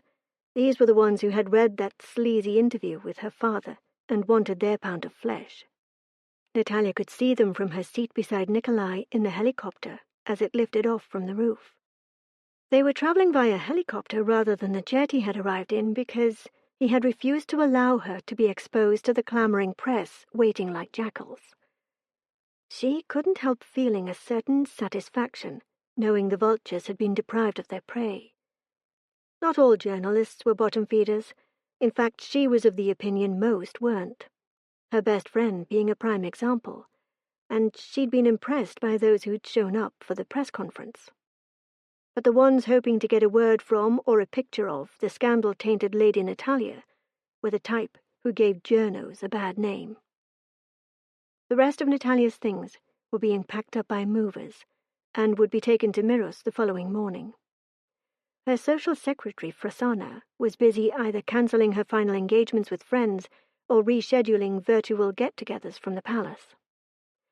As they flew over the sea's choppy waters and Nikolai worked on his computer, dialing into meetings via a live feed from his laptop, Nataliya realized that her life had finally changed irrevocably.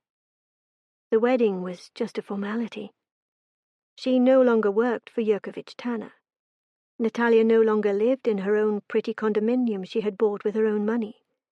She could no longer meet Jenna at their favorite coffee shop. Nataliya would never again go shopping on her own, or go hiking by herself, or do anything alone again. Not really.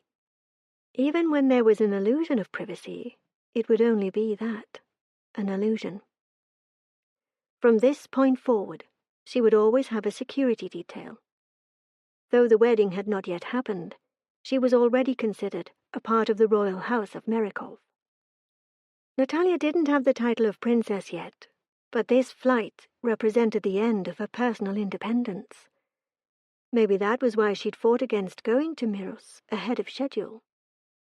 Nataliya knew that this time when she stepped foot on Miros soil, her entire life would change permanently, because of the man sitting beside her.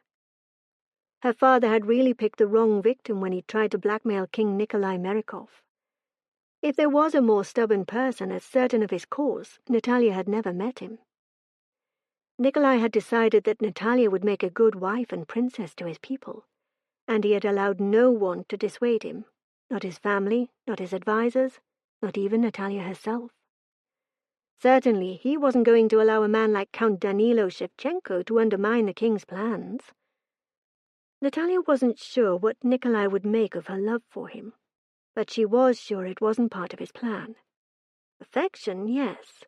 She could see he wanted that. But a more consuming emotion? No. Definitely not on his agenda to give or receive. At first, that had given Nataliya a sense of peace. But as her love grew, she realized how difficult it would be to keep it to herself. Especially when he acted like he had today, like her comfort and safety were the top priority. When he refused to give in to pressure and take the easy way to anything if it wasn't the best way. He was such an honorable man. Such a good man. What? He mouthed to her. I'm fine, she assured him, knowing he would be able to read her lips as well. They weren't talking via the internal communication headsets, because he was using his headset for the meeting he was dialed into via his laptop. He clicked something, and then his voice came through her headset. You sighed. I did. He noticed. While in a meeting? You did. Just realizing everything is different now. Everything became different the moment you agreed to marry me. That was true. But that difference wasn't real. And now it is? Yes. Good. She laughed. No commiseration? I am pleased you realize the weight of our choices. Your sense of honor and commitment are exemplary. You're such a sweet talker, she said, tongue-in-cheek. Unbelievably, color burnished his aristocratic cheeks. I am not a romantic man. He said it like he was admitting a grave shortcoming. Nataliya smiled, but shook her head. I disagree. You put on a very romantic courtship, but even if you hadn't, believe me, I could not imagine a more romantic gesture than for you to clear your schedule and come to Seattle to bring me home. The press conference had been pretty amazing, too. He'd done something she knew her uncle wouldn't have. You didn't sound like you thought I was being romantic this morning. I was still fighting the final change to my life, I think, she admitted. His brows drew together, like the idea of fighting one's duty was incomprehensible. You knew it was coming. In 2 weeks? You're a little set in your ways, aren't you? He asked like he was just now realizing that fact. Not fond of change. Her smile was self-deprecating. Yes, I can be. Change is inevitable, but not always my friend. This change will be good. If I didn't believe that, I wouldn't have agreed to marry you. She gave him a reassuring smile. And please don't think I need romantic dinners in the park to be happy. The way you stood up for me today, the way you wouldn't let anyone make me a scapegoat for my father, even when I thought I needed to, that's the kind of romance that secures affection for a lifetime. It wasn't the declaration of love her heart longed to make, but it was more than she thought she'd admit before the day's events. I can hope situations like that do not arrive often, but be certain, I will always take your part. I believe you. And that was kind of amazing. She trusted him in a way she trusted no one else, not even her mother, whom Nataliya adored. I am glad. Nataliya noticed one of the men at the conference table on the laptop screen waving like he was trying to get Nikolai's attention. I think they need you. She indicated his computer. I'm fine on my own. He nodded and clicked back to his meeting without another word, trusting her at her word. And Nataliya realized she really liked that, too. Chapter 11. The days leading up to her wedding were much busier than Nataliya had expected. Since she hadn't planned to be in Miros for several days, the fact she magically had a full schedule was another reality check. Nataliya had always been aware that being a princess, especially the Princess of Miros, was a job. What she was coming to see was how much someone in her position had been needed. The fact she was on call to Miros Global for her specialized computer skills took up some of her time. But so far, she hadn't been pulled into anything really tricky or time-consuming. She saw almost nothing of her fiancé during the day, their schedules both full without overlap. They dined together every evening, but even the dinners that were not state business offered no opportunity for her and Nikolai to talk privately. He insisted on them spending an hour together each evening in the palace's private garden, but they never repeated the passionate kisses they had shared before she'd returned to Seattle. She wasn't sure why. It wasn't because he didn't want her. The sexual tension between them only got higher and higher as their wedding approached. Nataliya didn't have enough experience with this sort of thing to know exactly what to do with that. But one thing she was not was a shrinking violet. So one evening a couple of days before the wedding, while they sat in the garden talking, like they had every evening for the past week, she reached over and laid her hand on his thigh.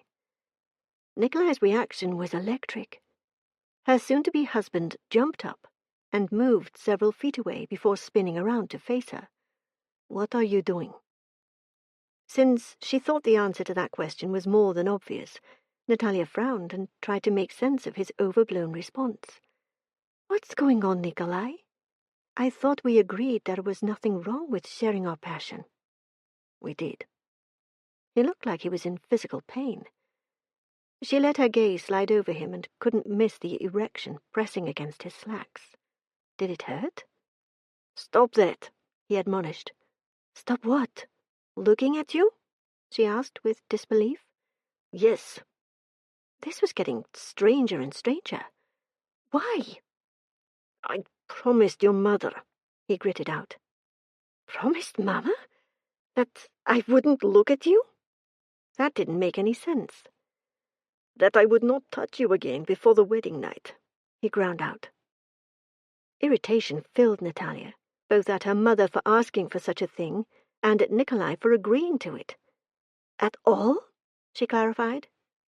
He shrugged. "What does that mean?" She made no effort to hide the annoyance in her tone. He winced. It means that I'm on a hair trigger here.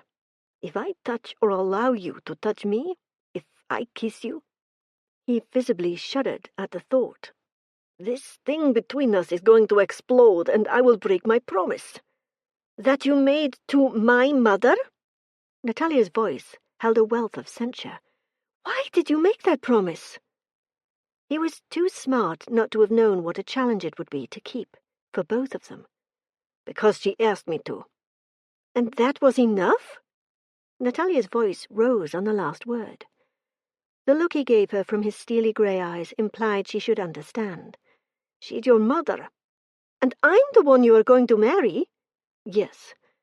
So why promise my mother something you had to know I would not like? Something that would be so difficult for us both. At the time, I did not think you would be here on Miros until a couple of days before the wedding. It did not seem like a hardship. And now? He scowled, the look close to petulant. Not as easy as you thought, huh? I would not make such a promise now. You thought easy way to win some points with the future mother-in-law? She teased, her irritation evaporating, if not her sexual frustration. Something like that. Even kings worried if their mother-in-laws approved. Who knew? Even so, you're usually better at foreseeing the potentially bad outcome. You didn't think, hey, this could backfire on me? First, I do not think, hey, anything. Second, no, I did not foresee the potential for backfiring. You'd better have a pretty spectacular wedding night planned, she warned him. His smile was devastating. You are very demanding for a virgin. Maybe I wouldn't be so demanding if I had any choice about the status changing before our wedding, she grumbled. You could always seduce me, he offered. She tilted her head to one side, studying him. And that would not make you feel like you broke your promise? His expression said it all. That's what I thought. She nodded, and then promised, I will never knowingly undermine your integrity. An arrested expression came over his aristocratic features. That means a great deal to me. Why? She shook her head. I don't mean it shouldn't. She paused. I think it just surprises me that you would not have taken it as given. There was a time when I did, but I learned I could not. With Queen Tiana? Nataliya asked, bewildered by the possibility. They had seemed so in love, but maybe she needed to rethink her belief on that. Duh. You so rarely mention your first marriage. In the beginning, Nataliya had believed that was because he still grieved the loss of his wife. Now she wasn't so sure. Tiana was not above using her position as my wife and confidant for her own gains. Nikolai's voice was devoid of emotion. But that confidence had to have cost him, in terms of pride, if nothing else. Nataliya could not wrap her head around his deceased wife using him, much less her position, in that way. That shocks you, he opined. Yes, because you could not imagine doing such a thing. No. There was no point Nataliya trying to prevaricate. If it made her sound provincial rather than royal, that could not be helped. I believe you, and that makes me very happy. His tone wasn't lacking in inflection now. It positively rang with satisfaction. Nataliya smiled, pleased that in this way at least he saw her as superior to the beauty he had married. I'm glad. We are going to have a good marriage. He sounded very sure of that. But that was nothing new. He'd been certain from the beginning. It was Nataliya who had taken some convincing. With a really special wedding night. His sexy laughter followed her into her dreams that night, and she woke with a sense of hope and happiness that only increased as Nikolai played out the humorous role of paying the bride ransom the day before their official ceremony. Because of the security necessary and the guests who would be attending their wedding, some traditions were more royal than orthodox. Nataliya wore a vintage gown for the wedding. Despite its short lead-up time, The affair had dozens of the world's elites as guests. The other couple of hundred guests were by no means to be dismissed. Nearly the entire nobilities of both Volyarus and Miros were in attendance, along with billionaire business associates. Jenna was there, and although she would cover the wedding in an article she would write later, her only role at present was that of maid of honor, or witness, according to the traditions of the church. Nikolai's witness would be his brother Constantine, which had been suggested by the fixer to show the younger man's support of the proceedings, despite being the one Nataliya had first been intended to marry according to the contract. Nataliya didn't really care who stood up with Nikolai. She was simply happy Jenna would be by her side at the wedding. Mama still insisted on calling it a crowning, according to church tradition, because of the religious crowns placed on both her and Nikolai's heads during the ceremony, not to be confused with the princess coronation ceremony, where Nataliya would receive an official royal tiara. That would happen after the wedding. Jenna's fashion magazine's photographer represented the favored press presence and would be the only press allowed to photograph the official coronation, while having access to areas the other media guests did not as well. Nikolai had made known his displeasure with the news outlets that had run stories based on her father's spurious allegations of Nataliya's avarice and scheming. Excluding them from the official coronation was only part of it, which was why Jenna's photographer was in the room with Nataliya now, as the stylist Jenna had recommended put the finishing touches on Nataliya's look. "You definitely look regal enough to be the Princess of Miros, Lady Nataliya," Jenna teased, using the title she never did when they were alone.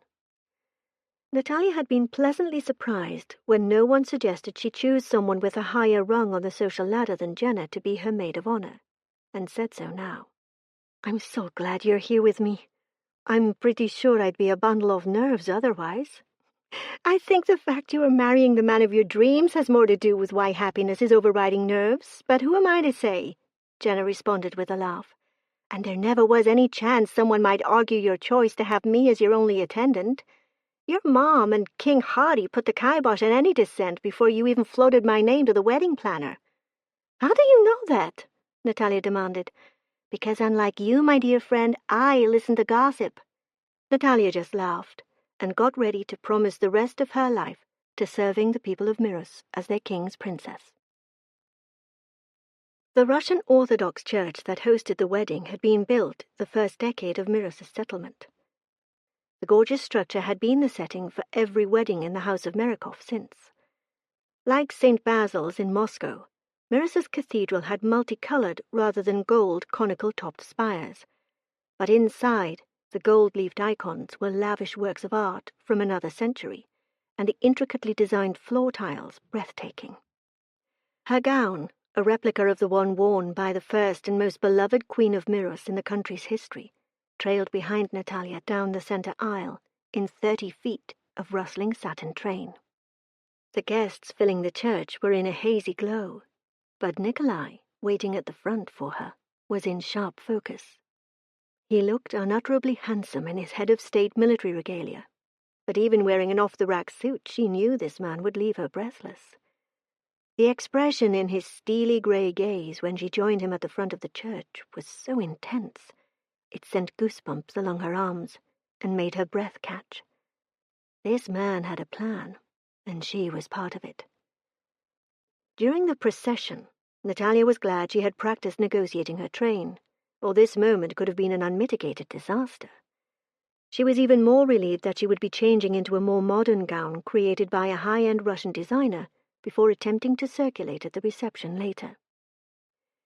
She wasn't thinking about her dress or her need to stay very still not to mess up the train when the priest began to speak the words of the age-old ceremony in Russian. He repeated each vow in Ukrainian before Nikolai and Nataliya made their promises. Her heart pounding in her chest, Nataliya was surprised at how profound the moment felt. She knew she loved the man she was marrying, accepted that he did not love her, but she had not considered how bound to him the vows she spoke would make her feel. She had anticipated the weight of her role as his princess settling on her, but not this feeling that her heart and her life were irrevocably tied to this man, to a king. The look in Nikolai's eyes, said he felt a similar level of profundity, which perhaps should not have surprised her, but it did. He kept his promises, knew she kept hers. It was a moment of total connection between them. They were both making commitments they intended to keep, absolutely. As much as Nataliya was not a fan of big gatherings, she put on her game face, smiling until her cheeks ached as she was introduced or reacquainted with the upper echelon of society. She accepted every good wish on her future happiness with the king with equal warmth, refusing to allow the 100th thank you to be any less sincere than the first. However, when Jenna sidled up next to her and asked if she was ready to go, Nataliya wanted to shout, "Yes!" She couldn't, though.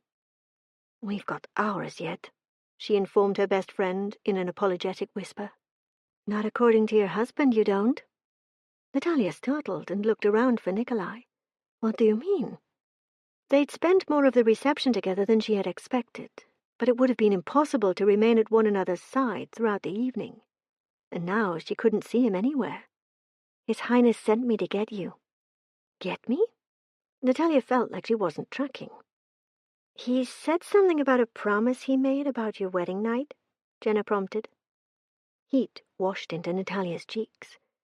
No way was she going to explain that particular promise to even her best friend. "Where is he?" she asked. Jenna nodded her head toward the south doors to the palace ballroom. "Come with me."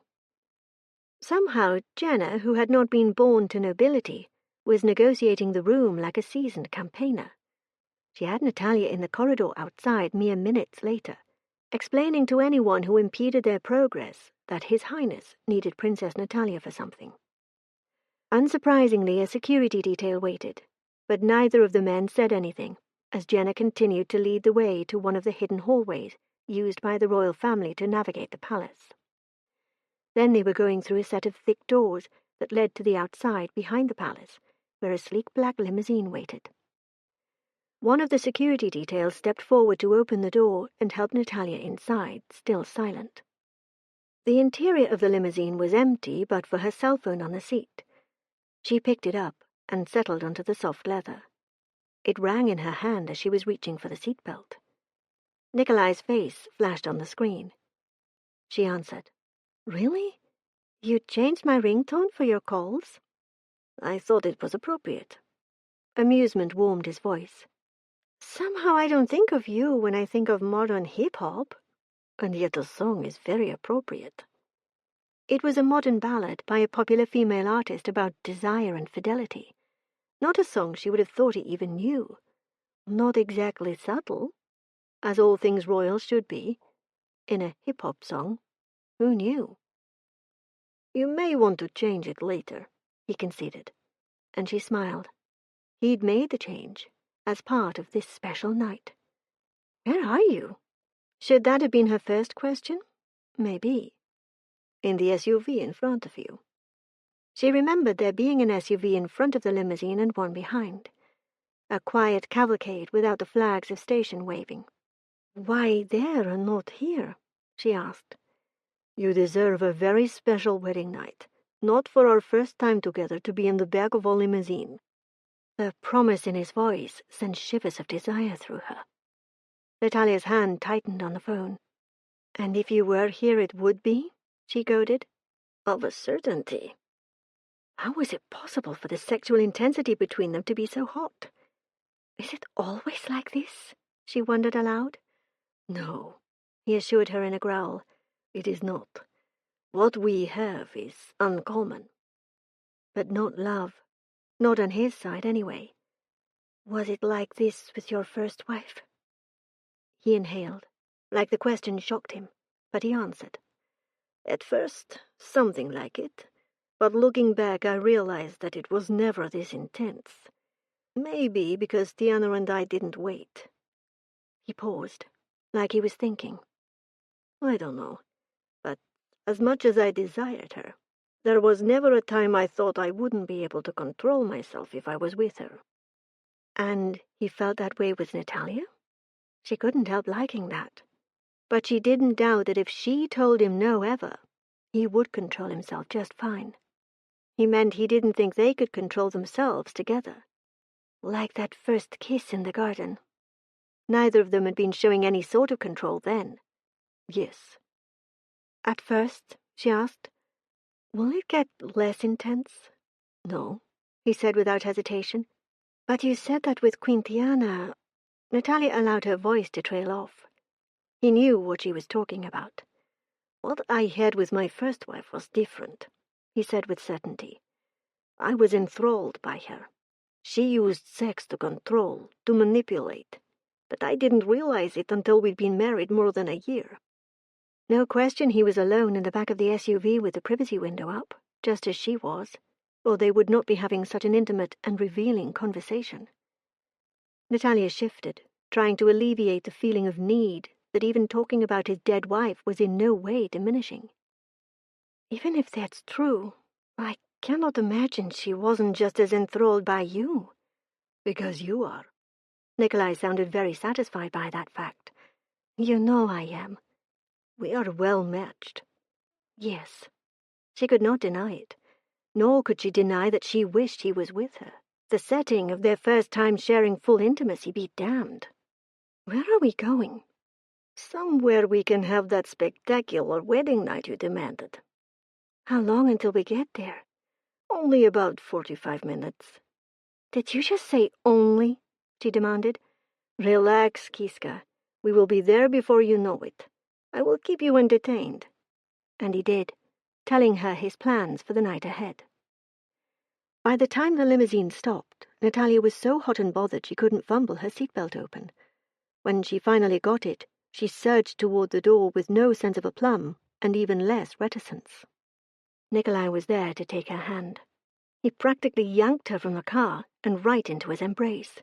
Lost your cool, Your Highness? She asked him breathlessly as her body pressed against his hardness, her own cool nowhere in evidence. Duh, he growled out, reverting to Russian. He told her he wanted her, that she was too beautiful to resist in the same language. Then he swept her high against his chest. She gulped in air and tried to regain a little of her equilibrium. I thought carrying the bride over the threshold was a Western tradition. He didn't reply, didn't look at her, just focused on covering the distance to the door of the mountain chalet in long, impatient strides. Something in the corner of her vision caught her eye, and Nataliya gasped. You brought me to a glacier? The chalet sat high on a craggy hill overlooking a pristine blue glacier. Tomorrow, he gritted out as the door swung open in front of them. Tomorrow what? Talking. He acknowledged the woman who had opened the door with a nod, but no words. Nataliya gave the older woman a little wave, and received a warm, very amused smile in return. Nataliya nuzzled into the curve of where his shoulder and neck met. You're in kind of a hurry, huh? His big body gave a shudder, but he didn't slow down as he carried her determinedly up the stairs.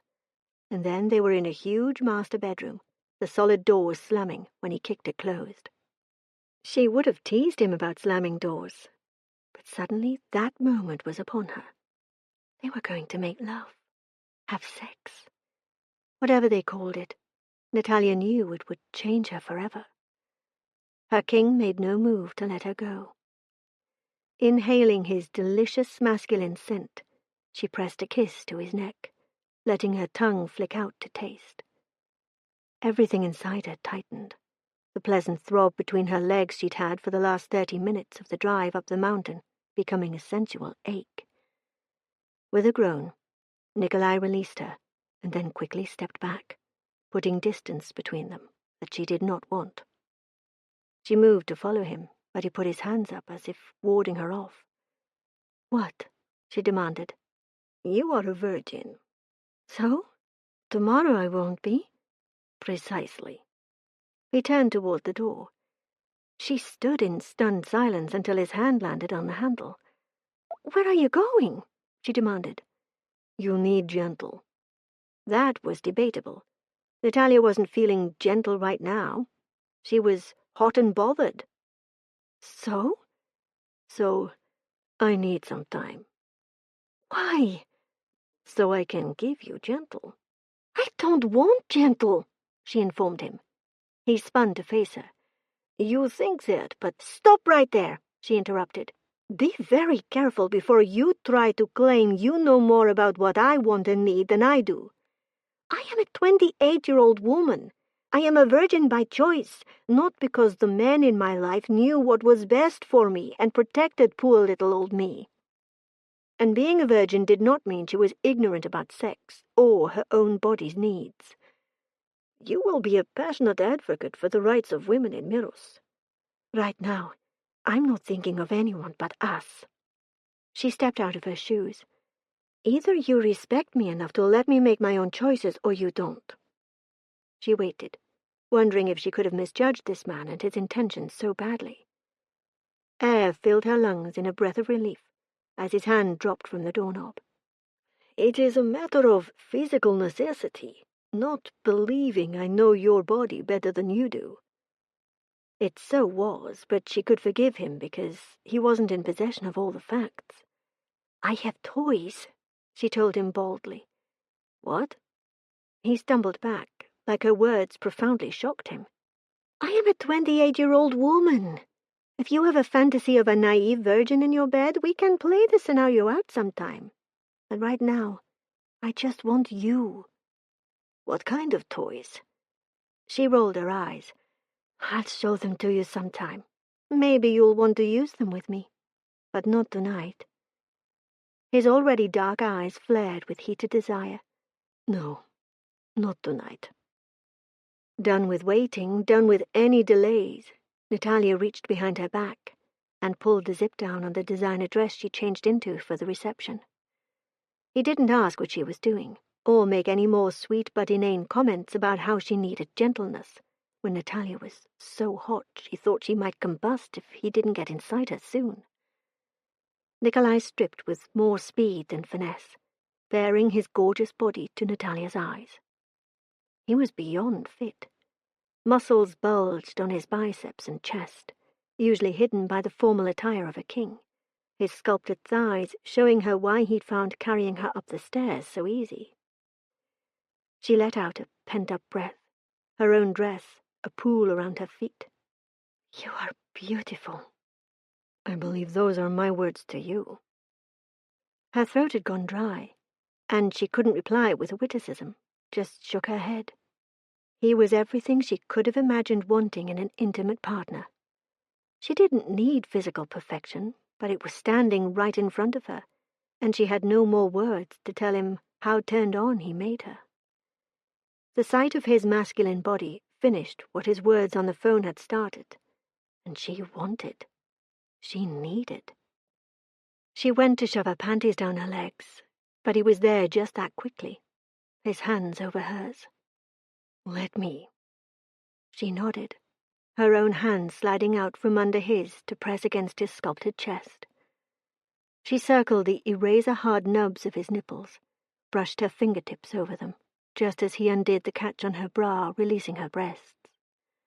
Her already turgid nipples tightened as they were exposed to the air. They both gasped. He cupped her breasts, swiping his thumb over the hardened peaks. "You fit my hands too perfectly." She moaned at the sensation coursing through her, but passivity was not on her agenda. Nataliya leaned forward and took one of his small male nipples delicately between her teeth, gratified by the groan of pleasure that came from her royal husband. She'd read that some men loved having their nipples played with, some didn't like it, and some didn't care either way, but it did nothing for them. She was glad he was the first type. She liked getting the kind of reaction she was getting from him. His impressive erection jutted out insistently from his body, the head brushing against her skin and exciting her even more. The years she'd fantasized about this man were nothing compared to the reality of having the freedom to touch as she pleased, and the knowledge he wanted to do the same to her. She kissed a trail upward until their mouths met again. All the while, his hands were busy pulling sensual pleasure from her body, with knowing touches to her breasts. Without breaking the kiss, he pushed her panties down her thighs. He waited for her to step out of them, and then dropped to his knees to brush her thigh-high stockings down with caresses along her inner thighs, then pulled them from her feet with sensual mastery. This man understood a woman's body and how to give intense pleasure. Nikolai shifted back just a little, and then looked his fill at her now naked body. Krasiva.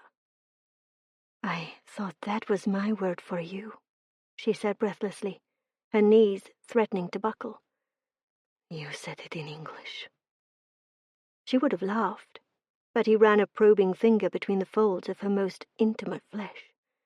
A strangled sound came out of Nataliya as she was touched so very intimately. Nikolai surged back to his feet, pulling her into his body, rubbing against her with no evidence of reluctance. His hands cupped both her breasts and squeezed. The air in her lungs left her in a whoosh, and though she gulped in air, Nataliya couldn't catch her breath. Not with the way he touched her. No hesitation, no excessive gentleness. He played with her breasts while she mapped his body with her hands. She tilted her head, and then they were kissing again, the hunger between them voracious and unabated. They kept kissing and touching until they fell together on the bed, their bodies pressed so tightly together she could feel every nuance of the ridge of his erection against her stomach. He rolled them, and she spread her legs, encouraging him to shift so his steel hardness rubbed against her clitoris. She tilted up, seeking more stimulation, but it wasn't enough. He reached down and pressed a finger inside her. Pleasure rolled over her womb contracting in a moment of ecstasy unlike any she'd ever felt on her own. He pushed upward with his finger, hitting that spot inside so rich with nerve endings. Her climax crested again, and she screamed, the sound swallowed by his mouth. He caressed her through the ecstasy, but even though she'd just had the most intense orgasm of her life, her body was craving more, and he gave it to her. Nikolai pushed her thighs just a little wider and pressed inside, stretching swollen and slick flesh with his rigid erection. Yes, she cried out, the sensation of him inside her absolutely perfect. The pain of him pushing through her virginal barrier was masked by the incredible sensual pleasure racking her body. Clearly trusting her to know what she wanted, he set her hard and fast with him. She tilted her pelvis upward, matching his movements, demanding more with her body. Their bodies grew slick with sweat, their breaths mingling in panted pleasure, and the ecstasy built again. Come for me, he demanded, as he pistoned into her body with unfettered passion. You come for me, she gasped back. Everything inside her contracted in a rictus of pleasure so strong she could not even scream. His body went rigid, and Nikolai tossed his head back, a primal shout coming from deep in his chest. Every little move of his body triggered aftershocks of pleasure in hers. His groans said he was experiencing the same. That was amazing, she said with panting breaths.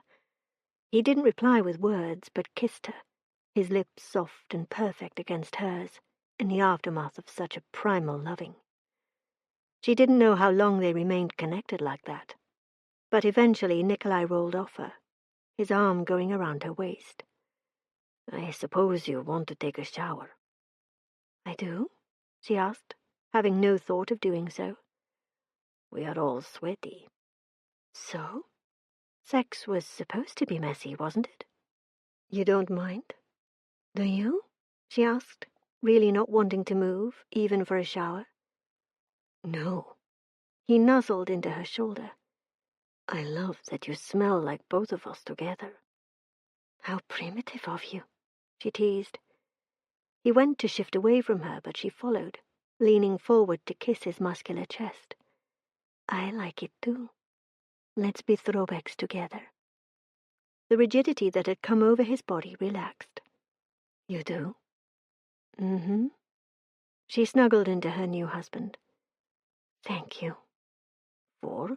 He asked, like he didn't want to misunderstand. Listening to me. For treating me like a woman, and not just a princess. I will always try to listen to you. Even his promises were perfect. He knew he couldn't promise to always get it right, only to try. And I will always try to listen to you. Chapter 12.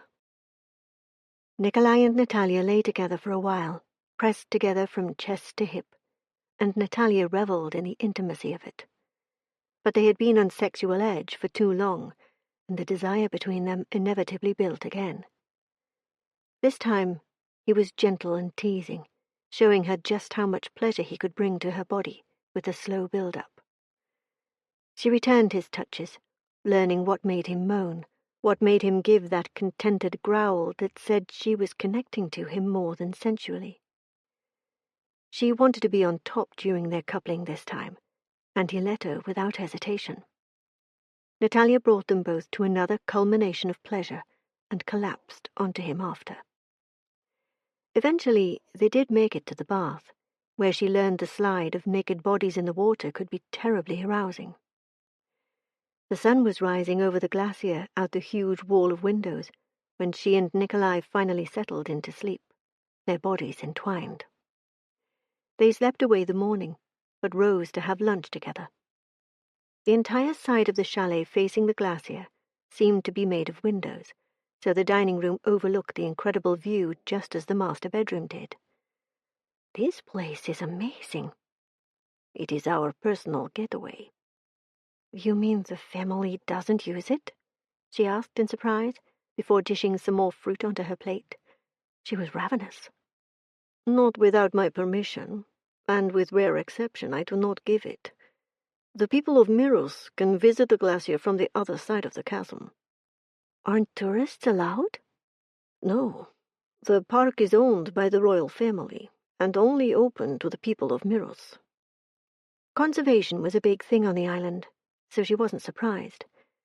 But the chalet is yours, not the royal family's? Yes. He placed another fluffy pancake on her plate, seeming to enjoy watching her eat so enthusiastically.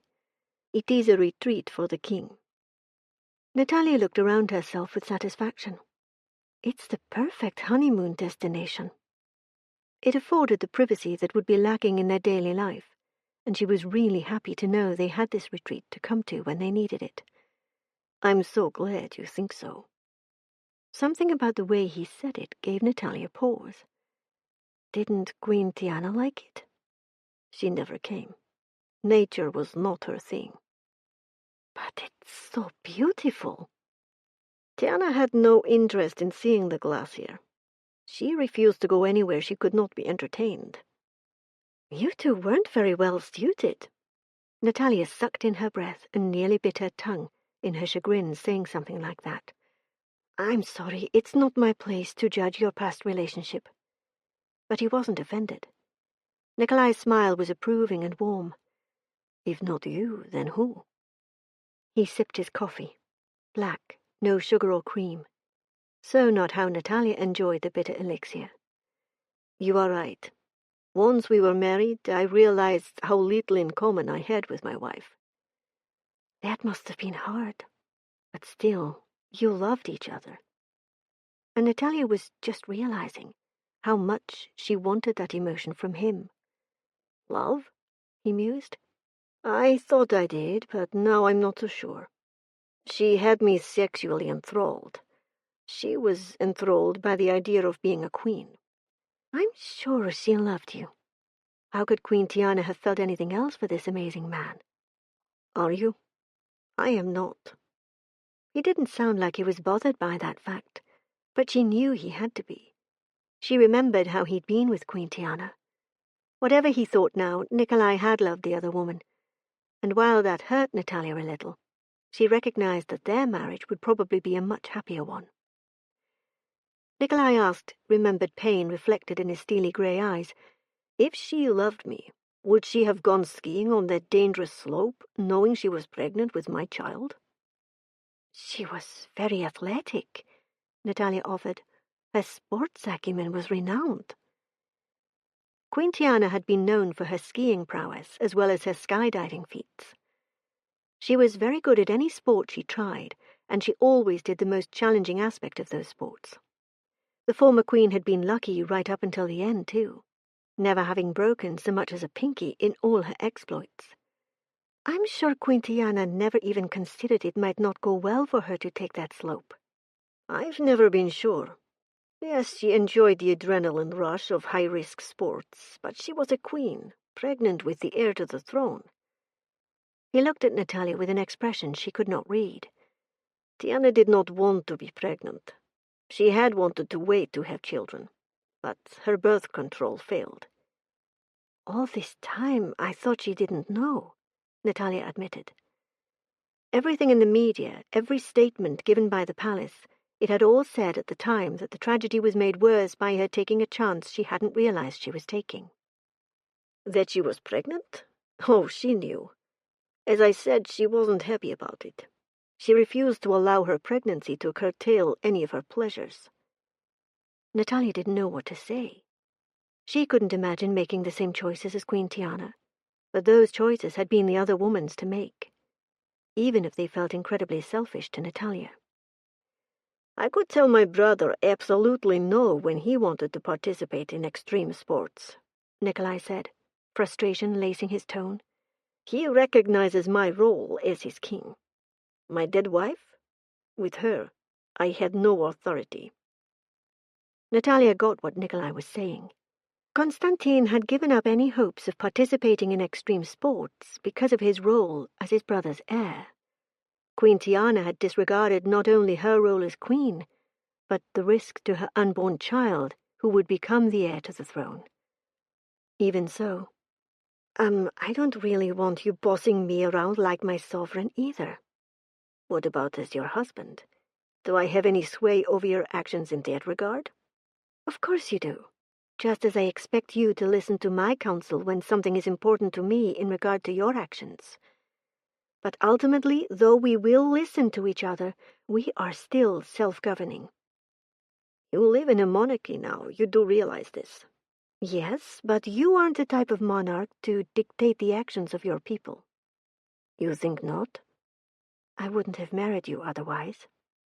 Then I hope you will not be too disappointed to realize that I will not allow you to take the kind of risks Tiana did. Not with your own safety, and definitely not with the safety of any of our future unborn children. You sound really stern right now. You do not sound intimidated, but I promise you, I learned my lesson. And I promise you that while I intend to make my own decisions, you never have to worry about me putting my own safety at risk or that of our children, born or otherwise. The only high risk she'd taken was the one to her heart, by marrying him. They went hiking that afternoon, the lush forest awash with summer plants and flowers. They didn't see as much wildlife as they might have done, but for the security detail ahead of them and the one that came behind. Too many people, too much noise. Nataliya didn't mind because nothing could detract from the beauty of Miros. And as much as she might enjoy seeing moose or even a wildcat, she wasn't keen to see a bear, even a small brown one. I'm glad you haven't encouraged tourism to the detriment of this beauty, she told Nikolai as they walked. We have been fortunate that Miros Global and the other industries on the island have never been reliant on the tourist season. I know about the mining, which posed its own challenges for conservation, and the high-tech arm of Miros Global. Miros Global isn't the only high-tech company we have based here.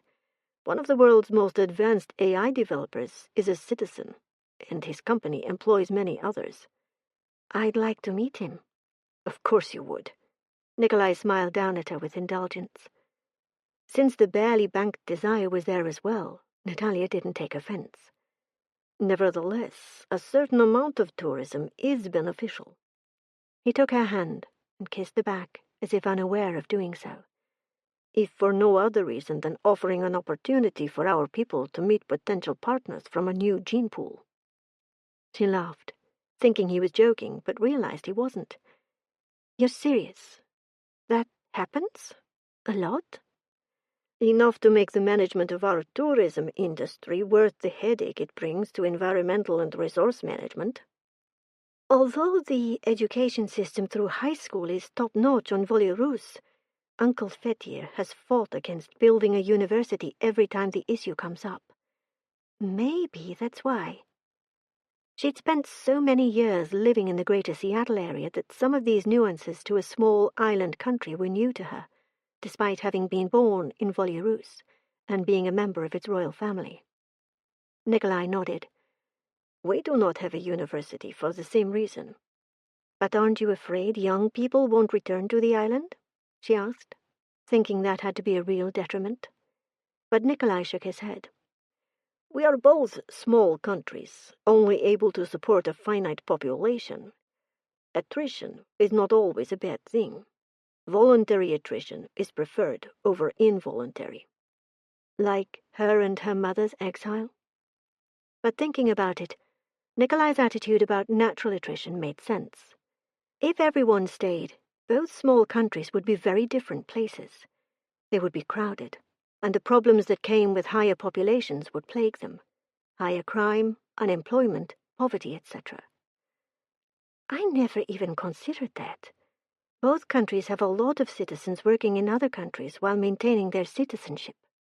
Yes, and sometimes their children return to live. Do you allow immigration?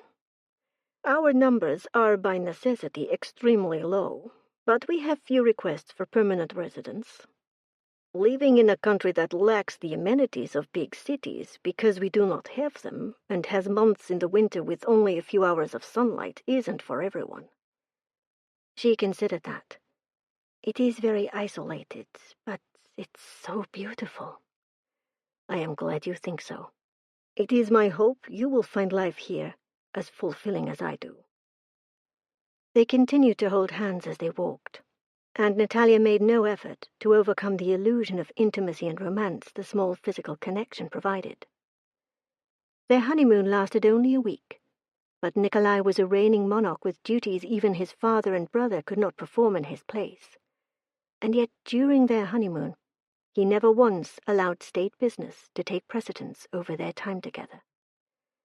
It was a heady feeling for Nataliya to be the center of her royal husband's attention, and the sex was off the charts. She learned he had no compunction about dragging her off to bed in the middle of the day. He learned that she was no retiring maiden, unwilling to initiate lovemaking. They made love often, and by the end of the week, Nataliya felt more connected to Nikolai than she ever had to another person. Their first official state event as a married couple was the night after their return to the palace. Nataliya did her best to maintain a cordial demeanor, but she spent most of the evening managing her response to subtle and even some overt bids to get her to speak to her husband on one matter or another. She complained to Nikolai later as they were going to bed. I don't understand what they hope to gain having me bring a topic up to you rather than them. Nataliya let the disgust she felt by the grasping behavior show in her tone. Perhaps they believe you will attempt to use my obvious affection for you to sway my opinion. Is your affection for me obvious? She hadn't noticed him being all that affectionate since returning from their honeymoon.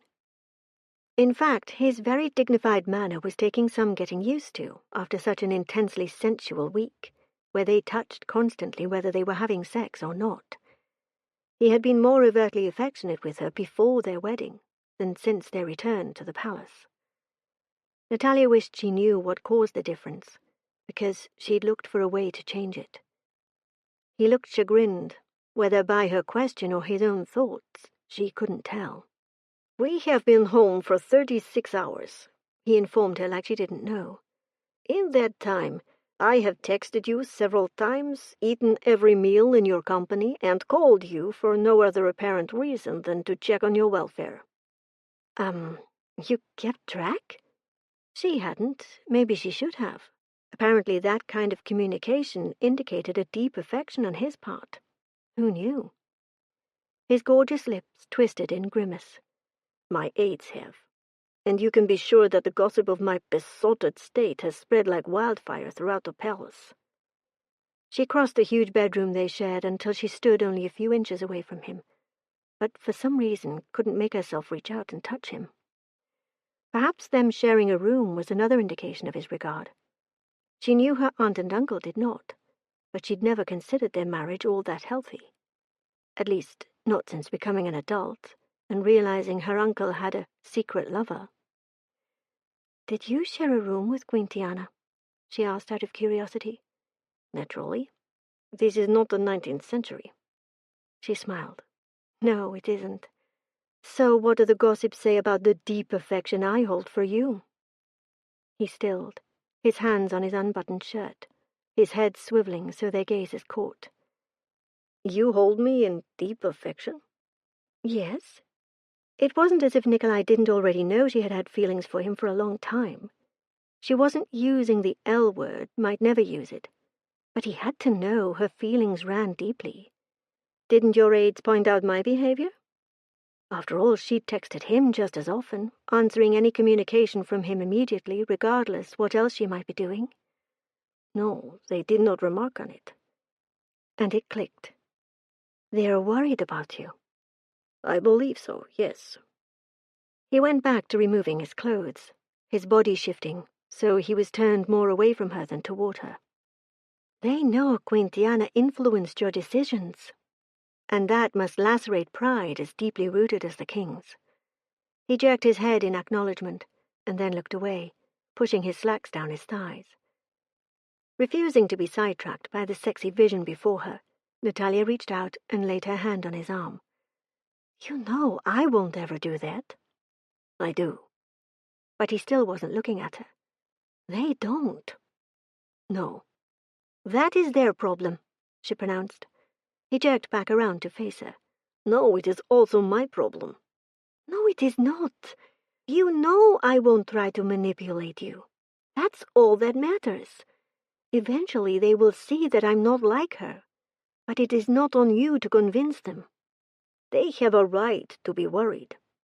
And he hated admitting that. That much was obvious. "Sure," she acknowledged.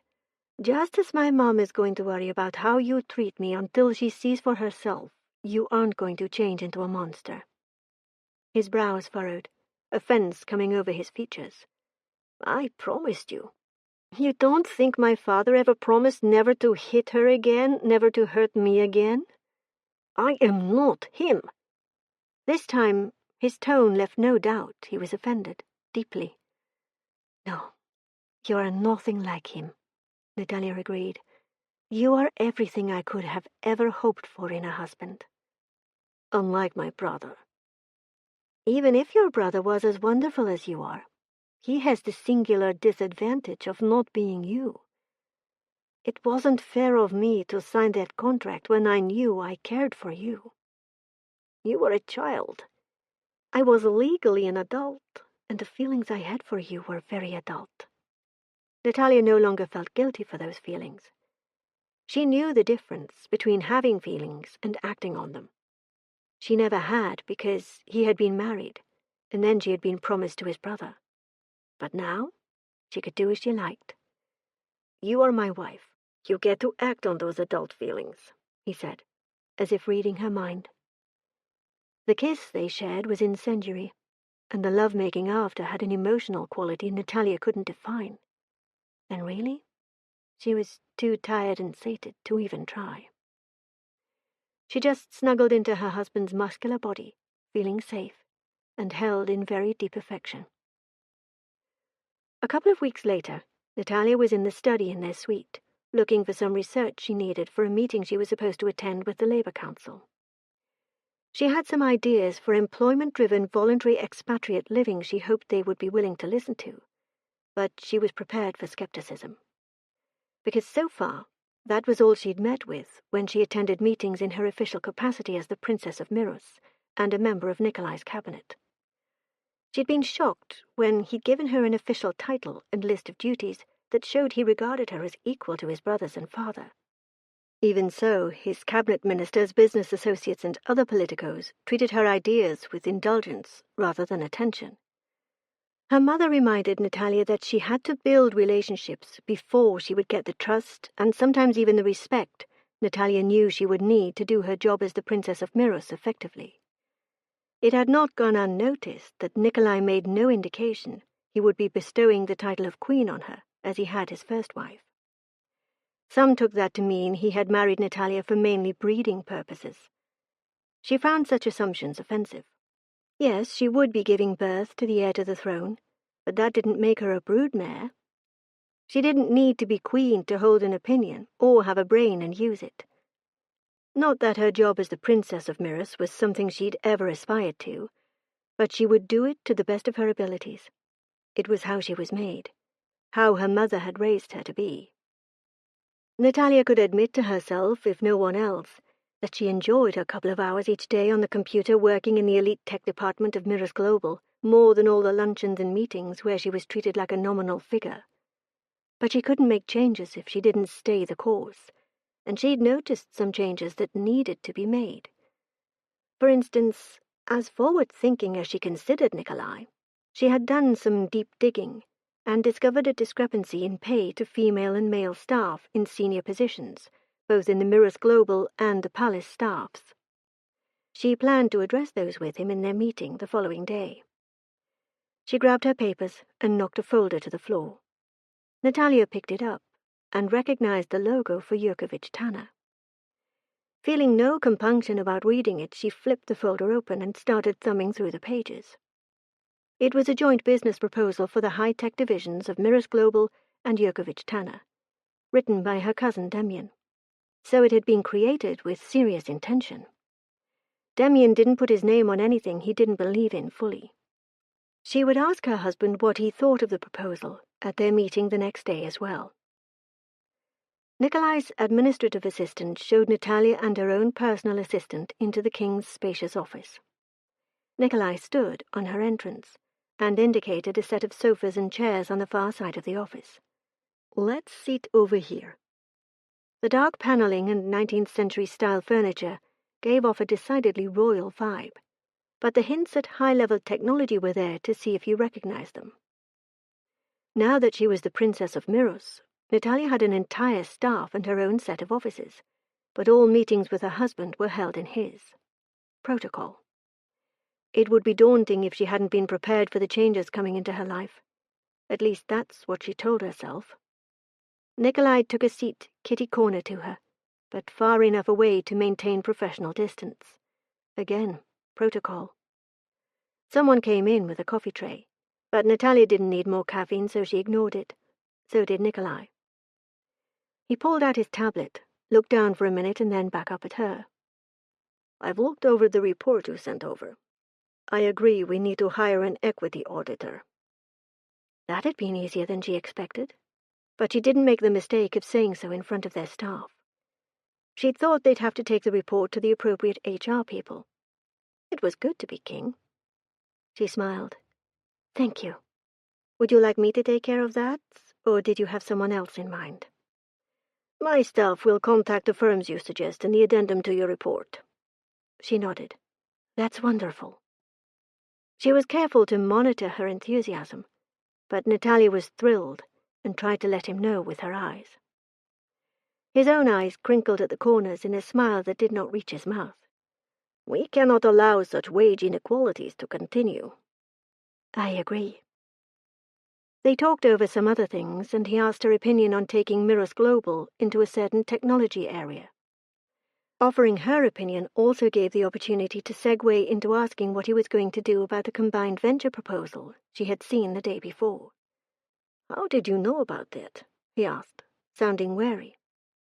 She tilted her head, studying him, and wondered where the wariness was coming from. "You left the prospectus on the desk in our study." "I see." Rather than looking upset she had read it, as she might have expected from his cautious reaction, tension leached from Nikolai's stance and expression. "And you thought what?" "On the face of it, it seems to be a win-win for both Miros Global and Yurkovich Tanner, not to mention the two countries." "Provided you trust Yurkovich Tanner in their dealings with some of our most proprietary software." "Well, yes," she frowned. "Don't you?" "I make it a policy never to trust anyone outside my inner circle that completely." That was not surprising. She'd be a lot more shocked if he was any other way. That is understandable, but if you look at their track record, Damien's office has never been responsible for a data leak. She smiled.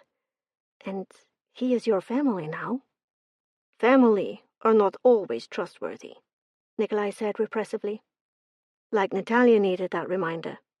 I am aware. He nodded. Good. Not thrilled by his apparent lack of sensitivity where her dealings with her father were concerned, Nataliya nevertheless was ready to tackle the subject. You said you had an update on the situation with the Count. Nikolai jolted, like he was surprised by something. But she could not imagine what. Surely he expected her to ask.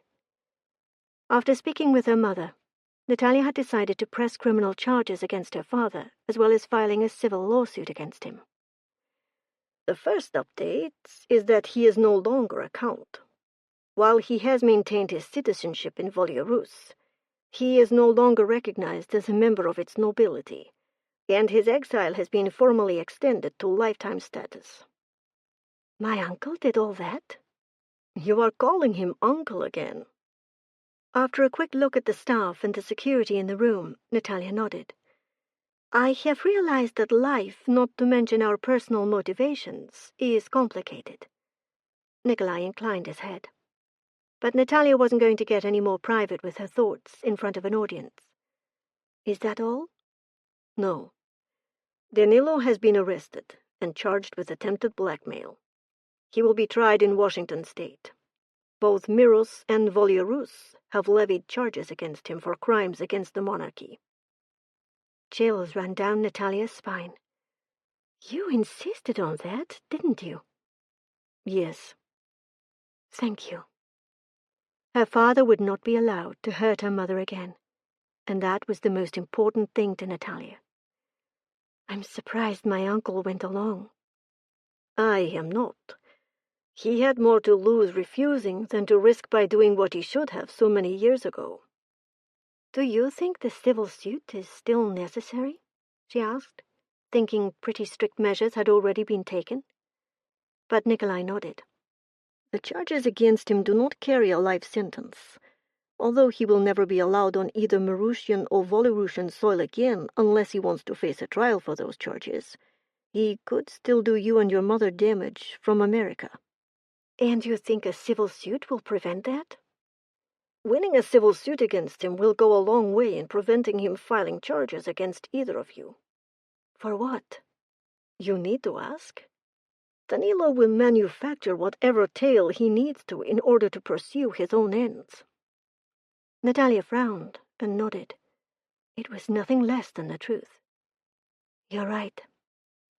Nikolai smiled a politician's smile, not a lover's, and asked, Do you want to discuss anything else? No, but I would like to make sure we have time to walk in the garden tonight. He looked startled. I miss you, she admitted boldly. Also, she liked him texting her throughout the day and calling her when he had the chance. She didn't want that to stop because his staff thought she was less invested than he was in their time together. I will make sure my schedule permits. Though she was tired, their walk in the garden was everything Nataliya needed it to be. Nikolai held her hand and reverted to the more openly affectionate man she found so hard to resist. Not that she needed to resist him. He might not trust her cousin implicitly, but Nataliya trusted Nikolai. She loved him so much. Her unusual exhaustion was explained later when she realized she'd started her monthly. Her first couple of days always left her nearly comatose with tiredness. She took vitamins to combat the symptoms, but the supplements only helped so much. She was practically falling asleep as she slid into bed late that evening. There had been another state dinner, and they'd come up to their suite later than they usually did. He reached for her, and she snuggled into his body. But when he started to touch her intimately, she stayed his hand with her own. Not tonight. His reaction was electric. He sat up and the light went on. So this is it? This is how you react to me telling you about something that benefits your family?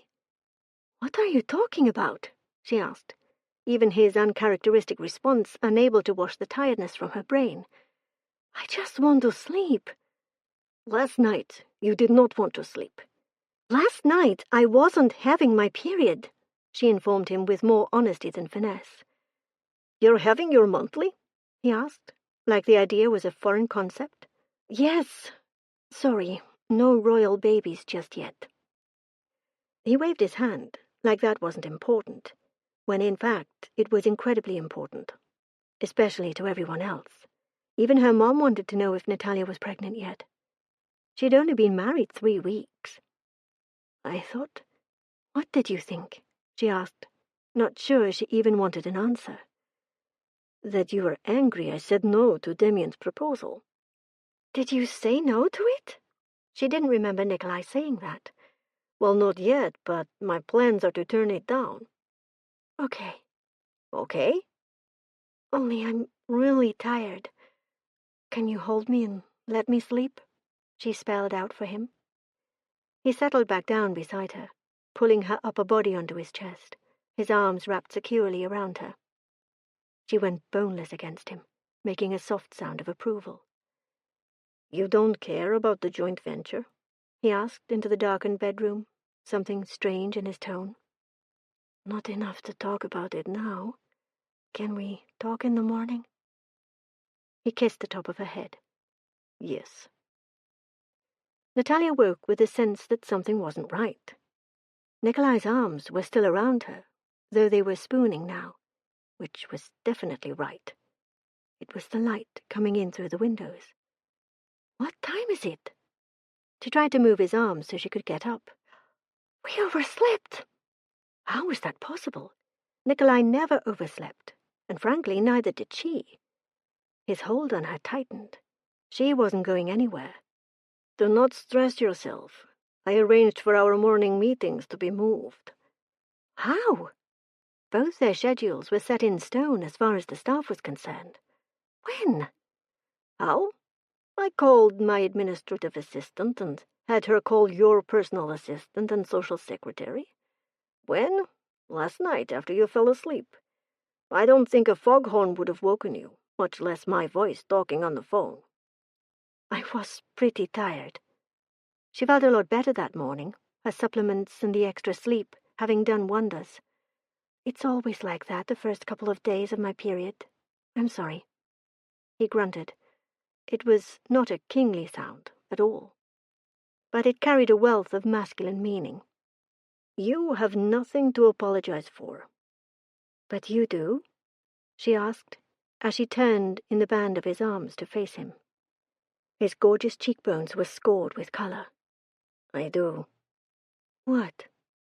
I doubted you. What did you doubt? She did her best to remember the night before, and tried to figure out what he was talking about. He'd been weird, all right, but she'd been too tired to worry on it then. Last night when you turned me down, I thought you were withholding sex to get your way. He looked and sounded as embarrassed as a king could be. Good. He should be. Withhold sex from him? Chance would be a fine thing. My way about what? She asked in confusion. The business venture with your cousin. I have a way about that? She asked, still not sure she got where the disconnect was coming from. I thought you wanted me to say yes, and were making sure I did so. Nataliya sat up, giving him a look so he would loosen his arms. We talked about that. I promised I would never do it. You said you believed me. I did believe you. I do believe you. Then what was last night about? The things he'd said made a lot more sense now. It was about bad memories. Nataliya got that. She really did. I am not her. It was his turn to sit up. They faced each other in the big bed. No, you are not. You could hurt me so much more than Tiana ever did. What are you saying? How could that be possible? He was implying Nataliya had some emotional hold on him. I have come to realize that while I was sexually besotted with Tiana, I never really loved her. My grief on her death had more to do with what could have been than anything that was. Okay. I realized on our honeymoon that I do love you, and knowing the depth of my feelings for you when you do not feel the same has made me—" He paused, took a deep breath, and then offered, "insecure." You love me? She asked, the shock of such a possibility making her heart race and her face go all hot. "With everything in me. My staff and cabinet are right to worry. I would move heaven and earth for you." But Nikolai, I do love you. I have since I was a teenager. That was not love. You felt attracted to me like I was attracted to Tiana. Love is a much deeper emotion. Do you remember what we learned on our wedding night? She asked. That we are insanely sexually compatible? That I know myself better than you do. After all, I am living in my skin. Yes, of course. So when I say I love you, I mean it. You mean it? The smile that came over his features was so vibrant it almost hurt to see. You mean it? You love me? I do. The intimacy that followed was shocking. She didn't know they could have sex this time of month, but showers were an amazing thing. Later they shared a leisurely breakfast on the balcony to their palace suite. "Did you love me when you accepted my proposal?" he asked. She refrained from rolling her eyes. Barely. He'd been asking questions like this since they sat down. Yes. "Did you know you loved me?" Yes. "And when you made your vows?" I meant every one. Nikolai, I love you. Enough to forgive me for doubting you? I was never actually angry. But, Nikolai, we both brought damage into this marriage. your damage doesn't have you accusing me of things I would never do. She was glad he recognized she would never use him the way Tiana had. My damage made it impossible for me to admit my love before you acknowledged yours. And that shamed her. They'd both suffered pain because of her inability to offer emotional honesty. I did not tell you right away either.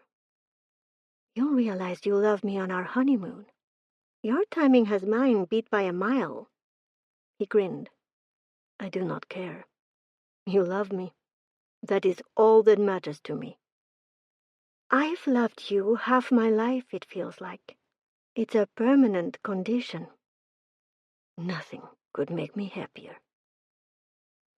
He named her Queen of Mirrors on their first anniversary, and she wore a dress and robes that had to be accommodated for her tiny baby bump. They made it into the media spotlight often because the love between the King and Queen of Mirrors had the world enthralled. It was the romance of the century. Nataliya never cared about stuff like that, but waking every morning with the knowledge she was loved so completely made each day better. Her very dignified husband showed an affectionate side no one thought he had, a side he had never shown another. Nataliya was honored to be his queen, but she adored being his wife, and Nikolai made it clear every single day, in small and big ways, that he adored being her husband.